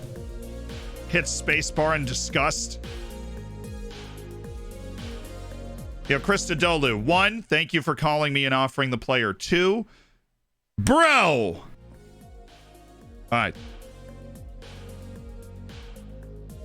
He wants that 100K next year. That man wants the 100K. Needs it. Give me 100K or I walk, sir. Sir. That was the entire negotiation. He just didn't call back until I called back with the intent of accepting. And of course he understood that because he's a god of negotiation. And clearly I'm not. So that's great. Loved that.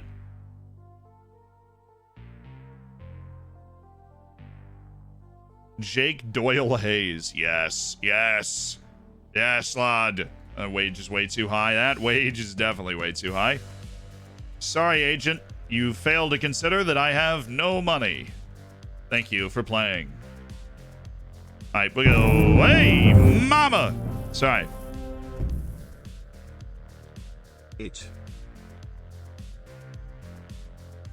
I'm the Trashy Gamer. Thank you so much for the 21 months as part of the Hammers. That's a lot of time. Stat of Bus, thank you for the 2 months. And Slappy Pappy, thank you for the 2 months. Wardy, thank you for the 3. Congrats on cooking your bacon.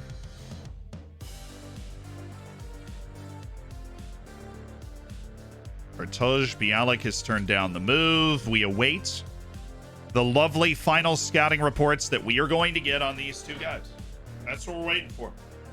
That's what we're awaiting.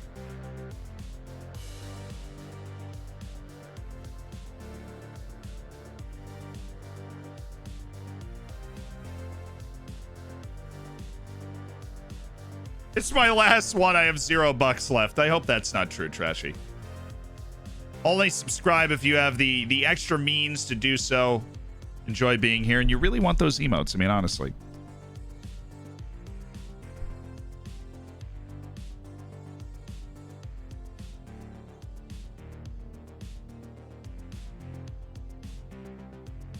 No, he doesn't enjoy big matches. Well, I can't do that. I really can't do that on the front line. Right? Because it's not like there's another striker that's going to be over there that can pick up the slack. Ugh.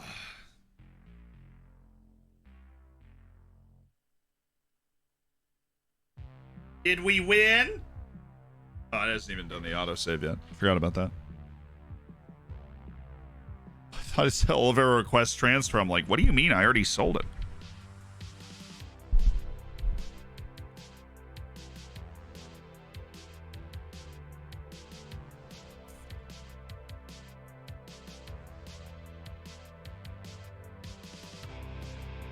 Hey, yeah, whatever, 2-2. Anthony Schmid scored 2 goals. The guy is inevitable. He will score. Anthony Schmid he'll contribute nothing to the game, but he will find the back of the net.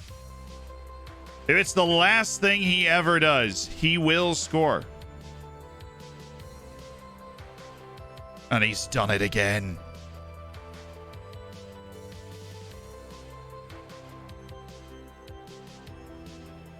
Oh, I might as well check. It should have looked like a week ago, but nothing we can increase our finances for, unfortunately. Closing in on that deadline day.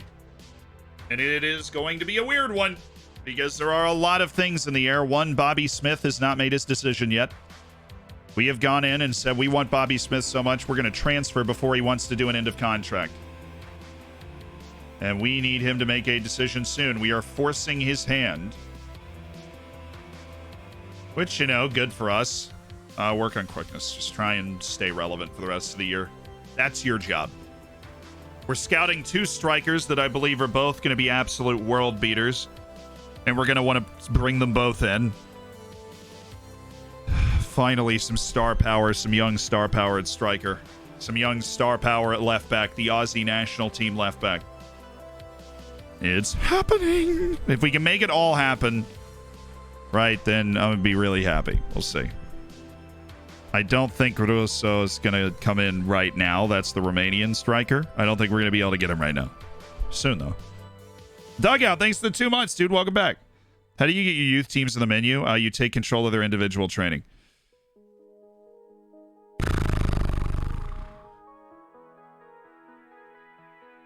Also, Trashy, if you actually have negative 7,000 in credit, don't worry about subscribing, dude. Just get, you know, if that is an amount that's not easily made up, then get yourself to a situation where you're comfortable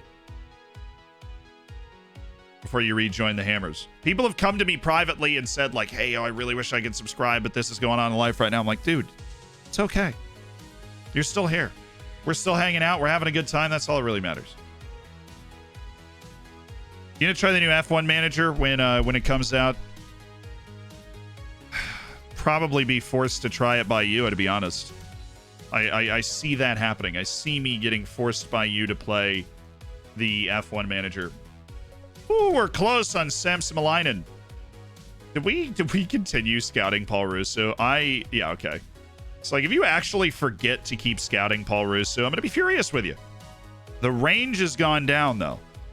And I will say, he looks like financially he might be a little accessible. I mean, what an athlete. With the off the ball, the holy trinity. Advance forward dream. This guy. Advance forward dream. Transfer, make inquiry. We are officially interested. I declare interest. Not actually, we're not doing that. Ooh. Weird collection of teams. Sporting, Portland Timbers, and somebody else. All offering different amounts of money as well. The same guy.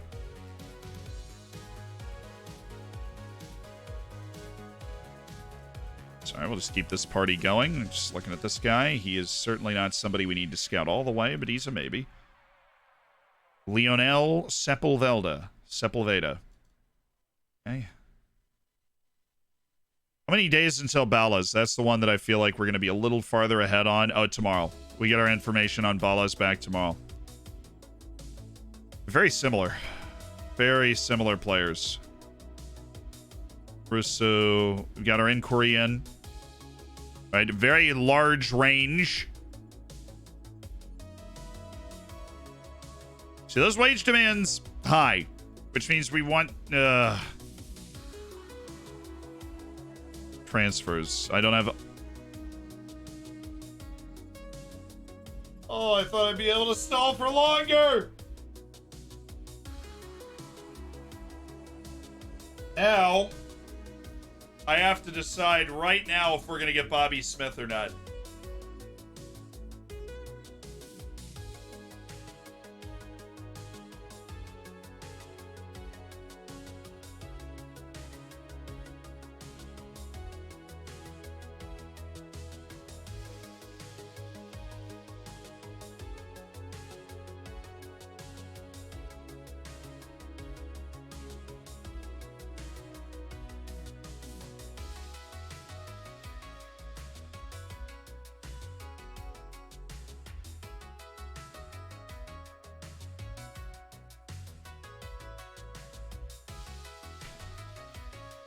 I'm going to take it.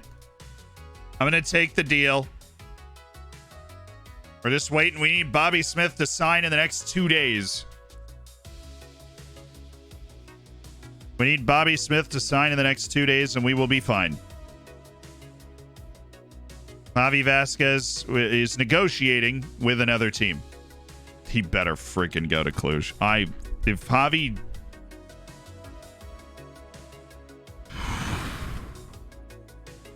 We have Stavros. That's into contract. He wouldn't join us until this summer unless we paid like a couple $100,000. Can we expect any business from us before the close of the window? I'm not going to talk about transfer stories today. It is the 30th. We got a match on the 31st, which, great. It makes deadline day so much more fun. So...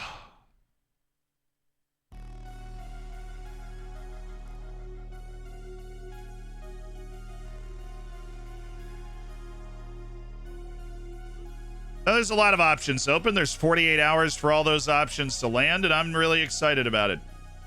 Karbovnik's on the move. Oh my god, they went... Well, like... Okay, that is above the range, which means the other guy is the guy right now. And I am going to open this process of negotiating for Mate Balas. Oh, Mom, I'm scared. Mom, I'm scared! I'm scared we won't have enough room in our wage.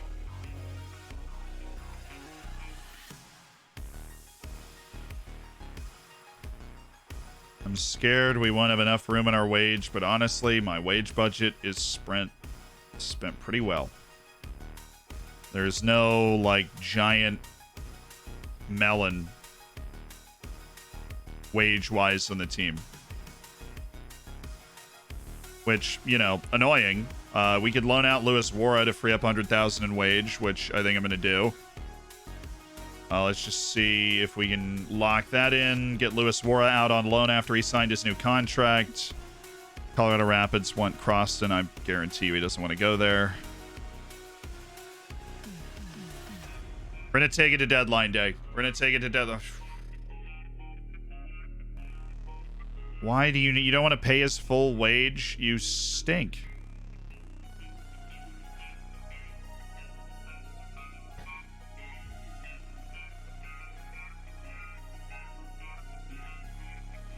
No comment. I keep my cards close to the vest when it comes to who's going in, who's going out.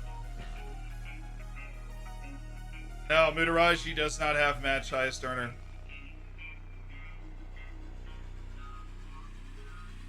I'm 95% sure he doesn't have match highest earner.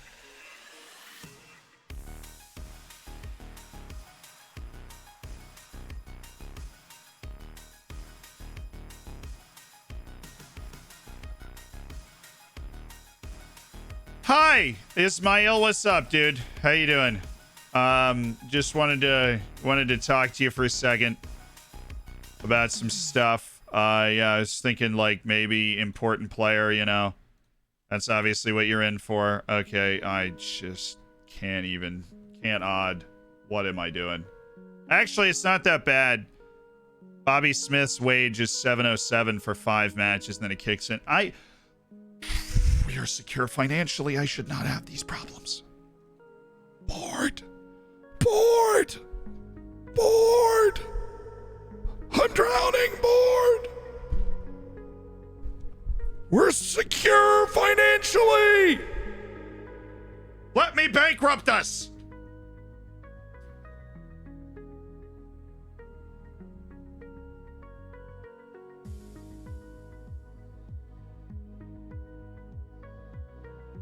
Bored.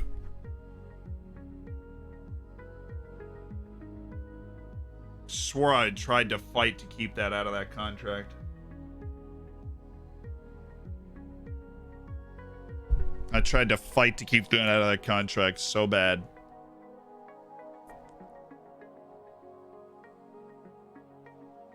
The moment we get that transfer accepted, we've got to go with what we have. So I want to open up my wage budget as much as possible. I want to wait until Javi's off the books. Definitely wait until Javi's off the books to put the offer in, because I want this kid for 6 months. I don't want to just sign this kid in the summer.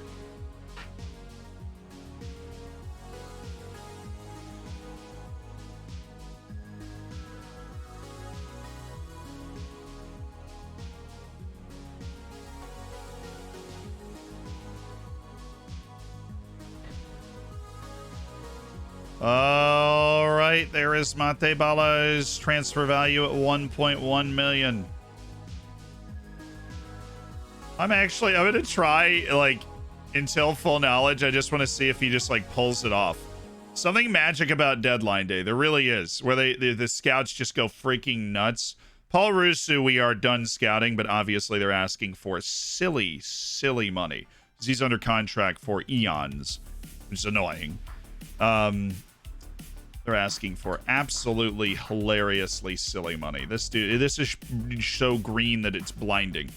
Then the guy plays left back, and we would love to bring him in, obviously, but that guy's negotiated a transfer already. We don't have $8.5 million lying around. That is more than my entire wage budget combined.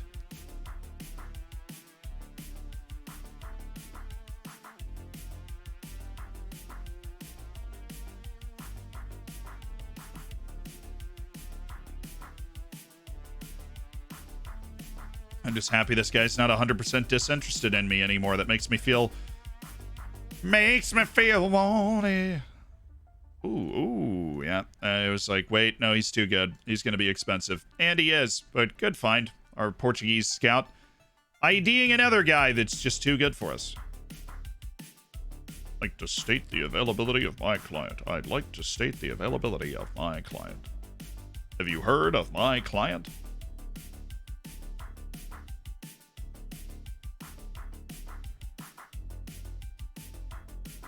I'm aware. Okay, he's very close to signing a new deal because Adam Anderson's been in every negotiation I've been tracking for the entire transfer window. Cool. All right, 31st. Here we go. Big day. Vasquez out. Smith in. Bala's in. That's a win. That's what we want. That is all we want. We have enough to make that happen with the transfer price that they're asking for Balas. It all comes down to what wage we're going to be able to put on the table to give to Balas. Hey, Vanderhorst, you know, I'm not used to seeing you up here in, like, the top training guys, but I am really happy you are. Because there's a beast locked inside of you that I feel like you might be about to find. It's going to be a week where we look at Vanderhorst and it's all up. And you just go, ah, there he is. So what else can we do to lower the pressure? We can offer Luis Wara out on a 70% loan to clear up that amount of wage. We can move anybody else? Anybody else? Anybody else?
Anybody want Vince Brody for $218,000 on loan? I just need to open up a little bit of wage. Yeah, well, how much do you want to pay? You're going to be like, well, we want to pay zero. We were hoping you'd just kind of send him here for free. For the exposure, you know? For the exposure.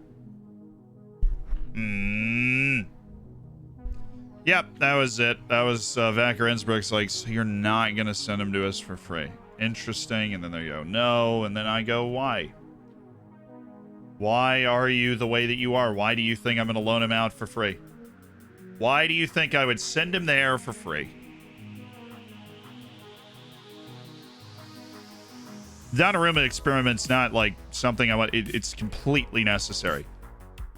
With Smith and Donnarumma, we have 2 natural left backs in the entire team. That's with Smith. You sell Donnarumma, it's just Smith. And then Lima can play over there, and that's it. That is it. That, or we ship out Lucas Pure for a bargain. That's our other option. Or is he? He's got, what, RB Salzburg's interested in him.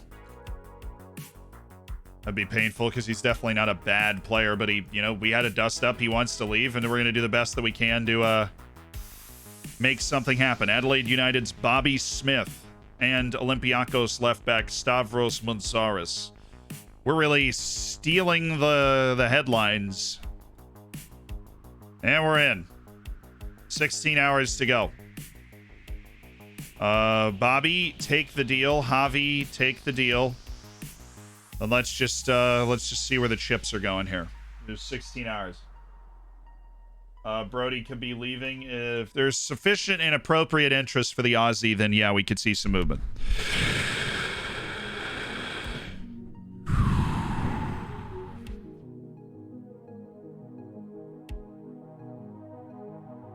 Schmidt's our 4th striker. If Pierre goes out and we bring in Balas, then we have 4 strikers and Anthony Schmidt's the 4th. Not to mention he's a guy that I know and trust to be decent in big moments. He's got great hidden attributes. That's why we're still dedicated to keeping him around. Come on. Something. It sucks, but okay. Something. No, Lafnitz. God, why would I do that? Karbovnik, cool. Good, keep those reports going.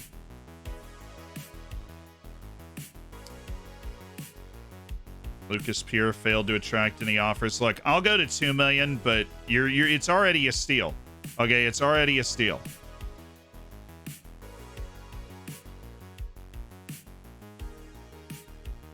Somebody late. Oh, we need a playmaker. Thank goodness Vince Brody's on the loan market.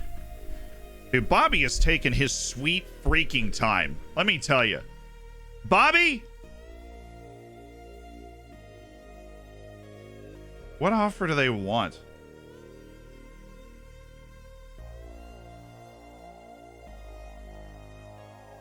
What offer do you want? Brody, I don't think is going to get any interest. We'll just leave him on the loan list for the rest of the window, but I don't think that's the way we're going to be able to do it. Boyan's not for sale. We want to keep him here as part of the team. I'm going to say that because I know he's not interested in the teams that are offering for him. It's just going to make him fall in love with me more. Let's be honest. Pretty irresistible, so...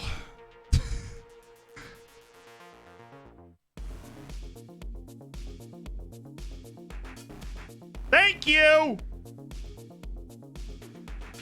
Frigging thank you, dude. Alrighty. Bobby Smith, 20-year-old Aussie national team left back from Adelaide United. Very intelligent, really well-rounded athlete with a high technical floor. Only issue is he's not a great dribbler or crosser, but he's not bad and his technique's really high. 20-year-old Bobby Smith, the darling of many clubs around Europe, signs his deal. And Bobby Smith is joining. Big deadline day signing 1. Done. Bobby Smith is in. Now Javi agrees to go out. And once Javi is officially out, I think then we just go in for Balas. There's the match highest earner. Moves his wage up about 500,000. That is so annoying. This is a 1-year extension, so I'm just going to keep scouting Mounsaris, but... Language course, Bobby Smith. Obviously going to get you in. Obviously. Let's go back to the squad here.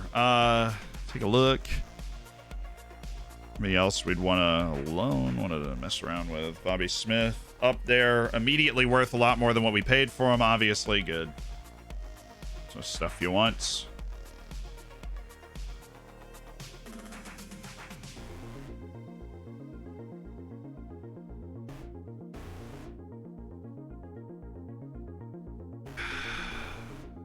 think anybody would sign Donnarumma anyways. Even if we wanted to roll the dice with having essentially one left back for the rest of the season, I don't think anybody would want him.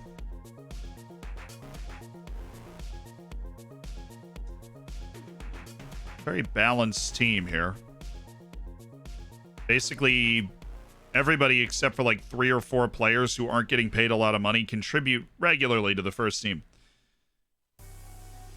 Even like Daniel Beer down here, regularly contributes.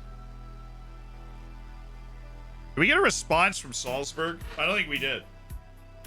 We have to wait for Javi anyways. Once Javi's gone, we'll go. Yeah, we'll be fine. We play against Copenhagen on match day. We're okay. Screw you, Stavros. So yeah, that's how I feel. Screw you, Stavros. Javi, dude. Come on. Come on, Javi. Come on, Javi. Come on, Javi. This is you right here. This is you, Javi. Oh, dang it. Oh, God. Come on, Javi. Javi. I'm going to start Daniele Donnarumma for you today so that you can, you can take your time. So that you can take your time. You'll be all right. You'll be all right. He's got fatigue. Pavel Ilko. Fine, we'll go with Paul Nolan. All right, and then Bobby Smith is... Oh, wait, no, I should just start Bobby. Why would I do that? Bobby Smith, you're in. You're playing. Welcome to Austria. You've been here for a few hours. Time to kick a ball. Dude, when we come out of this match, there's only going to be like 6 hours left. We're going to sell Javi during the friendly. Fenton, thank you so much for the 5 gifted.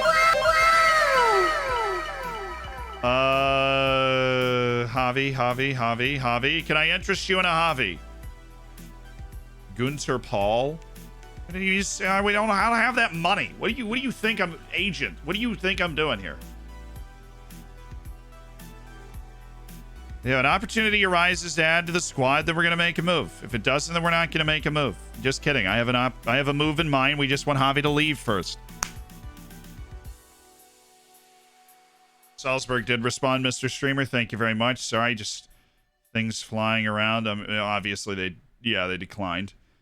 So, Bobby Smith, yeah. I mean, Xavi Vasquez on his way out the door.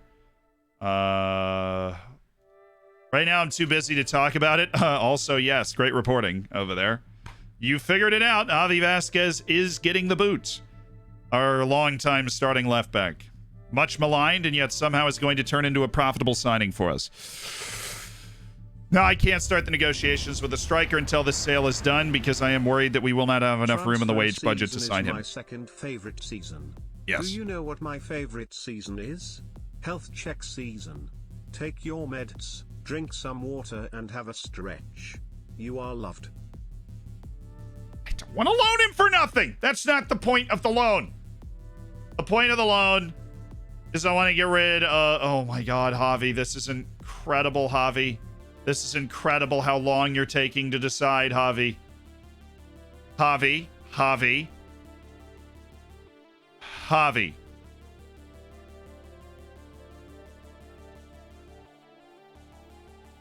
I'm going to take the reminder. Uber Melon with the health check reminder. Nothing can stop you from the health check reminder, you know? Bye! At least I can still touch my toe. Why is my shirt tucked in? There we go. Alright. At least I can still touch my toes, you know? Progress.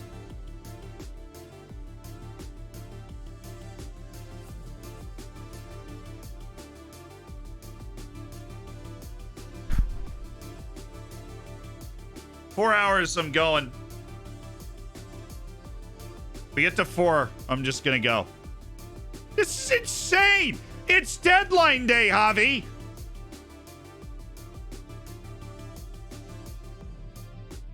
I'm gonna turn that call down.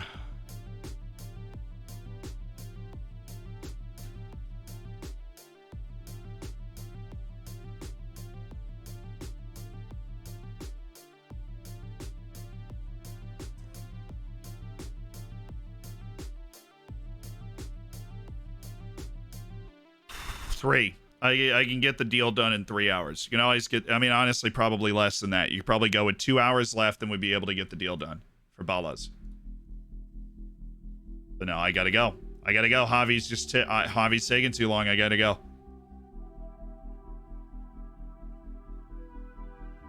I can't believe Javi's done this. I simply can't believe it. You better hope this works. Not this part. We know we got this part. It's this next one. The contract that I'm worried about. Javi!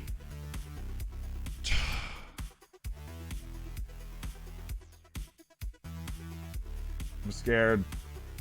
I don't want to open it.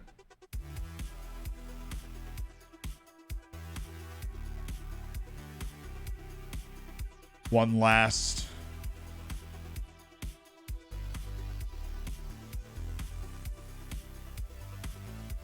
What do you think would give us more, or want make him take less money? Right? If we give him more playing time.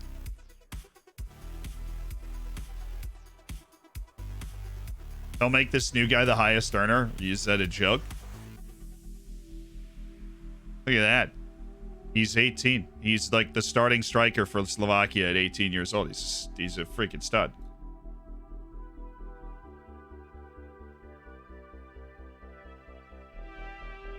Throw that into the transfer budget because I can.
Saj.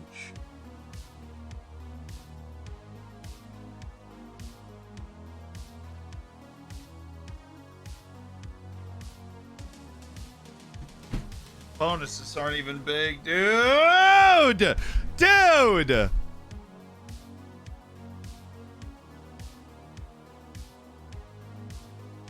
I don't want to. I don't want to. I don't wanna.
Hey, man, I probably have no shot at this, but if I did, I wouldn't forgive myself here.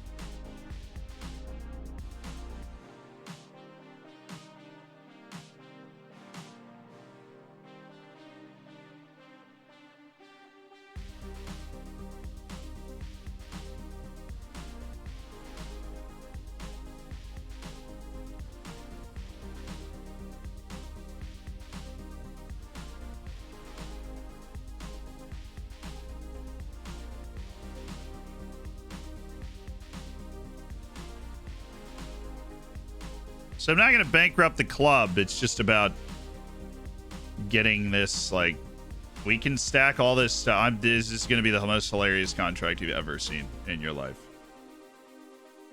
It's a lot of money, dude. It is a lot of money. Oh. All incentive based, you know? It's the way we like to structure our contracts here. All incentive based. What about 25? What about 30? You know, what about 30? Huh? What about 30? Right? Can't scroll anywhere. I'm gonna like change all of the stuff that we're doing. And apparently these bonuses have no cap. So I'm just gonna put them all in. Literally every single one. Every single one helps. A wall of $38,000 payouts should this guy have the best season of his life. Right? A wall. A literal wall. Because what this will add up to is what we would want to pay him in wage, which is an amount of money that is not ridiculous to pay this kid. And yet here we are. Now tell me that that is not an acceptable wall of freaking offers. Okay, what else can we give him? Already got the salary after league games. We can give him a sell-on fee percentage. Right? We can give him a sell-on fee percentage. I don't plan on selling him out of this contract. I want to renegotiate this contract as soon as possible once we have enough money. And so I'll give him a 15% sell-on fee percentage. Okay. We've got every single possible landmark in there.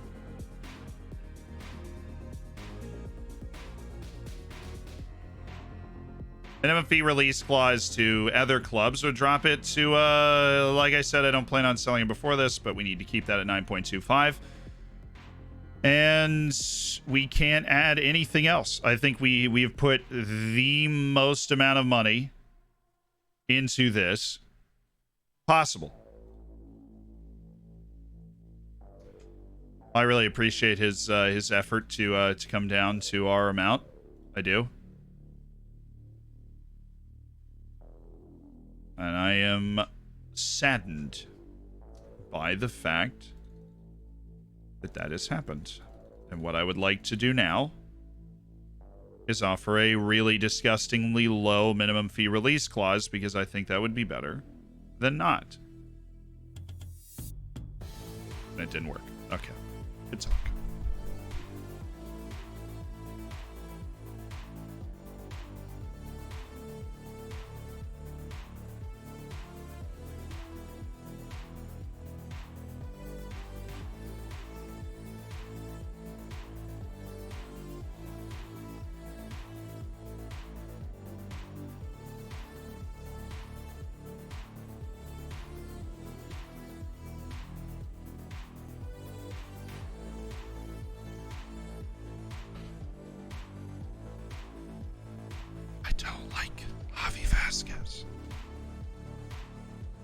Javi! Why?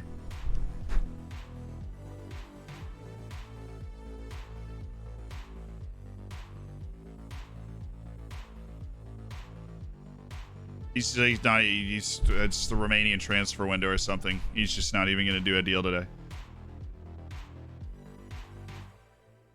long time in the making on Bobby Smith. We knew we wanted Bobby Smith 4 months ago, and finally we were able to get a deal on the table that signed him. And that was that. No, I don't want to loan Vince Brody. The only reason we were doing that was to free up freaking wage, but everybody in Austria is like, so you want to give him away for free? You sure? You sure you don't want to give him away for free? You sure?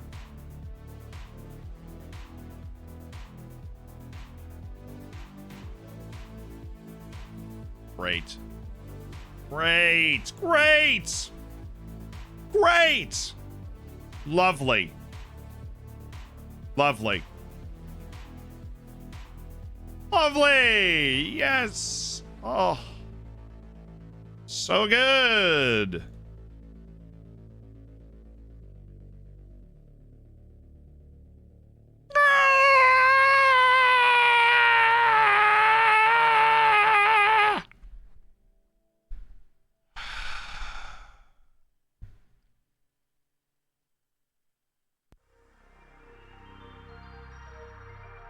Yep, that's how I feel. That's how I feel. That is how I feel. Inside. Internally. That is my feeling. Those are my true feelings. Ah, Smith. Yeah, I mean, this was the bright spot of the window that we, I don't know, signed one guy we wanted. Hey, nailed that press conference. Woo!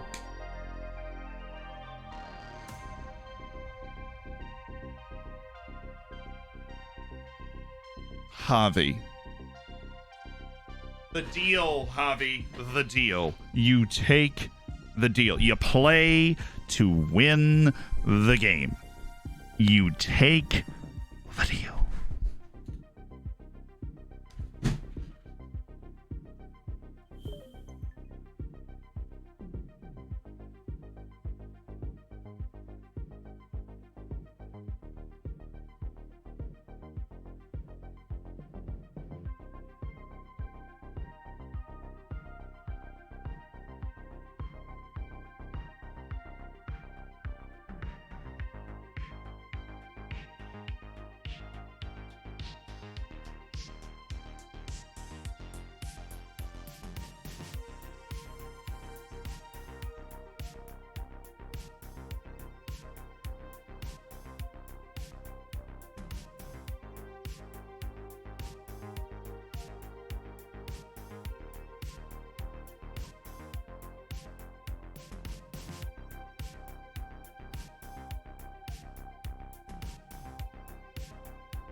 I'll see you guys tomorrow.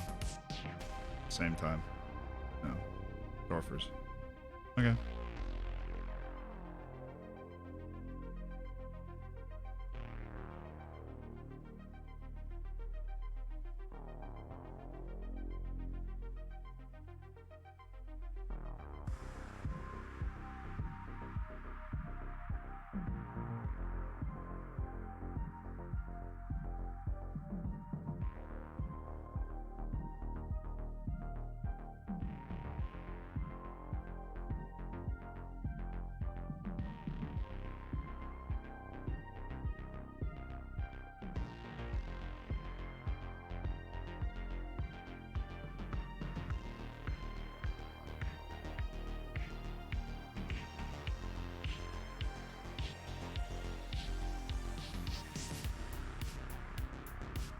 Word of the day is